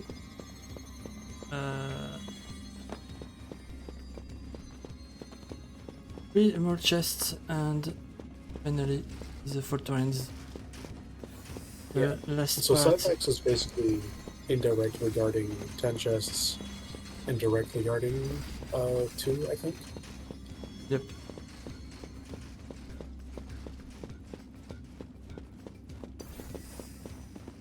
Can you move, please? Thank you. Where it's moving. I mean, they move automatically to the correct place if you just decept the dodge. Has the advantage that you are guaranteed to not get caught.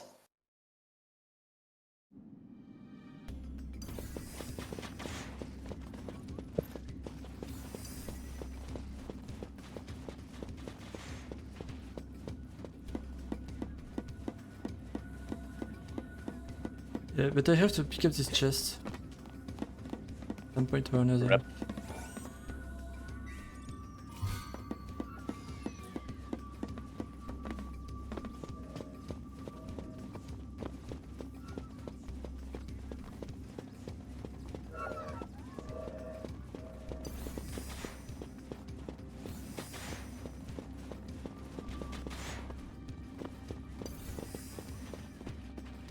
Ooh. Thank you.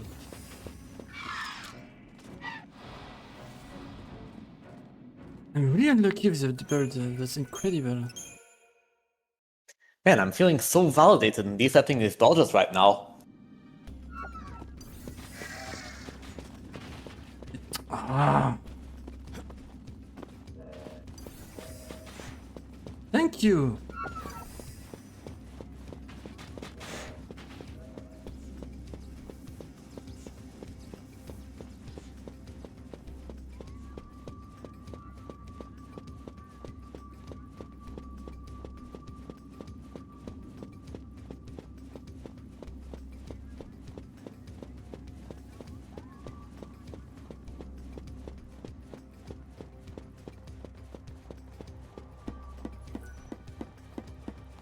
In fact, there are 2 equipments menu left in the run. Yeah, that checks out. One to equip the Aura Scarf and Fang, and one to unequip the Aura Scarf and Fang.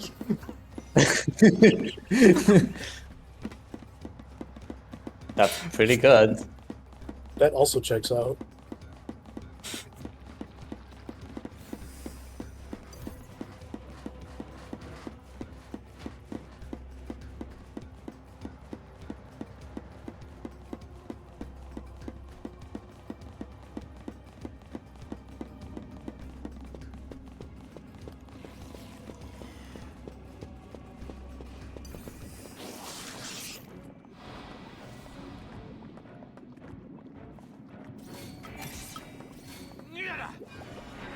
Yeah, and anyways, we just fight these guys now because them being in the way and us just fighting them is just faster than going the other way around or taking like an extra mission stone fight through teleports or whatever. Yep. Very funny how that works. Yeah, plus there's still the Juggernaut fight to do, so it just kind of works out this way. Yeah, even in all missions, taking this fight, warping back to Mahabara is the fastest way to get to that point as well. That we're going now.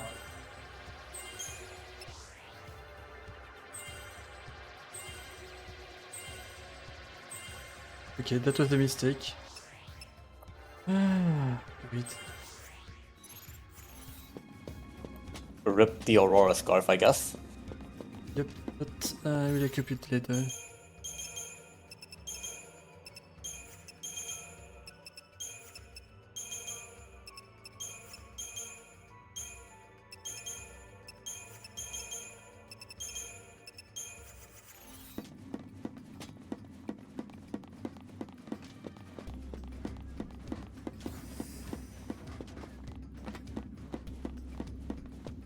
The aura scarf is not that important, but I need it for some fights.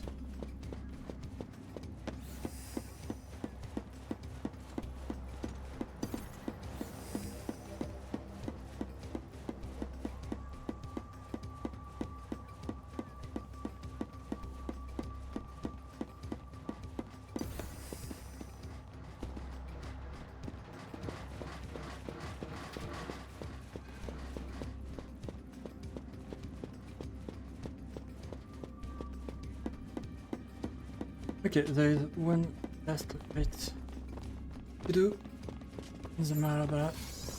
Because it guards the chest, it's the fun juggernaut. Cool juggernaut. The cool juggernaut with a 47 Agisal. But because it's cooler to get to gain 20 seconds.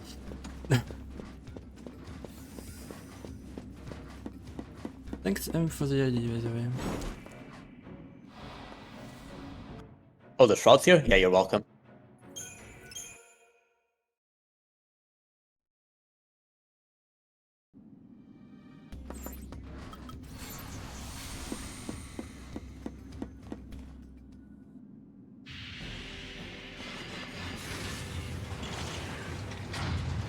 I see a chest and a mission.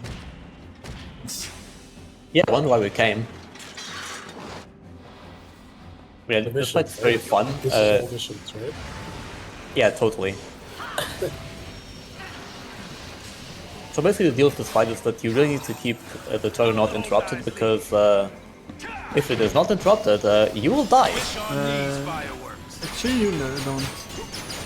You can let it do one attack, but not two, basically. So I guess we do use send buffer to blood points in this one. As I said, don't die. Yeah, 13 HP, not even close. Yeah, you want to be in sense that attack typically, but well, you can also just survive 13 HP. 13, by the way, funny number.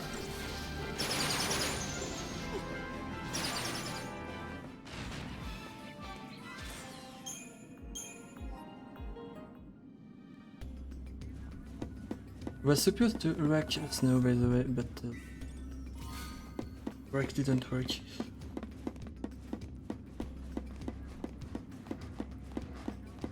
Yeah, because it wasn't a refresh. Yeah, because snow attacks fast. They couldn't Yeah, I rack can him. just happen sometimes.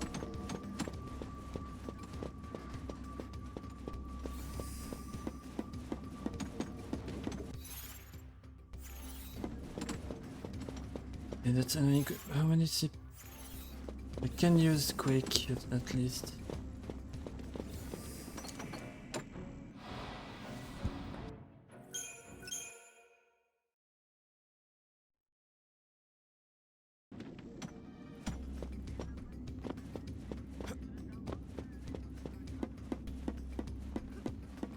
When we get out of the Mahabharata mine,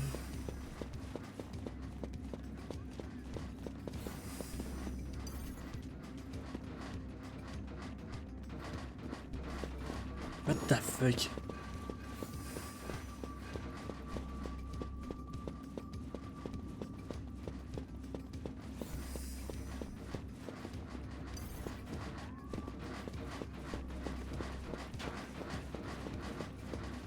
Oops, you missed the summon with Shiba because we will use it again.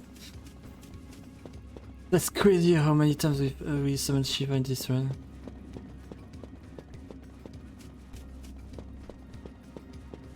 Still one fight before we do that, though. Yep, there's one more fight. Or the last Shiva summon.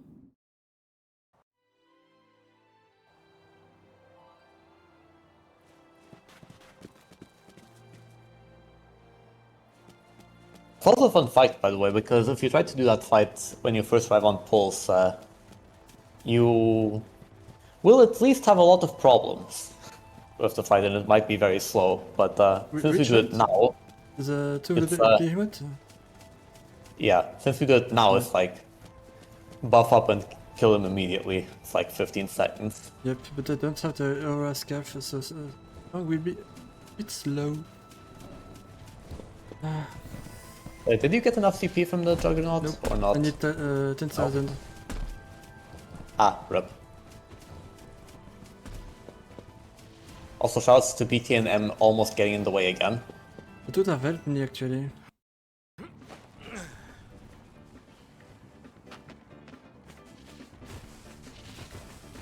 So I just would have fought them to gain the CP I miss. Man, if only you had an accessory to boost the CP growth of your characters. If only said accessory was not extremely slow to grab. If only.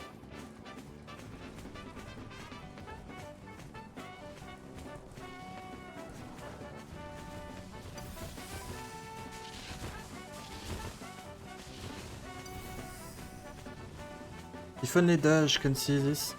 A foggy area.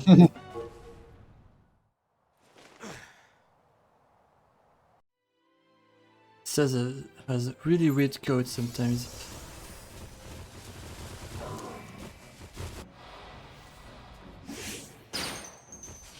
And 2 bullets in the ass.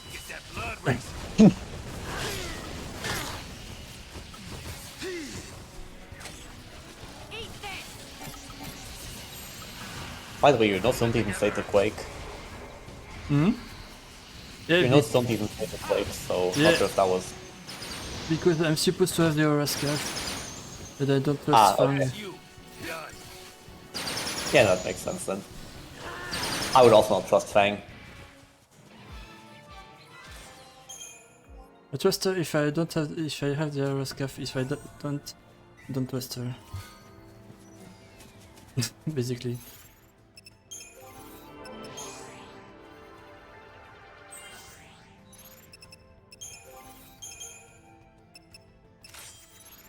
Okay, now we can put the Aurora Scarf on her, finally. So go to the menu, because I'm stupid. That's not the menu. That's the menu. That's not the menu, because I forgot to do this. Good enough. We appreciate your great menuing skills. I mean, I'm 15 hours in, so excuse me to be a bit tired. Only a couple hours left. About 2 hours, I think. Yeah. How much of that is Fault Warrants? 20 minutes. How much of that is final boss cutscenes? Only 30 minutes. That's surprisingly little.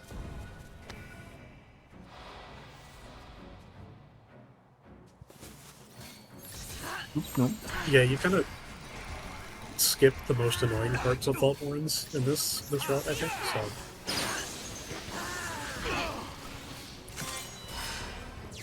Shiva! Yeah, no Neo. No attackers. You mean repeating the same fight over and over? No, we don't skip that.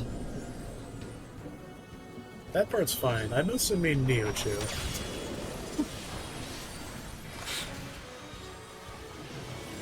By the way, do you have better than 12 seconds to engage? That's the real question. No. Lame. I want a refund. Now you need high wind for that, I think. Maybe. We do this together. Also very cool that Snow cannot stagger now. Yep. When you have to Kiva. Yeah. So when I was saying that stagger lock only applied to the party members, that's what I meant. Let's ride. The summons do not care. That's it. By the way, the only way to play this strat is to get start so quick and really immediately and just grab. That's why I waited a bit to see if the animation stopped or not before using really. Really kill.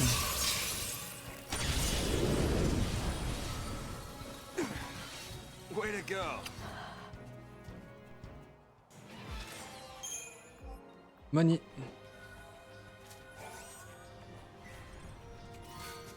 Is that the last Shiva use? Hmm? Is that the last usage of Shiva? That's the last use, but that's not the last summon. Yeah.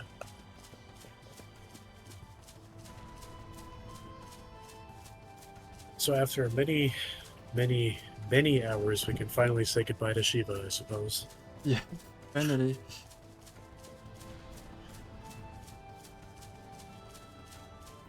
Shiva is kind of a weird summon because an enemy kind of needs to either be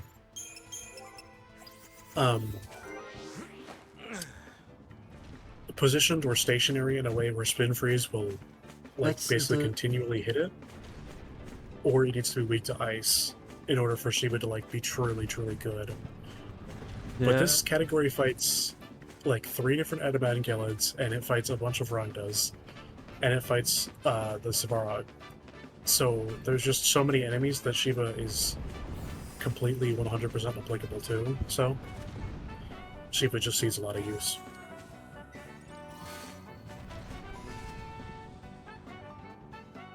Also, this is the last Chocobo raid of the run. Yeah, and this is also the Cactuar cutscene I mentioned earlier. I'm skipping the Cactuar cutscene here. Yeah. It's right there on the right. But technically I could show it and do the Cactuar. Do I show it? Yeah. Flip a coin, part 2. Let's go. To show fun stuff. That would actually add a fight against a Cactuar, right? Yep. Yeah, then probably not. No, Great. never mind. In we go. I tried to come up with a Cactuar strat.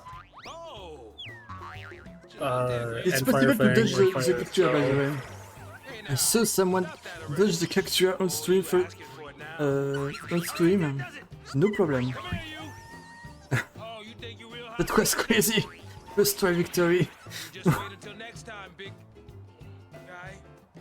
The chest is not guarded, it's just that the Cactuar is in the middle.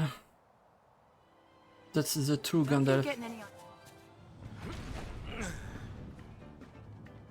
You shall not get this chest.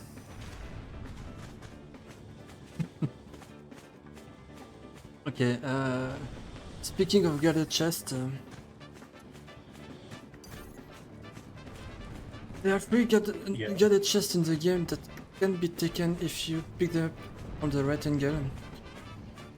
This chest is really annoying to grab. Yep, and this is the hardest one. Okay, nope. I was so close. Second try. Second try is not bad.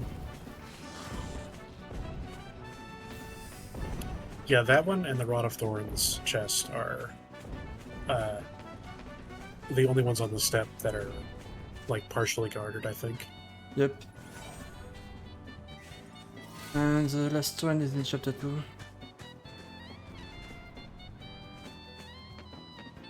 I love the fact that the skeleton is the last chest one with pick up.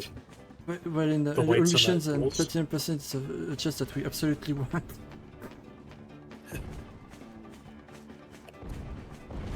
So is it really only 3 chests? That sounds right, actually. Yep. The Load of Stone is quite easy to pick up. But yeah, the potion and certainly before anima are not difficult, but I don't trust myself enough to use a 47 on the elevator. Yeah, that's fair. The main reason the Speed Sash chest is so difficult to pick up is because you have to do it on a Chocobo, and it's a lot harder to do precise movements on a Chocobo. Yep. I don't even know how to pick up the chest Is that the chocobo, by the way? You take a chocobo and you ride it to the chest area, and then you dismount the chocobo. Okay. It makes the chest pickup super free, but then you have to actually dodge the Ugalo. That's a vegetarian, not a Nugaru. Not Ugalo? My bad. Ugaru is only a mission. Actually, yeah, Ugalos, those are just marks, right? Like 50 something and then mission 3. I love jumping there. It's totally useless. Yeah, the last 3 chests in this split are all going to be in the Archaeopolis.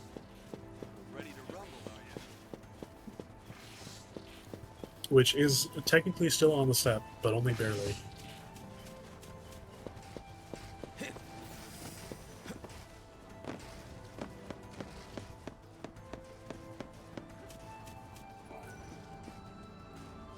I think after Zenobia, I'm gonna head out again. I'm getting really hungry, not gonna lie. My voice is also getting tired. I'm getting tired. It's okay now, but after the crash intelligence, I just wanted to do something else. Yeah. Oh, nice, we can Here's, finally fight Zenobia. Really scary. The fight against Zenobia is coded in the game as well. But not coded to beat a Tomberry. Yeah. Oh my god, she's dead! Rest in peace. You got one shot. See you later. How could the do this to her? See you later in 200 years. Isn't it 400? 400 Yeah, years. 400. Yeah. Because I'm pretty sure she's in Academia 400. Yeah, it's an Academia 400 as fuck. Yeah, that's what AF totally stands for. Sure. And then I forget if Geyseric is also there, or if it's just something that looks like Geyseric. It's Geyseric that's also there. Omar is an actual step. Yeah, I have no idea what the actual lore explanation for that one is, but it's probably got something to do with the fact that the Undying don't die. Yeah, it's almost like they're undying. True.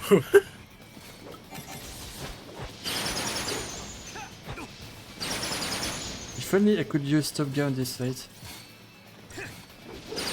Oh, seriously. Well, that requires 1 TP. That requires to have Top Gear, and I don't have it. That too. Yeah. Stop goes into Stage 9 Sin, which is a bit of an ask at this point. How close is getting it for the end of the game? 54? 54? Basically need attack us, Vladislaus.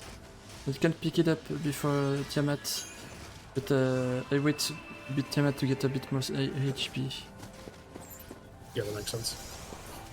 Alright, yeah, like I said, I'm gonna head out. Okay. See you later maybe, or not? I don't know. My voice is kind of shot because I've been talking a fair bit, and I think I'm coming down with something. Yep. But I'll definitely be in chat, and I will probably show up in VC for like the final bosses. But I don't know if I'll show up before that. Good luck for the rest of them. Stop waiting at me. Yeah. Follow the old guy's lead.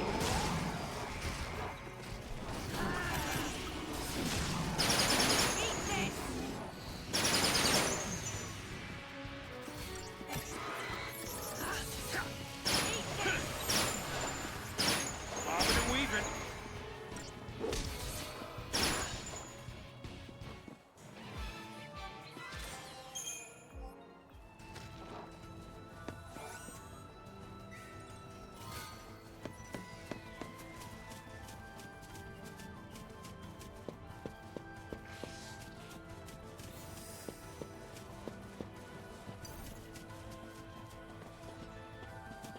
I'm here, you idiot.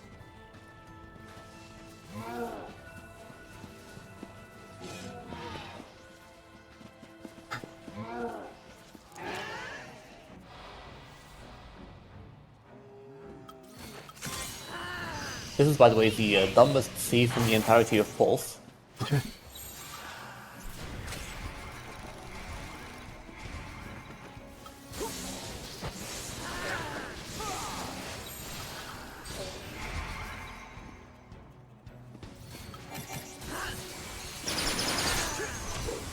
Not scary at all. That's what I'm talking about.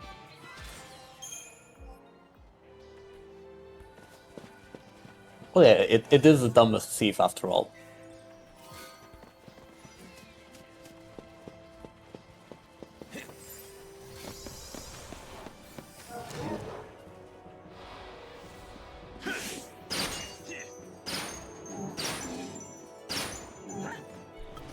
I have this Euroscape on flank for this fight.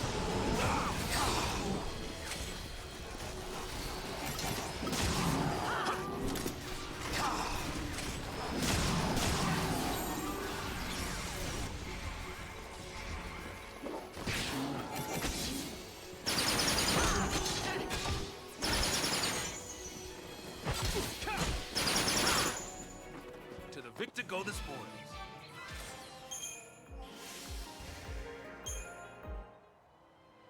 Okay, time to fight a capture. I'll try to dodge it, I don't know.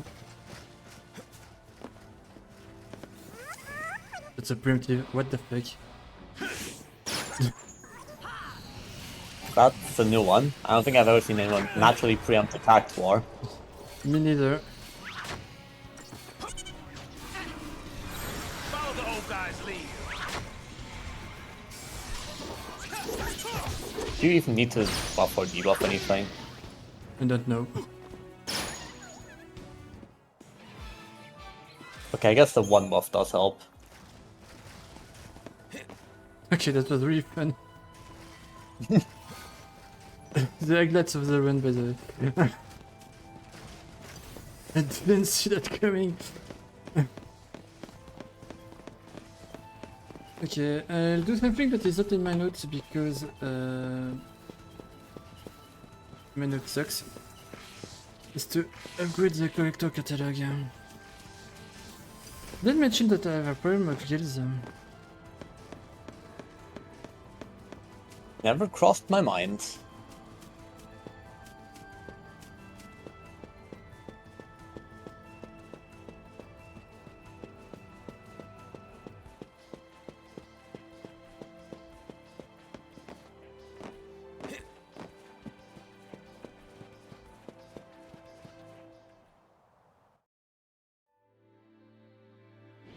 This is the last 7 chests of one pulse.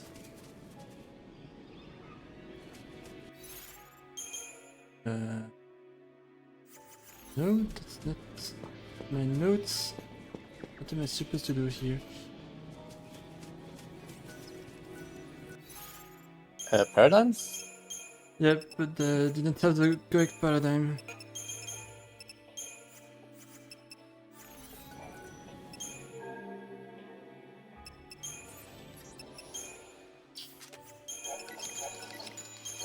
Forget to upgrade.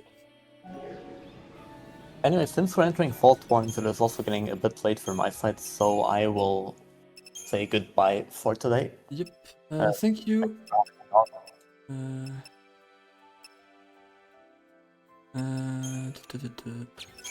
Thank you for helping me. Yeah, no problem. What time is it, by the way? The run is at 15:24. Yep, but the real time. For me it's 23:47. I guess it's 1 hour later for you. Okay. But yeah, I'm gonna get going. Have fun with the rest of the run. Bye.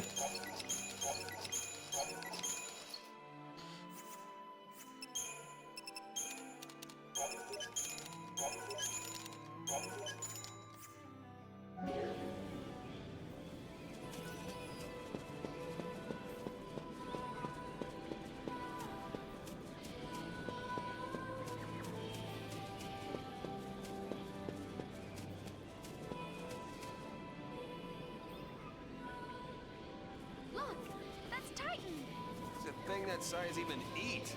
You name it. He's a biogenitor. Chews up one species and spits out another. It talks? The struggles of the frail and feeble ending lost. Better your life waters quicken the seeds of new. What's it saying? The weak don't even deserve to live? Yeah, nice place, this Grand Pulse. Lovely. That last goat depends on the leader, by the way. He's a big eater. Same thing for the fight on attackers. The lines depend on who's the leader for the fight.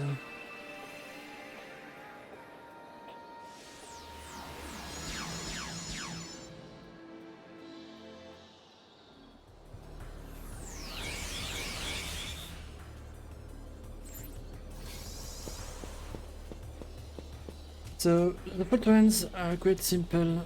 You fight a mission, the mission opens up new missions, you fight the mission, you choose one, fight the mission, the missions opens up, etc. Up to 4 times. That's not the correct paradigm.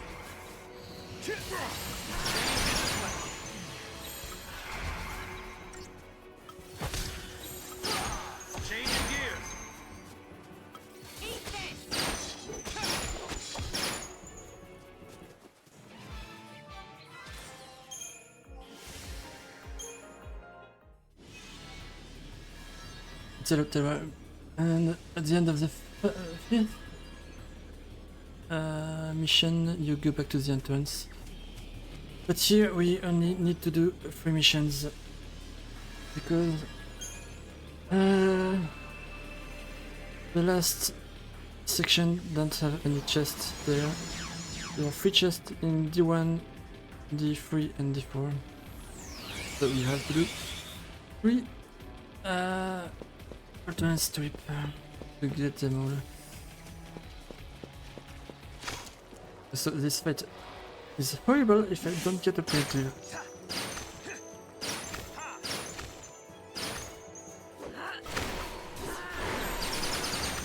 Changing gears.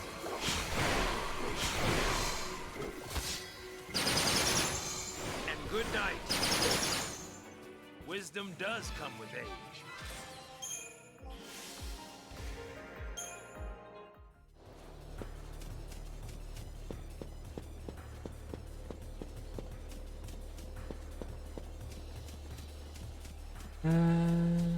C2 doesn't have any chests, so I don't need to go there. But I need to go here at the let's. C3 has a chest. I can pick it up here on or in the next trip, but I forgot to pick it up here, but I won't forget, of course.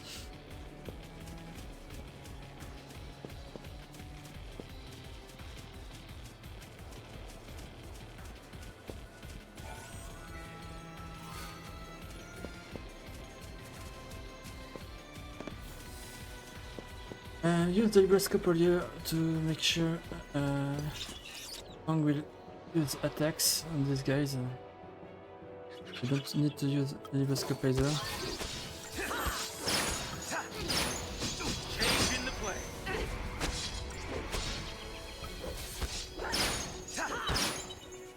As if there was any doubt.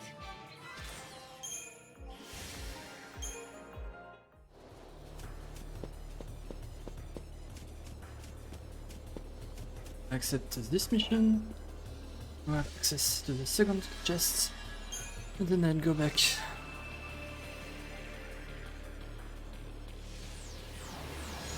And in this category only, we will see the last type of Thief Stone, the one who teleports us and nothing else. The orange Thief Stone.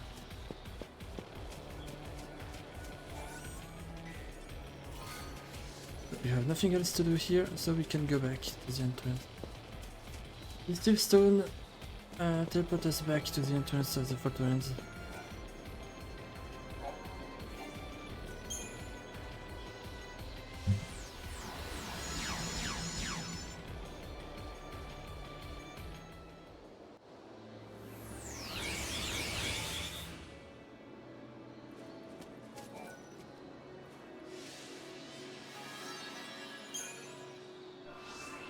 we go back in the Fortress because we need to do 2 more trips.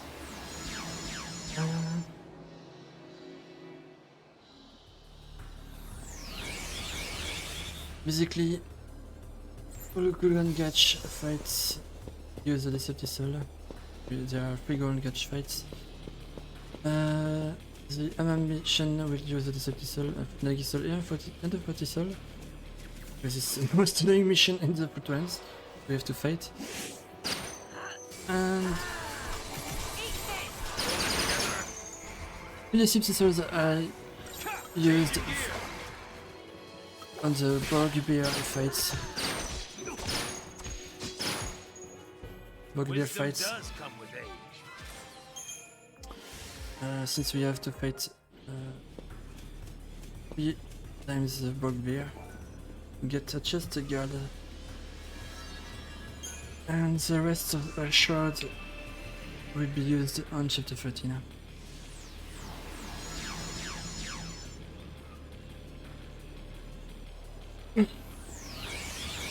So that was the last job of the run I did at the beginning of the Fortress.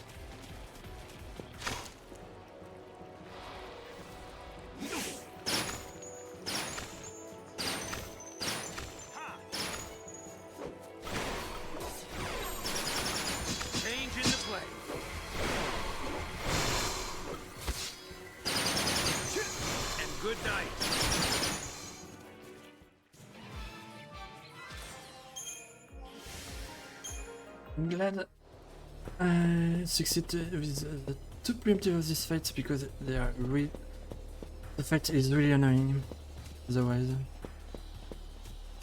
I set it up at my paradigm just in case I have to fight without a preemptive, but it's not the best thing in the world.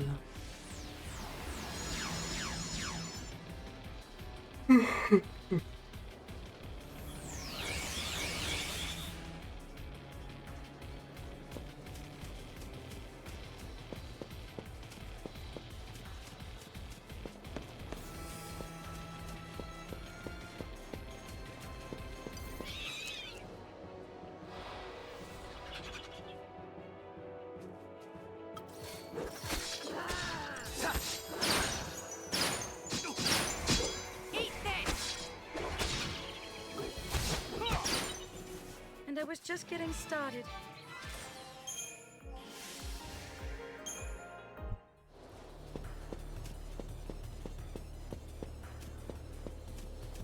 So now that we are done with the first part of the Fortress, okay, we dealt with the Refugia.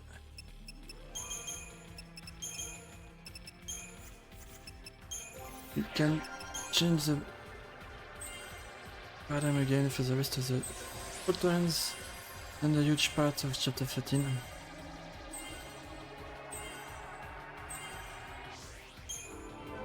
And do the crystallums.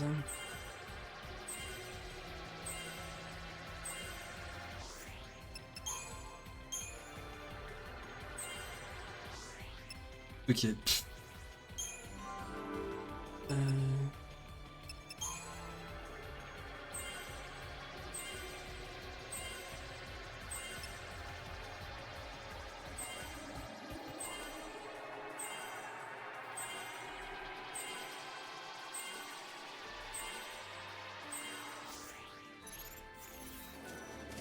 And that was the last time I do Fang and Snow's Crystarium.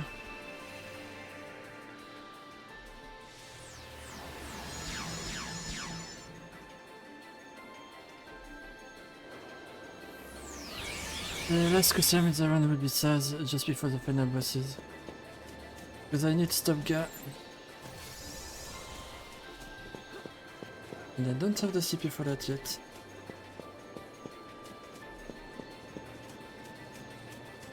This is a mission that I should do, but I don't care about it. And I will do the mission right there instead.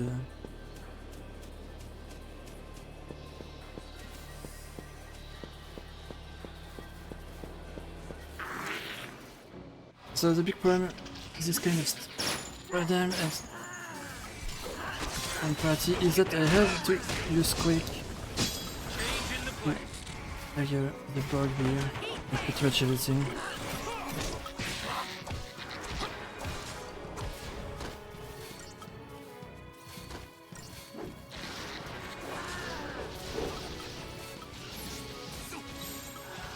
Changing gears.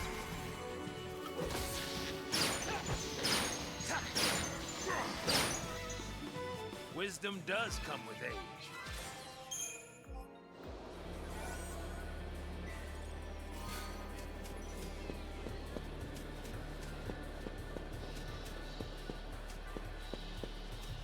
And now we can go back to the entrance of the fortress for the last trip. Fortress. For the last 4 chests.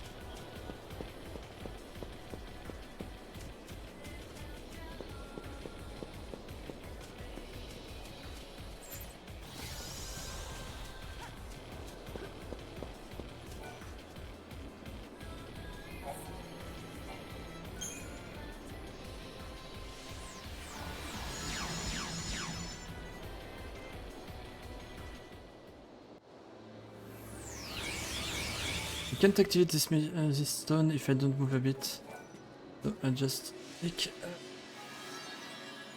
180. Suicide. This 160 on myself. Be able to activate it. Right. Yeah, 360. Anyway.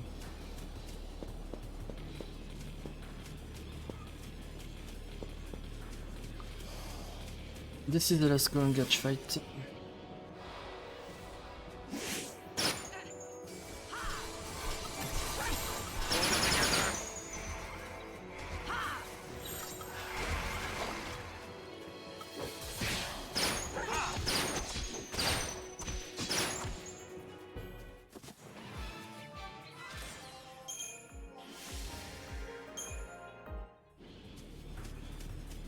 And now we do the left side.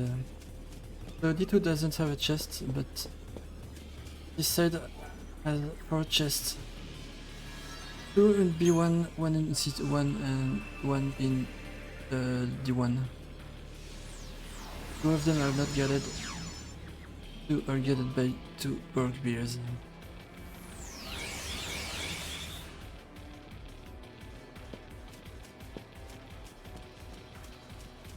The Tableau Sunseed is not guarded. The Wedding Talisman is not guarded, but the Gold Dust and Zealot Amulet are guarded.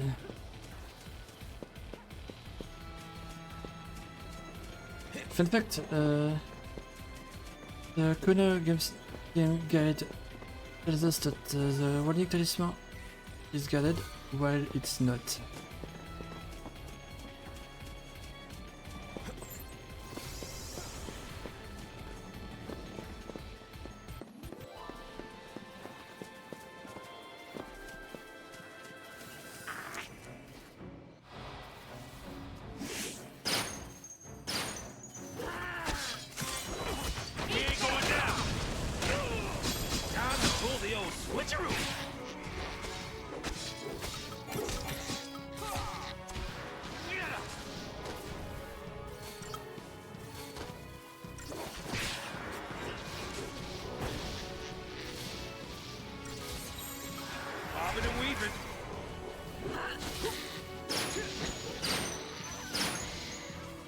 That's what I'm talking about.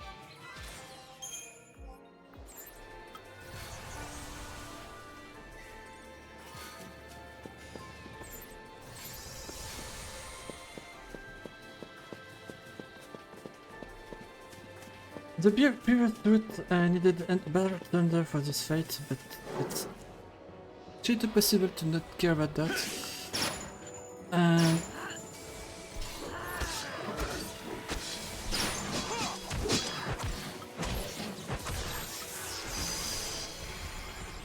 just use the hit stuff to stop them from attacking.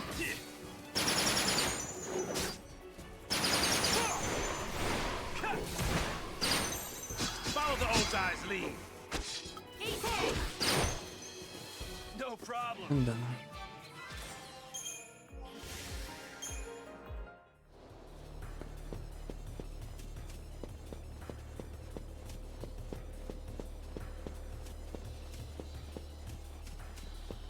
Basically, before I just I used to buff Saz, Snow and Saz, Snow and Fang with Encrust, but it's actually faster to just blitz through them and blitz for the fight with the keep mechanic, keep and cut mechanic. The cut mechanic, anyway. We keep them interrupted. Did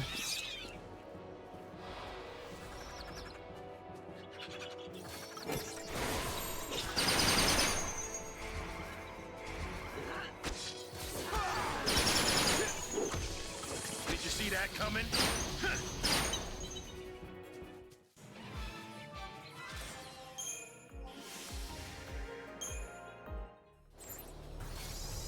And there is one last fight in the Fortress.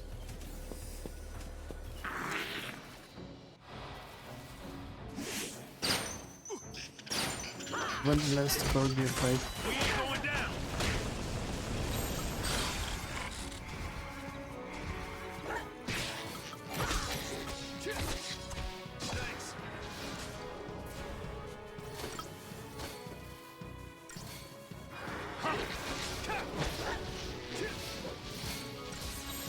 Time to pull the old switcheroo.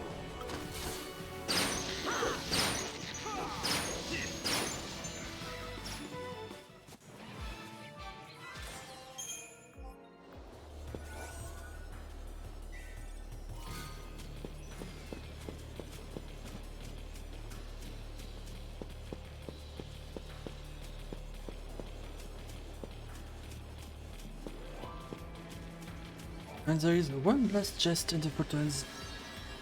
The warding talisman. Before we can finally get out of here.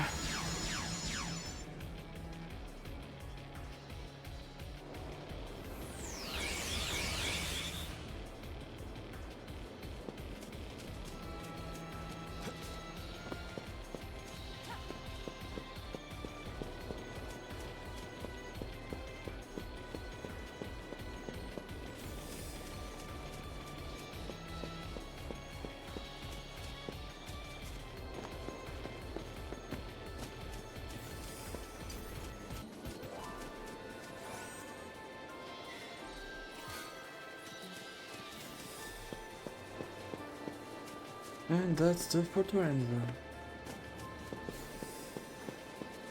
Just need to get out of the Fortress and Grand Pulse. And go to chapter 13, okay, the last chapter in the game. But we have yet to start.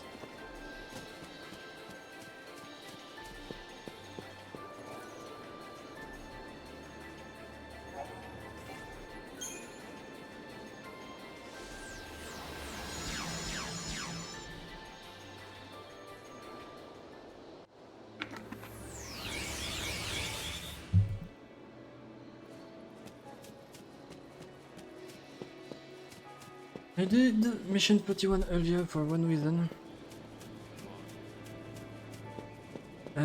To get access to the teleport stone. I can go back over this media faster. It's actually 1 minute faster to do the mission than not doing it. Especially in this category, since it's even more longer because I can't skip the cutscene. So I would have to show the cutscene where I mount the chocobo and show the cutscene where I dismount the chocobo. That's even slower. Anyway,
So we have 24 chests left in the game. Most of them are not guarded. But some of them are quite annoying to get.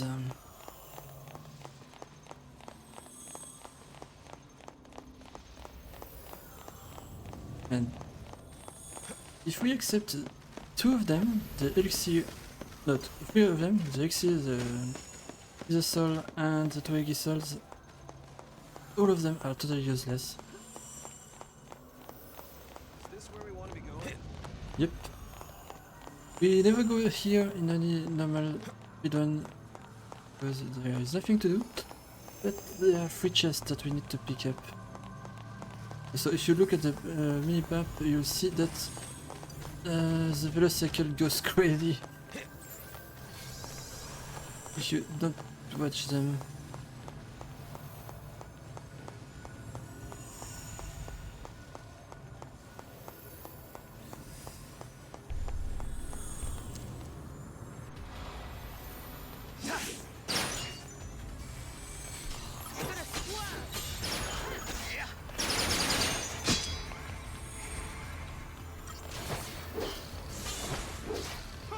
Hello?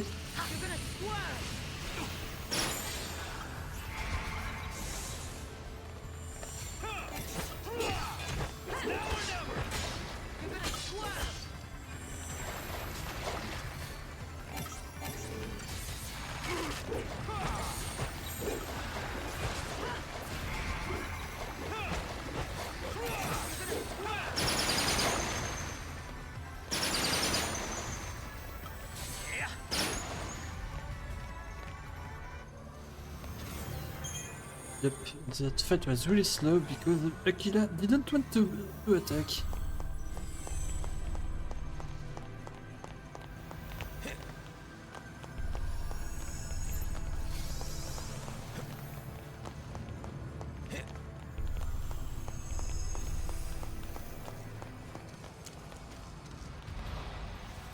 It's gonna stick. Much appreciated. Oh, you can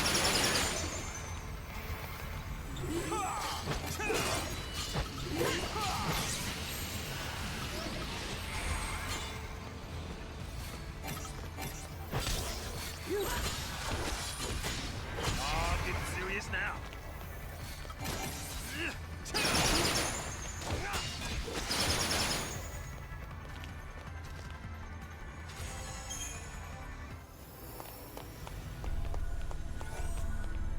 Mirror it.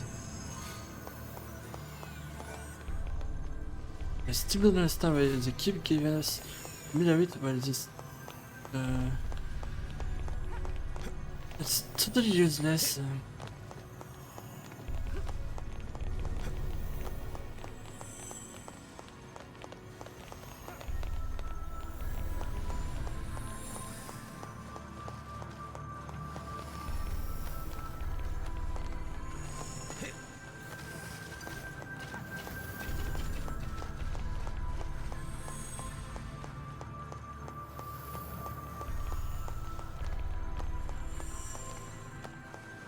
By the way, Log, can you mention in the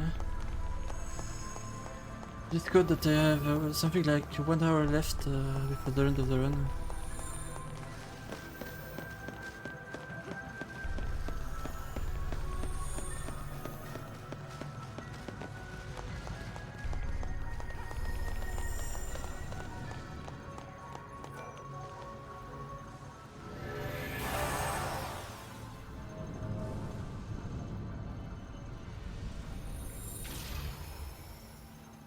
We continue chapter 14 just for a bit, then we go back, turn back to go here.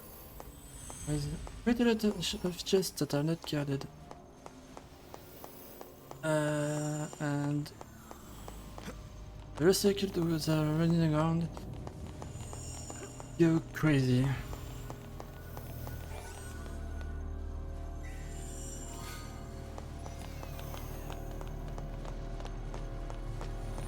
Actually, the real problem of this section is not the Velocycle But the Butler game in the middle, because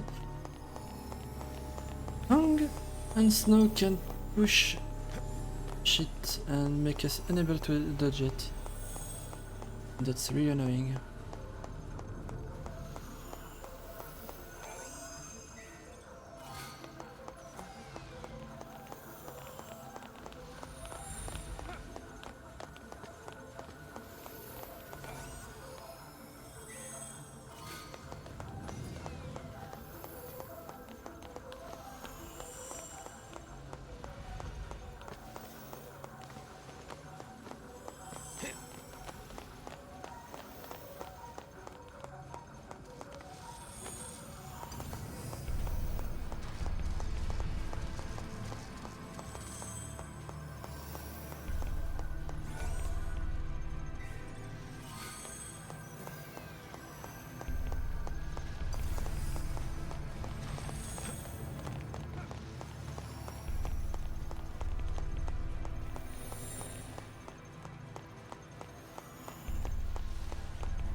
Okay.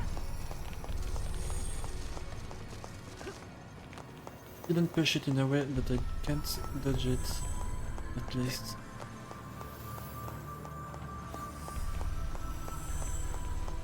Velocycle goes crazy.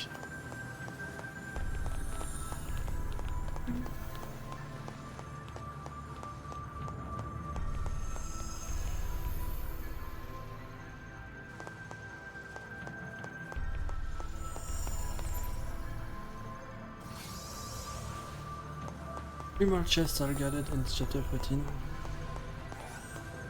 One by a group of chests actually. One is guarded by 2 sacrifices, one by 2 Dagonites, these creatures. And the last one is guarded by 1 immortal.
And this chest is the reason why I only bought 3 Aegisel instead of 5 like the Fortisol, because there are chests that has Aegisel in it.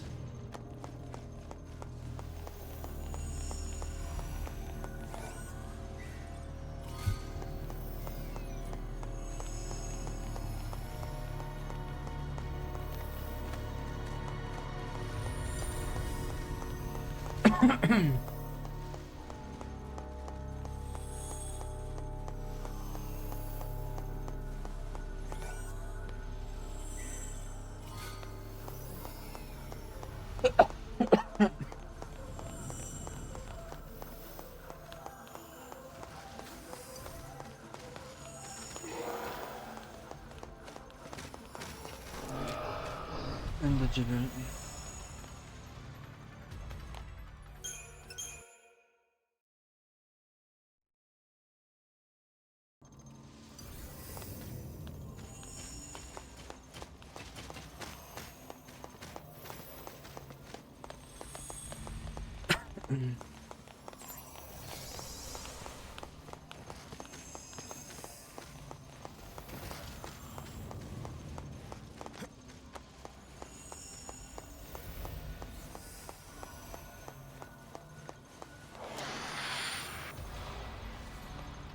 sting.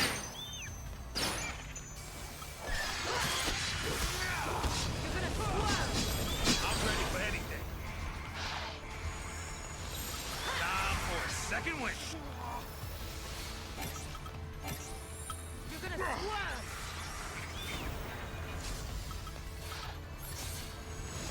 Bring it!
Which way do we head?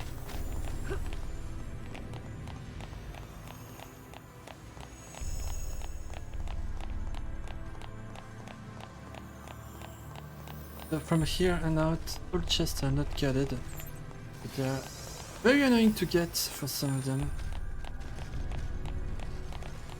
This one is calculated to have just enough time to pick up the chest, go back and cancel the Decepticon.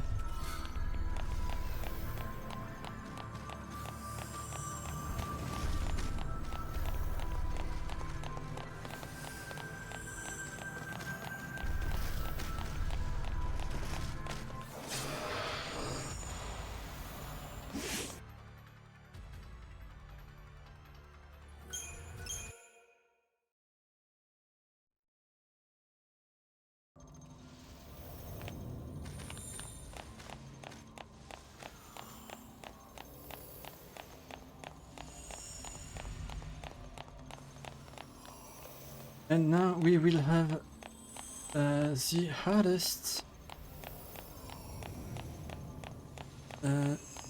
non-guarded chest to pick up, and the hardest dodge in the game as well.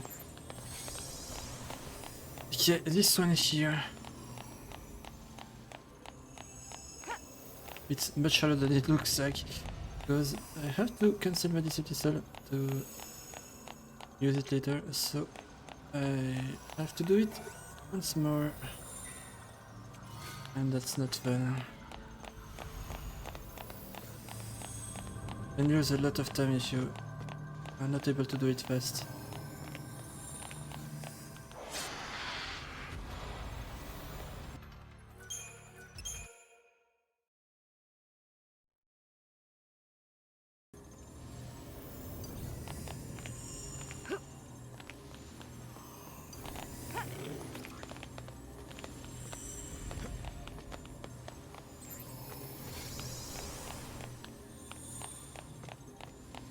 Okay.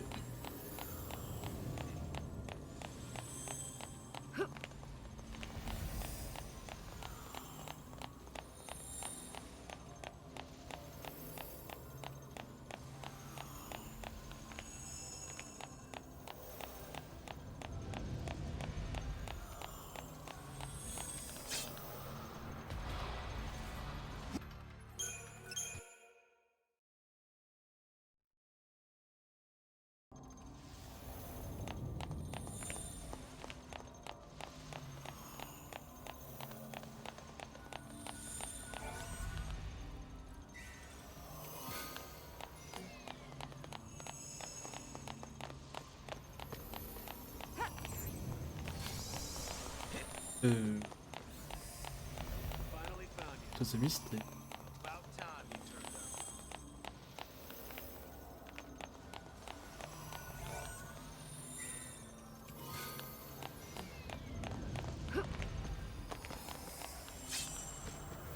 have the time for that.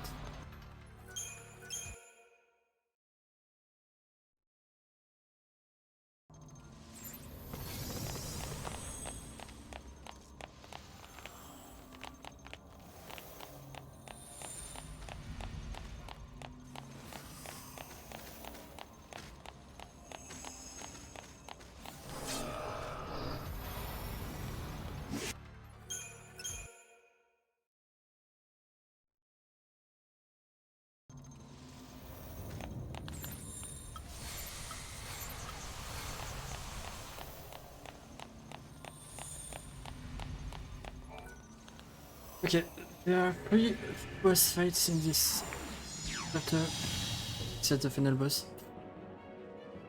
Each of them have a special mechanic. This one has one enemy who's immune to magic, one enemy who's immune to physical attack. So...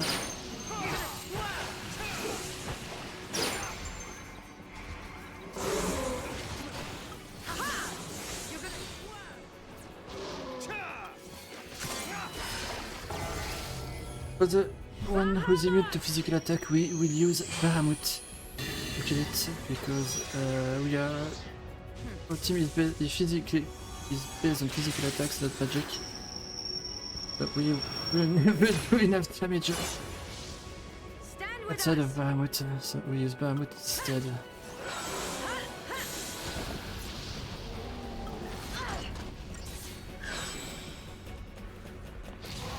Time to fly.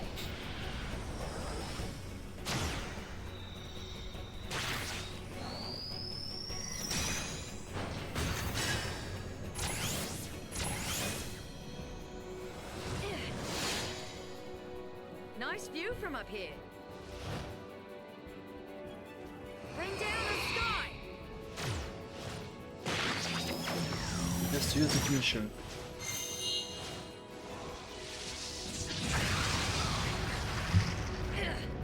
Enjoy yourself.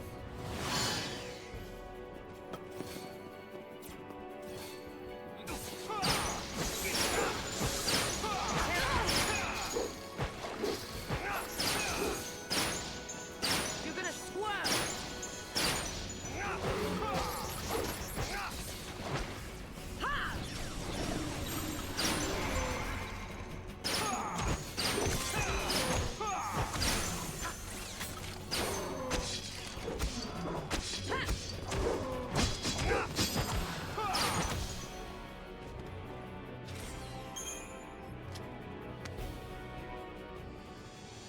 Don't need to stagger the bandits, the Jabberwocky.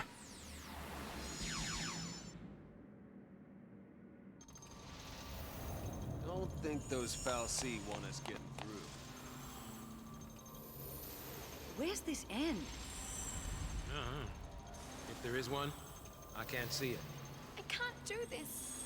All these Seath were people once. Like us. But that's what Bartandalus is going for. Don't you see? Make us feel guilty, lose faith.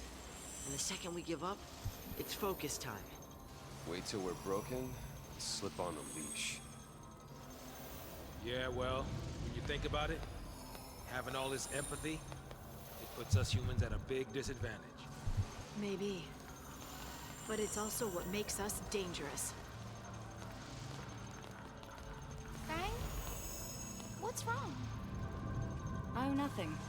Just that time's running short. It's okay. My mind's made up this time. We'll just make Cocoon our home. Yeah. I guess we will.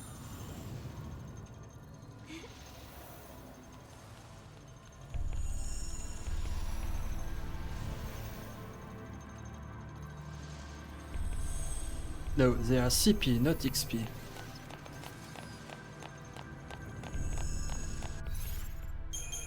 Nope, not first.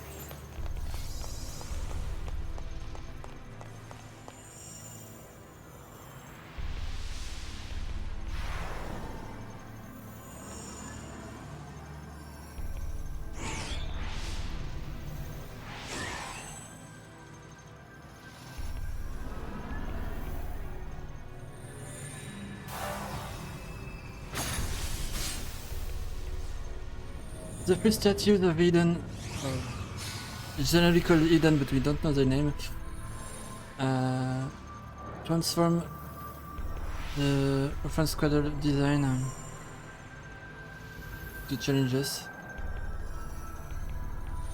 and teleport us to boss fights. There are 3 statues, so there are 3 challenges.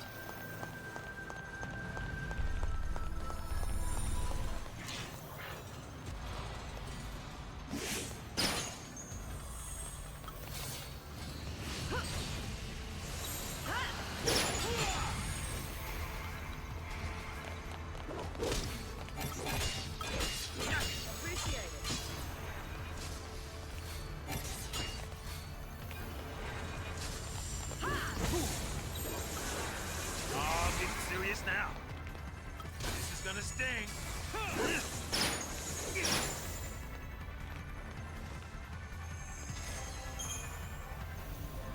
It was the Immortal. The Immortal God, a teleporter who teleports us to an upper challenge, upper level, where there are 2 chests.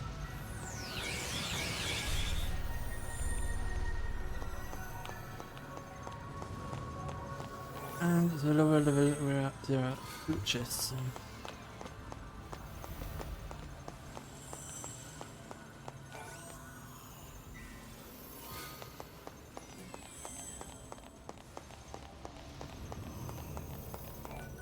These chests are quite important in Platinum %, especially the damage angle, because it's the only reason why we fight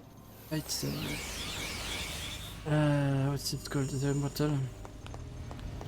They didn't dodge less, with the exception of this one that has an elixir. And even the elixir is not really matter, just for free heal.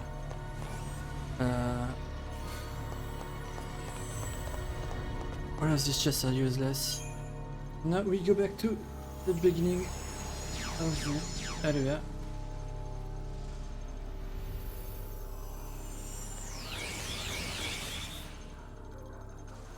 And we go fight the next boss.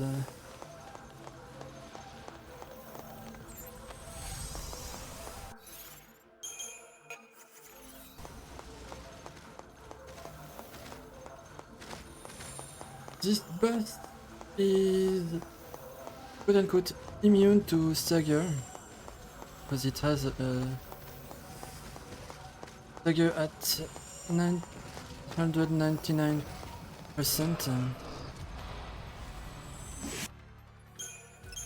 But it is not immune to a random instant chain and to the preemptive as well, by the way. But we can preempt this one, but we can't preempt the other body slows.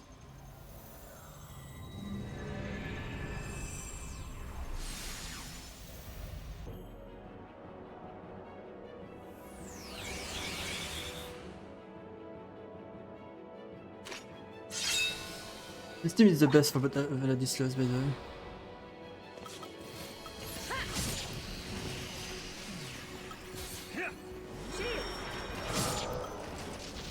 Except I don't have a reason for that fight, but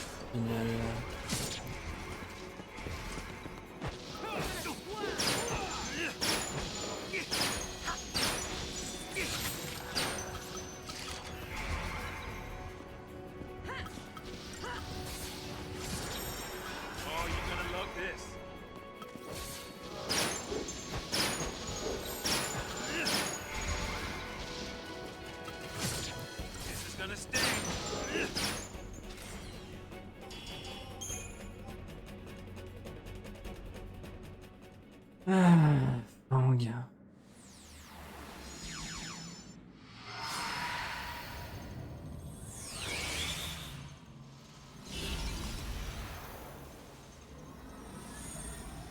Yeah, but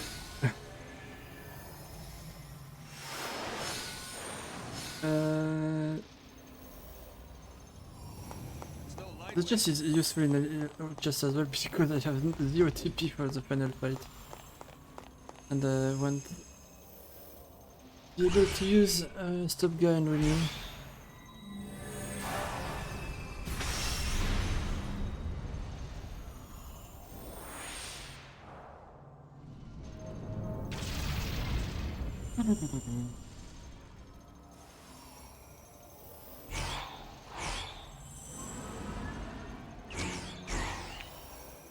Yeah, I understand that flying is too tiring, so I teleport instead.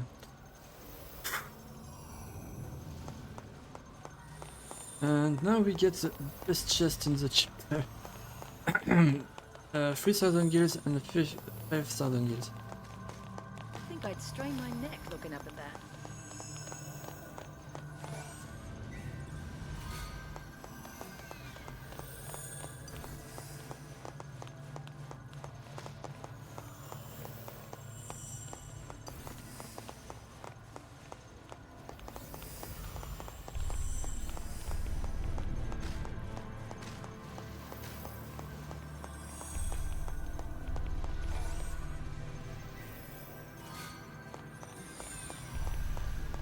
And there is one last chest in the game.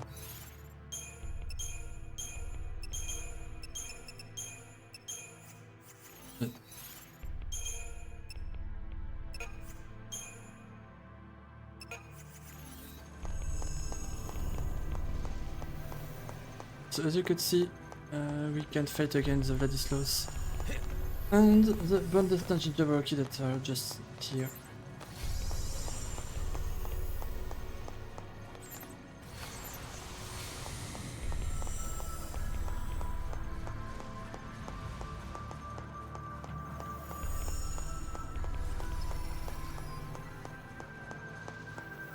So Tiamat, the last is a free boss.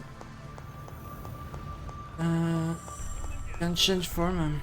One form is immune to debuff, and the other one cancel our buff while attacking. But we will only see the one who is immune to debuff. This is the platinum passing stat, by the way.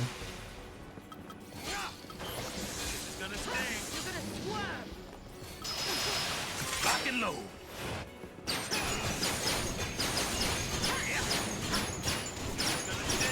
You're gonna swerve. Lock and load. Second win.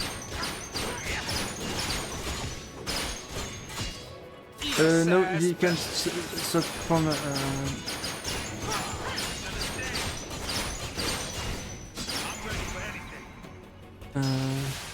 it should take too long.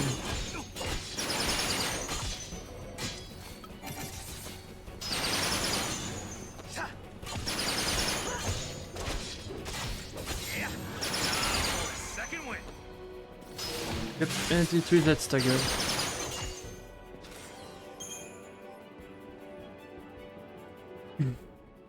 It's the same thing with the Blood Cloud too.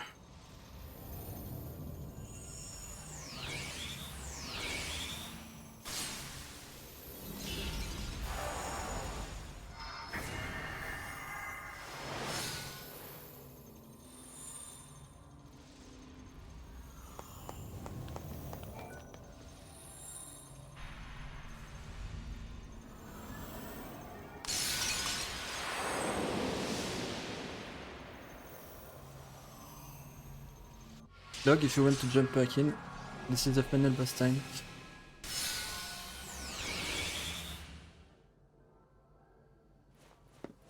And this is the final menu, the run.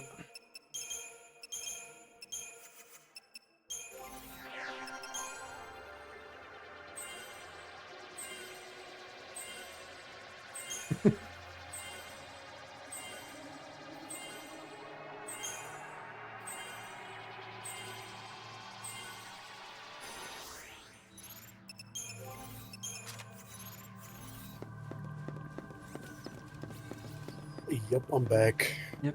I'll equip the aura scarf on Fang for one fight. Or Fan 2, because I don't want her to use attack immediately.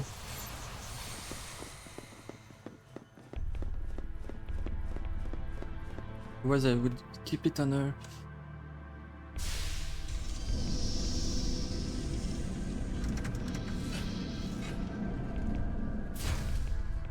And that was all. Let's do this. 313 chests in the game. And now we can see the end of the run. There's 3 fights left. Yep. And The first one and the last one are fairly simple. The middle one is not. But there are amazing quotes in this before each fight. But nonetheless, Orphan and Lightning. And Orphan as well, by the way, but just before the final boss, it's Lightning. And then this cutscene also has the last cinematic fade in from the cutscene to the battle UI. Yep, there are not many of them. But 2, but 3, Anima, and Menacing 1. So it's... I want to say the 2 Manasvins, Anima, Shiva. Yeah, Shiva. Forgot about that one. And then I think there's nothing until Skytank. Yeah, Skytank? Oh yes, Skytank. Yeah, and then after Skytank, it's just part 2 and 3, I think. Shines on, once free from its fleshly shroud. Dodge! Sarah!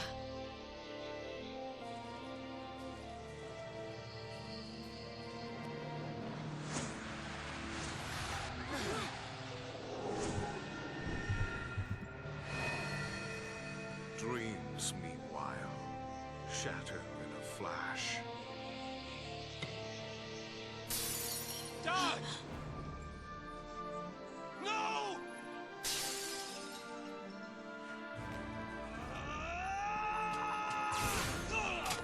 As usual. Think. Where's the real Sarah?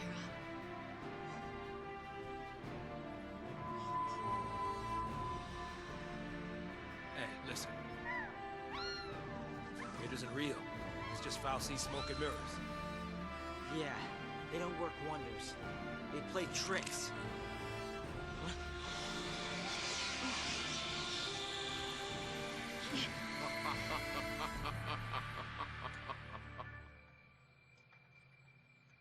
At last, my errant l'Cie. Men fight men. Men battle beasts. Cocoon wars with Pulse. There can be no end to such conflict. But Cocoon's end is imminent and inevitable. Will you not at least slay Orphan and make it quick, as an act of mercy? Mercy? You mean murder. And Cocoon won't die. We're not here for that. We came for you.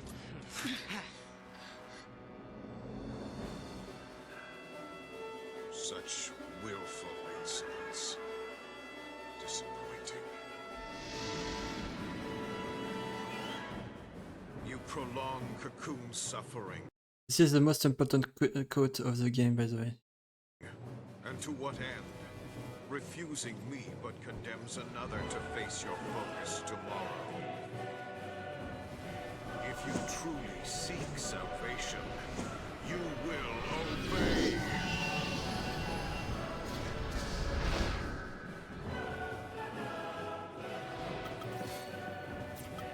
You're gonna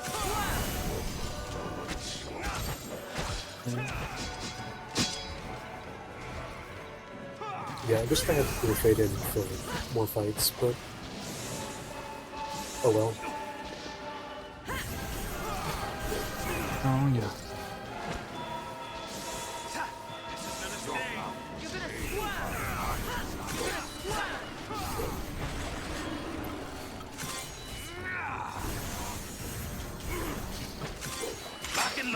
Can you explain Stop Go quickly?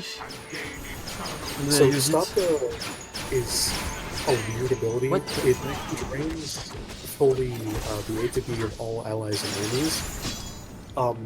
Gargantuous has a really large ATP gauge. And when it's full, he uses either Ultima or Thanatos or Naptic. We don't want to see either of those, so we just kind of use Stopka as he's on the cusp of using Ultima, and then we kill him before he gets a chance to fill up his gauge again, That's not a great which way. is really easy because we have slow from Fang. And Stopka's also going to see some use in Orphan 1, but it's mostly towards the end of the fight, because Orphan has a lot of, like, scary attacks that it can do. It's done. And spamming Stopka is easier than just... Well, it's faster than just preparing to summon through Deazerai or Yeah. Progenitorial Wrath. But the fact we don't have poison. Yeah. And that's Orphan appearance. Yeah. That's my favorite introduction of the boss in the entire series.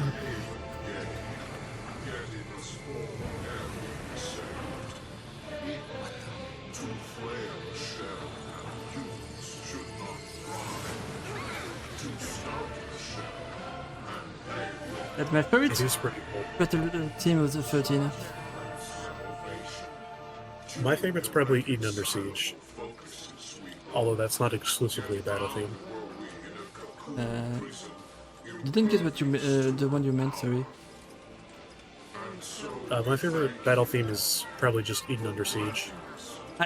Which is Eden Under the chapter Siege, 12. sorry, yeah. Yeah. It's my second favorite. Yeah. And then probably just Saber's Edge, because I'm really basic. I don't like Saber's Edge. I like Saber's Edge a lot. And the main issue with it is that most of the fights it plays in, we end in the speedrun before it gets to the good part. Because the good part is like, well, almost 2 minutes in. Okay. Yeah, in the speedrun we never go that far. I had to break seriously. So Orphan's going to open the fight with an ability called Merciless Judgment, and this will do a lot of damage because it does percentage-based damage. This will still be reduced by Sentinel's damage reductions. We just either immediately shift into Tortoise to take it, or use a summon in other categories, because it will insta-kill the summon, which results in the team being at full HP. Yep, but didn't summon. Yeah, not here though. We're just going to be using Vigilance and Haste on everyone, because Orphan's slap attacks, if you have Vigilance and are using a physical attack, then that will allow you to get the attack off through the slap, which is kind of important. I don't actually know how hugely important it is here, but it is pretty important in any percent because it lets you damage push. With Fang having slow, it is kind of difficult. It's impossible to damage push on this fight. It's too dangerous.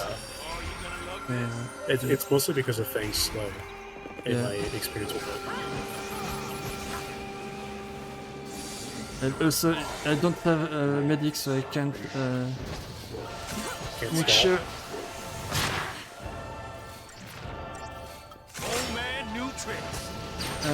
Don't get slapped. Yeah, this team... don't get. Oh, for God's sake! This fight is probably the worst fight for this team. Thank you! Fang is usually really good here. Snow's usually really good here. But they both want someone else who can inflict poison, and they both want a medic.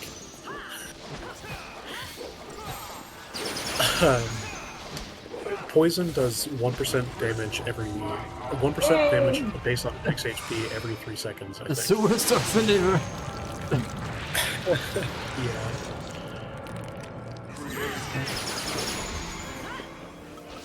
And Orphan 1 is susceptible to poison, so you usually either want Vanille in any percent or Saz in flat percent to cast poison on the boss. But we can't do that, so instead we're just going to have to do everything the hard way. And the hard way in this case involves a lot of Stopka.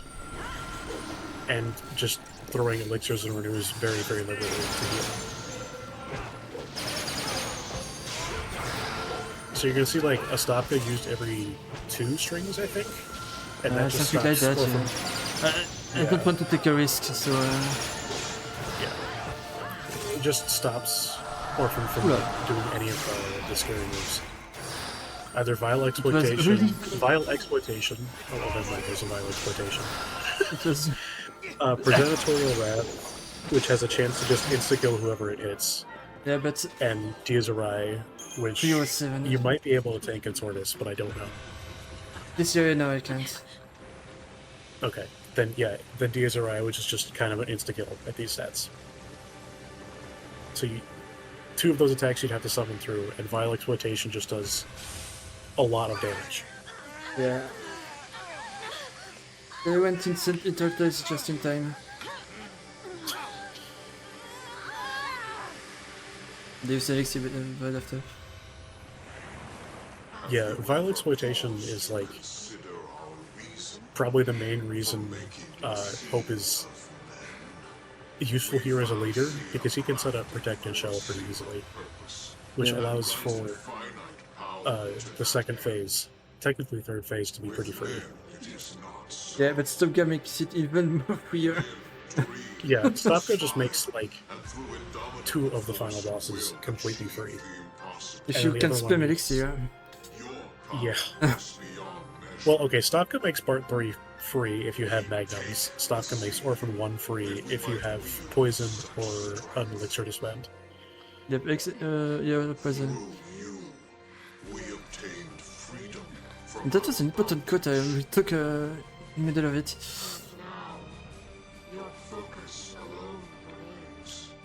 But yeah, that Orphan 1 was the last hard fight.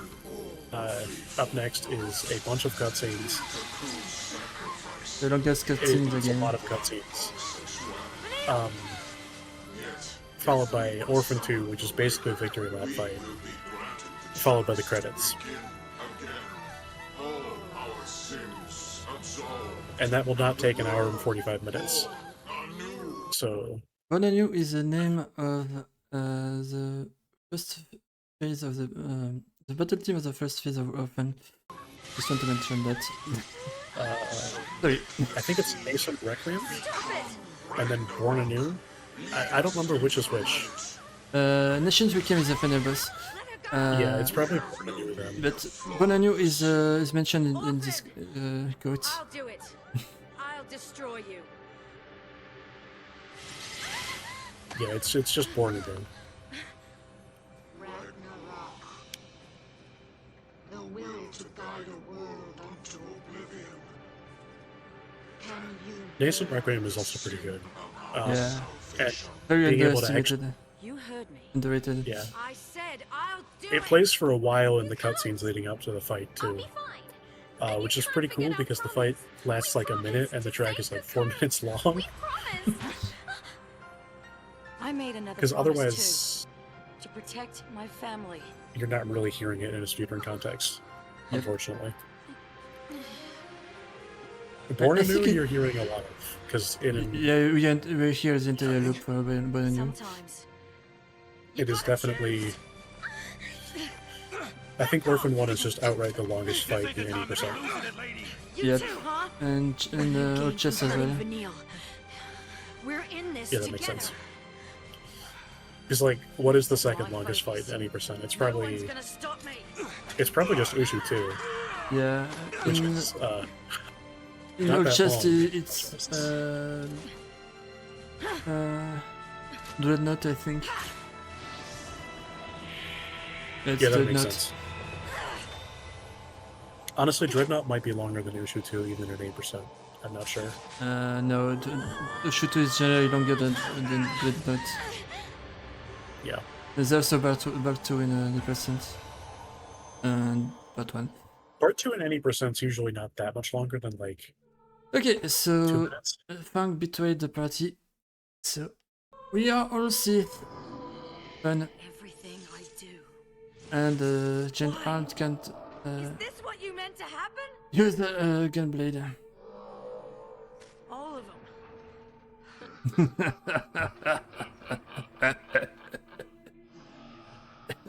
After all we went through.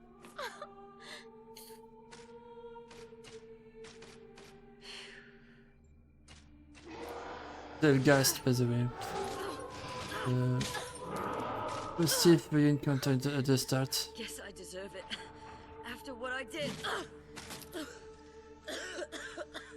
Are they my sin to bear for choosing salvation? Please, stop!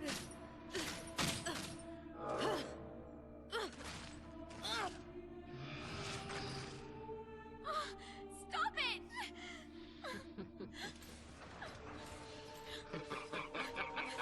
Laugh. Give them back!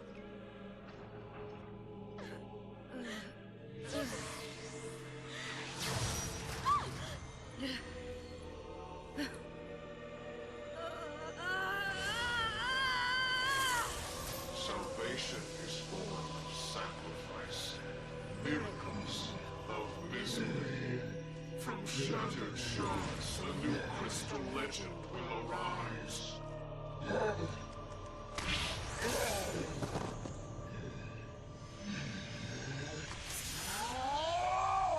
Yes. Let anger be your strength.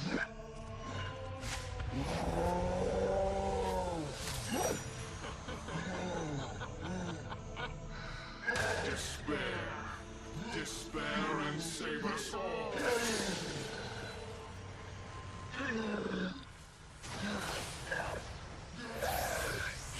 Lo, the day of wrath is come.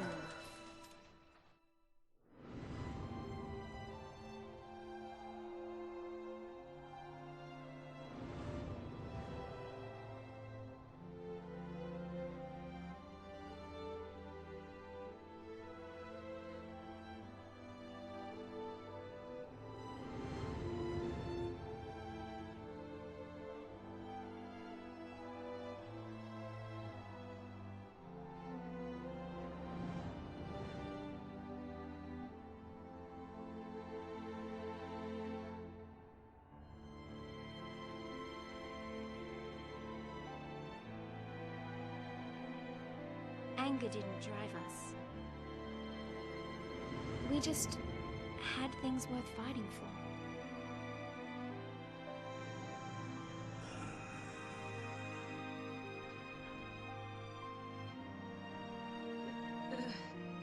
Yet again. How many times must you fail?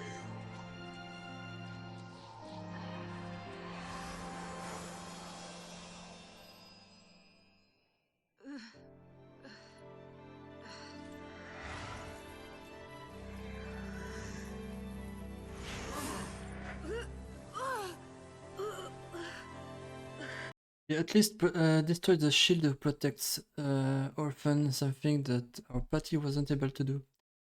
That's why Orphan is still standing even after we technically killed him. Let me go. But Ragnarok did the job that we weren't able to do.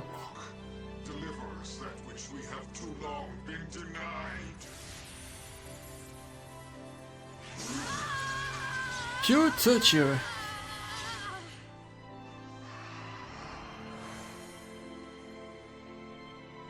What do you want?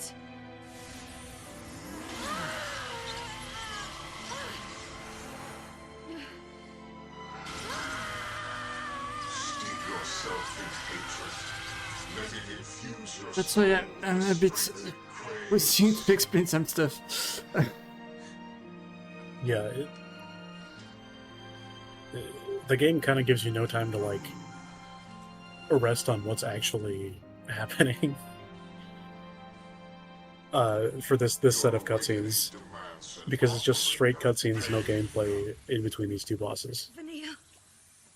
So it can be a little bit difficult to parse. No! I swore I wouldn't run away anymore! I'd rather fight and lose than give up without even trying! And that's why this magic works. Because the shield was broken. So... Oop! Learned Fire Ga. Miracles out of misery. You've got to be kidding me. Yeah, Fang. Who'd be dumb enough And to Saz swallow probably. Sure. We've all had better weeks. We're alive! But you can't be. Could be more Fal'Cie smoke and mirrors.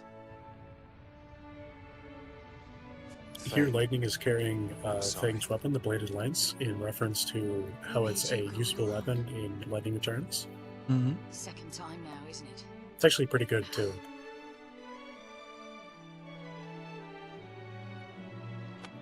The Bladed Lance is really hard to get in the Lightning Returns, by the way. Yeah, it's a reward for a quest that you can only actually complete in New Game Plus. Yep. Because you have to have gotten data on each and every one of the last ones, which includes some of the enemies exclusive to the final day. Even Yep. right. I don't know. Some new focus or something. I'm thinking it didn't really make sense, of course. I mean, knowing we were worm bait and all. But as luck would have it, next thing I know, I feel somebody pushing me right along. So what happened here? Sorry to pausing again, but I want to explain because I made some theory about the ending of this game. Playing it for 11 years. So all of the CF mark, Lucy mark became white, exactly like Fang. And if we go back a bit behind, how do you say back in chapter 11? Sorry. We had an explanation about how Fang and Vanny failed their focus in 600 years earlier in the War Transgression. The goddess called the Providence interfered with what's his name? Ragnarok, and stripped him from its power and put Vanny and Fang to sleep. That's what happens here. The goddess, the Providence,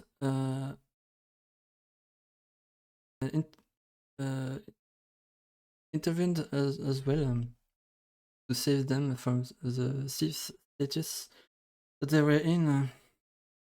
And that goddess is Etro.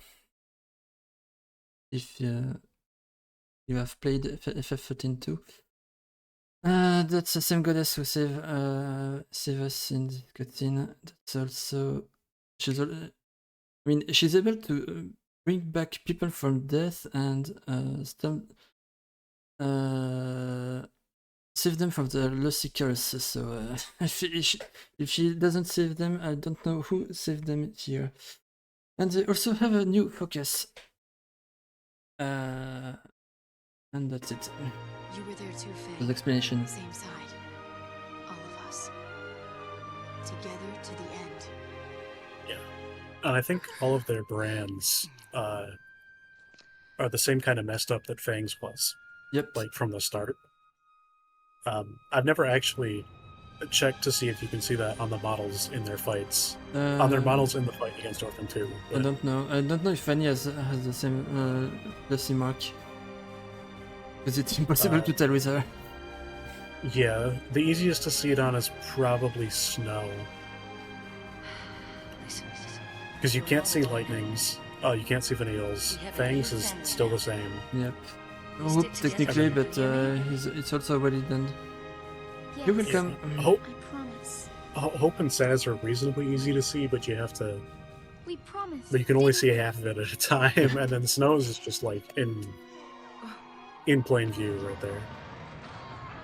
So we killed Orphan's parent. Speaking of which, Bartendelius became the father.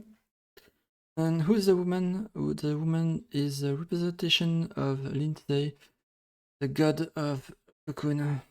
Pulse is a god of Pulse, of course. But the god of cocoon who created the cocoon falsi is called Lindsay. And Lindsay is represented as a woman in orphaned form. And the baby face in the middle is a real orphan. The brand of a lassie. That we will fight The next time. symbol of the focus we all face. Yeah, you can see like basically The mark of the fate entire we all design shared. for Orphan 2 Proof of the in promise Orphan 1. we all made. Like you can see the whole clock type thing, and you can see the face.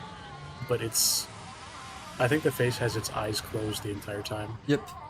It never moved. Heroes never die. Yeah. And yeah, you can see the clock right there. Come on. Or well, you Got a could. world to save. If we have the power to destroy Cocoon, then we have the power to save it. You say you want your day of wrath, do ya? Well, it's coming right up. Time we gave the people what they really want. Okay, so before the final cutscene, I will explain why they want to kill Orphan. While they tried the entire game until this point to not kill him. It's an important explanation, so I will give it as well. Bartendelius, just before the final fight, said that if we refuse to do our focus, we will condemn someone else to do it tomorrow. Something like that. That basically means that if we don't complete our focus, it doesn't matter. Someone else will do it, and if that someone doesn't want to do it, doesn't matter. Another one will do it. That's a crazy cycle that the Falsi created to destroy Cocoon. And Orphan is even worse than Bartendelius because he's crazy and wants to die. So if they let Orphan alive, the cycle will continue as like before. So the only solution they have is to kill Orphan and kill all the Falsi, so the cycle will stop, and find a way to save Cocoon. And that way they saw it in their dream, because the dream was probably sent by Etro as well. Since Etro can see everything from Valhalla.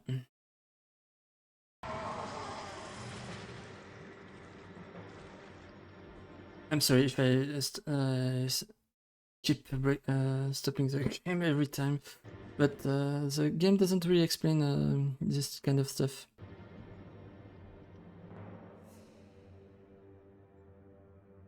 We can do it. It's fine, we got extra time.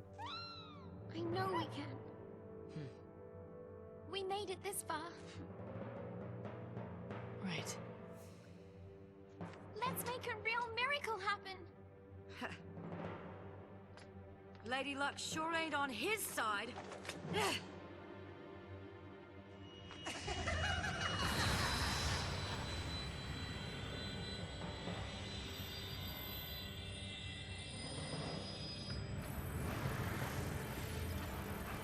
And that's babyface time. Literally.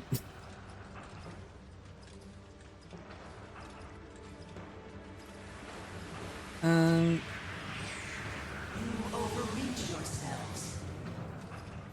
here is the No, best coat of lightning in the trilogy. Maybe with the fight with Benevis, but this one is incredible. Yeah, the pre-Booney, or the Booney intro quote is really good. Sat poisoning Cocoon from the inside, waiting for someone to come and destroy you. Sure, you think the end of the world is salvation. All you care about is death's release. So take it, and leave the rest of us alone. We don't think like that. When we think there's no hope left, we keep looking until we find some. He's right there, Hope. Maybe Cocoon is past saving, but it's Sorry. our home, and we'll protect it or die trying. We live to make the impossible possible. That is our focus.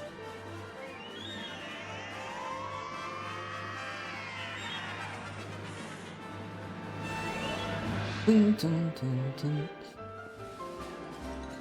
Okay, explanation why Orphan wants to die but it's quite a fight. It's because the Falsi are bound to a focus of maintaining Cocoon floating and working, so Orphan has no other choice but fighting us. And that's why he puts quite a fight. Don't think I want to meet your parents. What's the strat again? Yeah, the thing with the Falsi is that they can't do anything directly. They have to do things indirectly through their receive. It's a unfortunate situation they find themselves in, I think. Yep. This strat is kind of funny. We're basically... At the start, we do one attack with Saz just to get information that Orphan is currently immune to physical. This is so Snow doesn't run up, because if Snow runs up, then he'll be very It's a sit, by the way. So, nice SSS. After that, we basically just set up haste and an end spell on everyone, because our stats are so high, and Orphan's doesn't have any damage resistances when staggered, so we don't need more than an end spell to hit the damage cap. And that's GG. But not the timer, I think. Before I show the cutscene, I want to say a word. Because the next two cutscenes will be cut from YouTube. Because they are DMCA. Thank you for the GG. I just want to say a word for thanks for Axie, who will go to the hospital tomorrow for reasons he doesn't want me to reveal, and see if he didn't had to go to the hospital, he wouldn't have been here today. Really, thank you, Axie, for joining me for the commentary. And yeah, think about him for tomorrow. It's a marathon for medical stuff after all. So when I restart the cutscene, you will be able to watch the two final cutscenes of the game, but YouTube won't because it's DMCA. So or YouTube. Sorry for you, YouTube. You will find a way to watch the two final cutscenes somewhere else. Yeah. On my YouTube, on my Twitch channel, for example, because I did this this stuff 3 days ago, and I just showed the final cutscenes. That clocked in faster than this, and the time for that wasn't ended until the end screen. Yep. So this run was not the greatest. Yeah, Mostly because of the crashes, though. Yeah, and the internet crashes at the start as well. Yeah. I'm kind of surprised that you only had the one issue with that, considering how many issues you had Yeah, like the first time you tried to do this. Yeah, because Mash, sorry, helped me correcting the stuff doing the run. So Yeah. it worked well after that. Okay, thank you Ash for Mash, sorry. Thank you Mash for helping me for the string stuff. Thank you Axie again for the commentary. Thank you Log for the commentary. And thank you M for the commentary as well. And thank you all of you to who followed the stream and all of my problems with my runs. And I will show you the final 2 cutscenes as a reward for those who followed the stream Bye, up until YouTube. the end. Bye YouTube. Yes, it's time for Twitch supremacy. Exactly.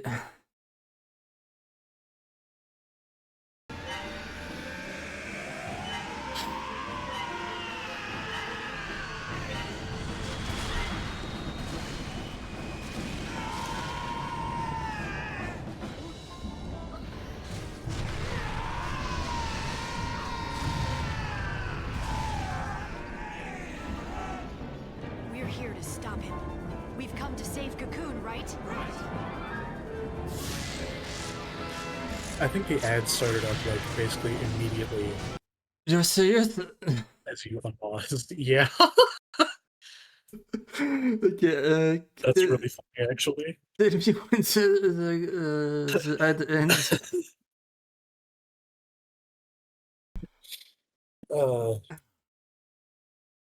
Yeah, you lost nothing. It's basically Bahamut. Orphan dying for 3 minutes. Yeah.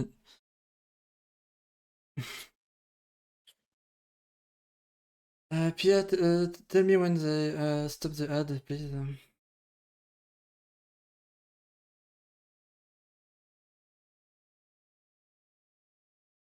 Yeah, the Japanese version is also copyrighted.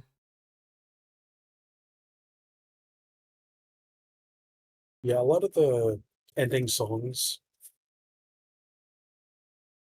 for the FF's, like, I don't know what started it. It was one of the PS1 titles.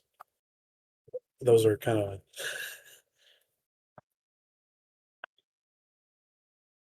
copyrighted.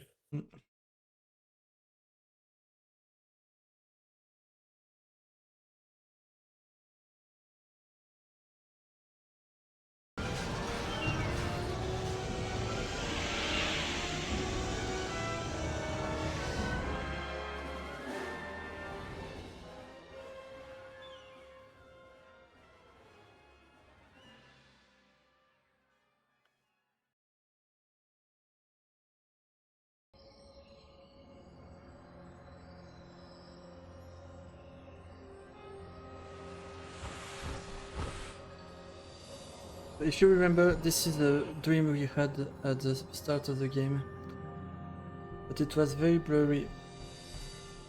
And now we have the full explanation of the dream.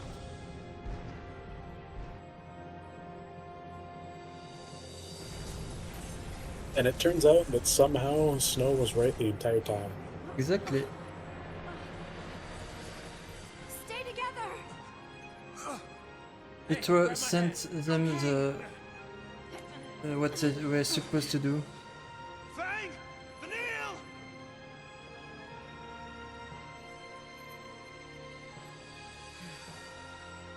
Vanille?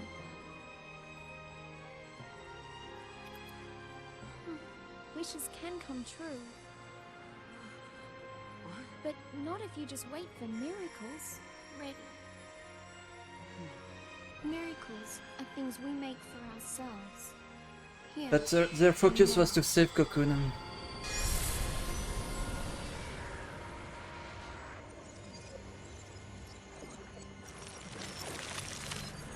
But don't Yeah, I that don't have to defeat Ragnarok, but to become Ragnarok for that?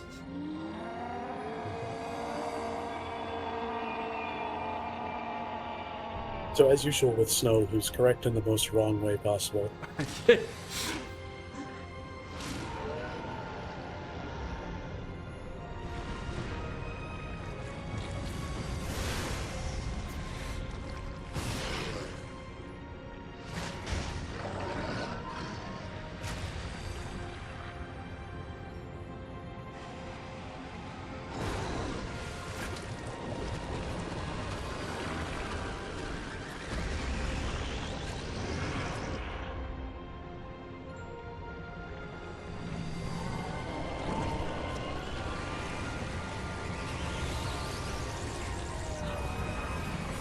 The crazy thing is that the game spoils you the entire ending, but you didn't know that before.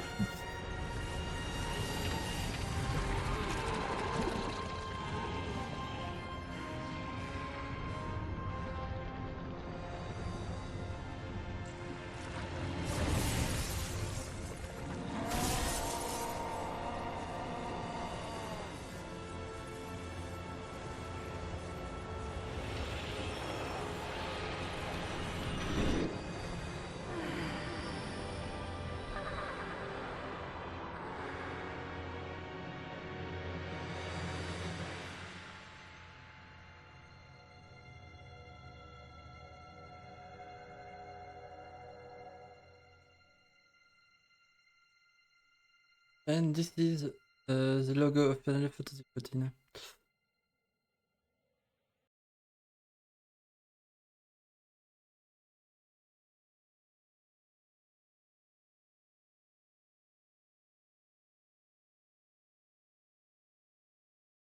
Doing if the game crashed. If it crashed on the ending cutscenes, it would have honestly been really fitting. Like, I think that'd be the best way for this run to end. I agree.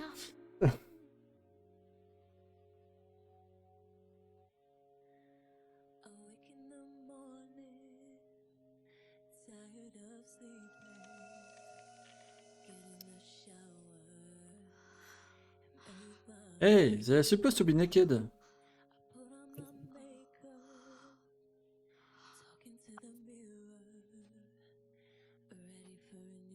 They did it. They saved the world. No, they gave us a new one.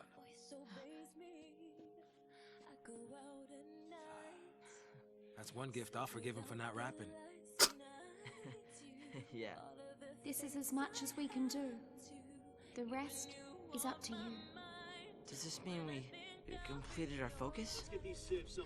Cocoon's seen better days, that's for sure. Yeah, and I'd say that qualifies as a demolition. Focus complete. Whatever you want to believe. It really is a miracle. My brand! It's gone!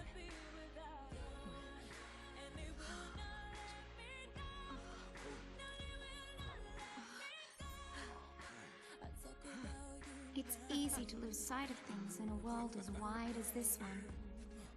But if you keep going, you're sure to find what you're looking for, sooner or later. Hmm? Whole big bunch of chocobos. Look there. That's my hand from the Noah Lewis. The Japanese version has another one.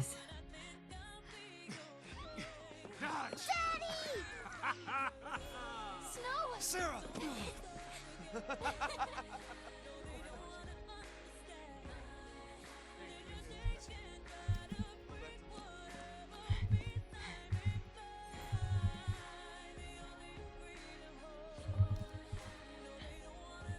They're gone, aren't they? Hey,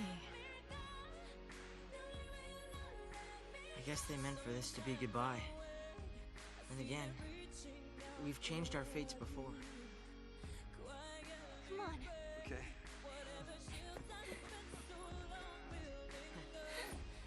I missed you. Sarah, I'm sorry. It's okay. Hey, come on, the apologies can wait. We got a wedding to plan. What? You are gonna allow it. Wow. Right? You don't waste any time, do you? No, I don't. That's right. Just charge in, guns blazing.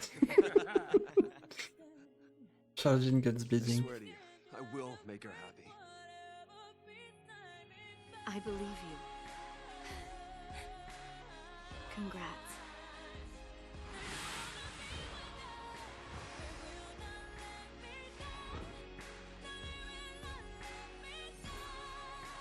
When prayers turn to promises, not even fate can stand in their way.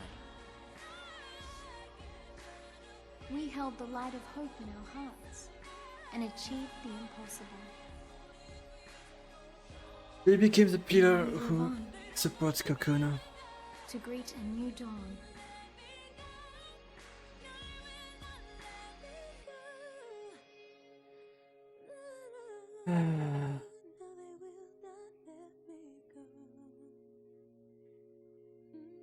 You want to watch every CG cinematics? I can leave the credits if you want.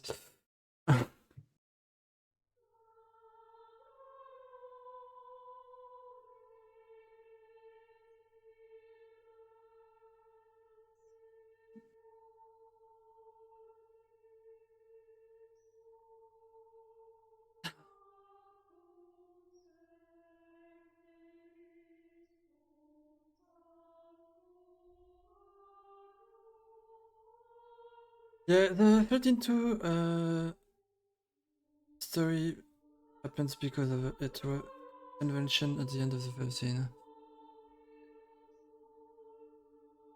It's credits and there are cutscenes. There are all the CGI cutscene in the game.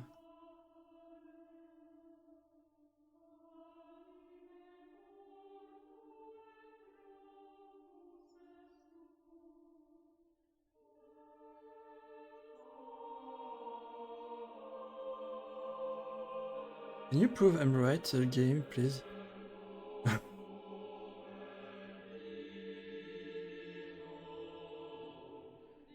It's just during the crawl, right? And not this part of it? Yeah, part of them. Oh, Yep, that's the Ragnarok music. Yeah.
And not all of them are CGI, but anyway. Wait, Shuichi Keda, what? That's that's probably not the same one.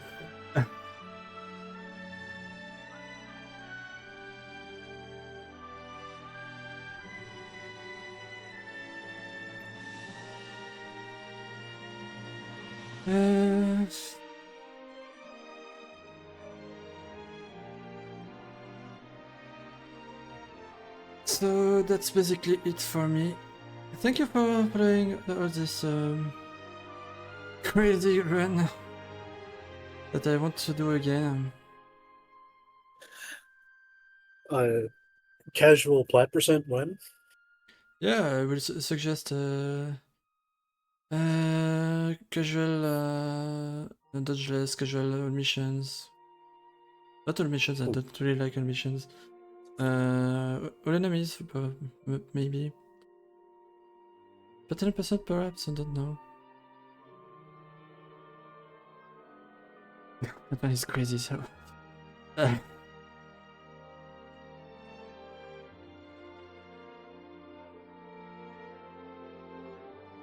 sorry about the Tangent part. I just stopped commentating because I was just tired of this one. Of the crashes. Needed some break with the game. Stopped commentating and just was just in autopilot for a while.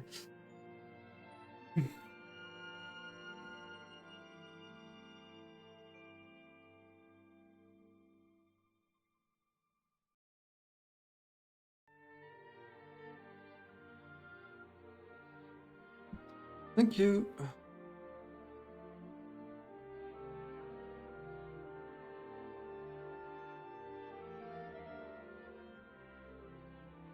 Avec plaisir. I don't know if you stopped the timer, but I thought to stop the timer on the end because it's fitting. But if you, yeah, I think they stopped the timer right after Orphan 2. Okay. Yeah, of course, Nils.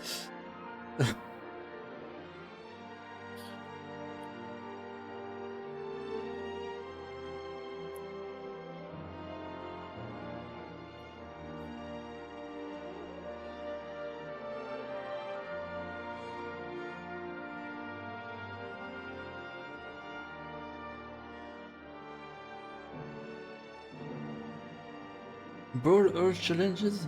What?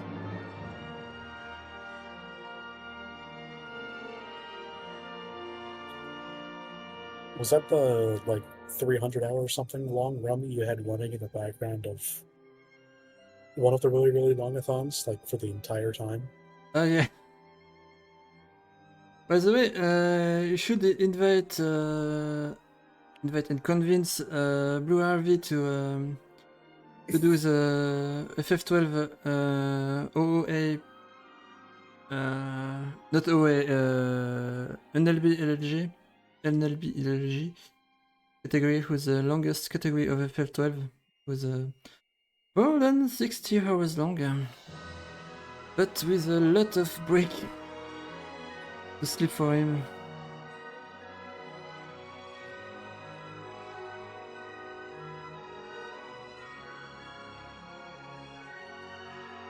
Yeah, I'm thinking about doing an NCU speedrun at some point, but where I get all the... NCU sounds... It sounds so bad. Yeah, but I would get all the farming. Yeah. It would... The run would be not valid, but I don't care, I don't want to run 40 hours of Chocobo stuff. I'm not crazy. Are you sure? In what setting? No. Not that crazy.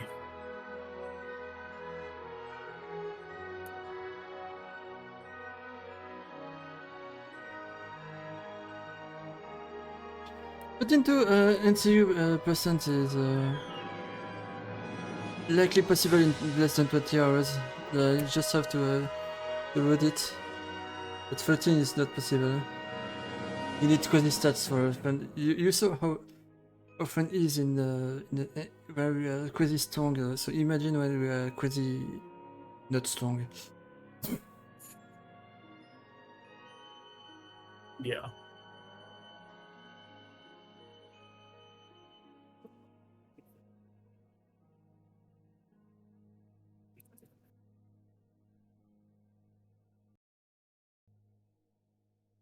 Almost there.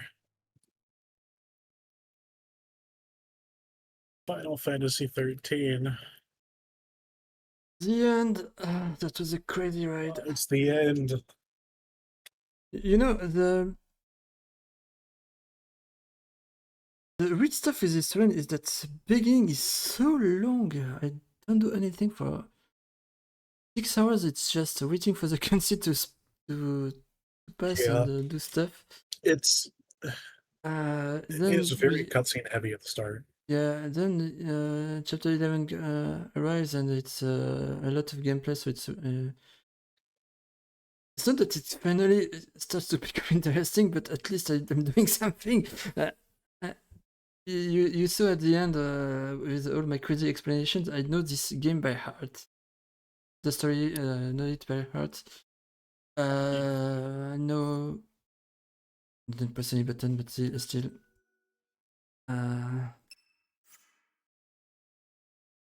Yeah, I'm not super knowledgeable about the story, but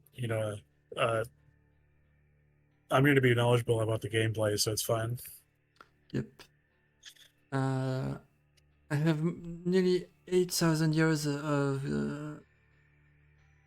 played on this game.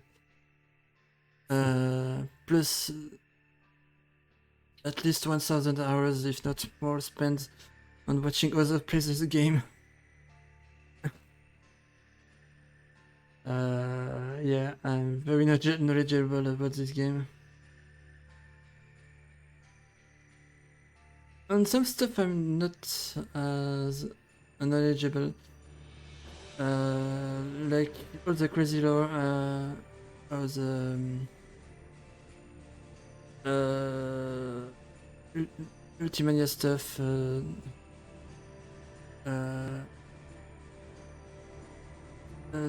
Dr. Omega, who's an Fantasy XIII commentator in the French community, is more knowledgeable than me on that kind of stuff. Kupomog on Reddit is more knowledgeable about the lore than me.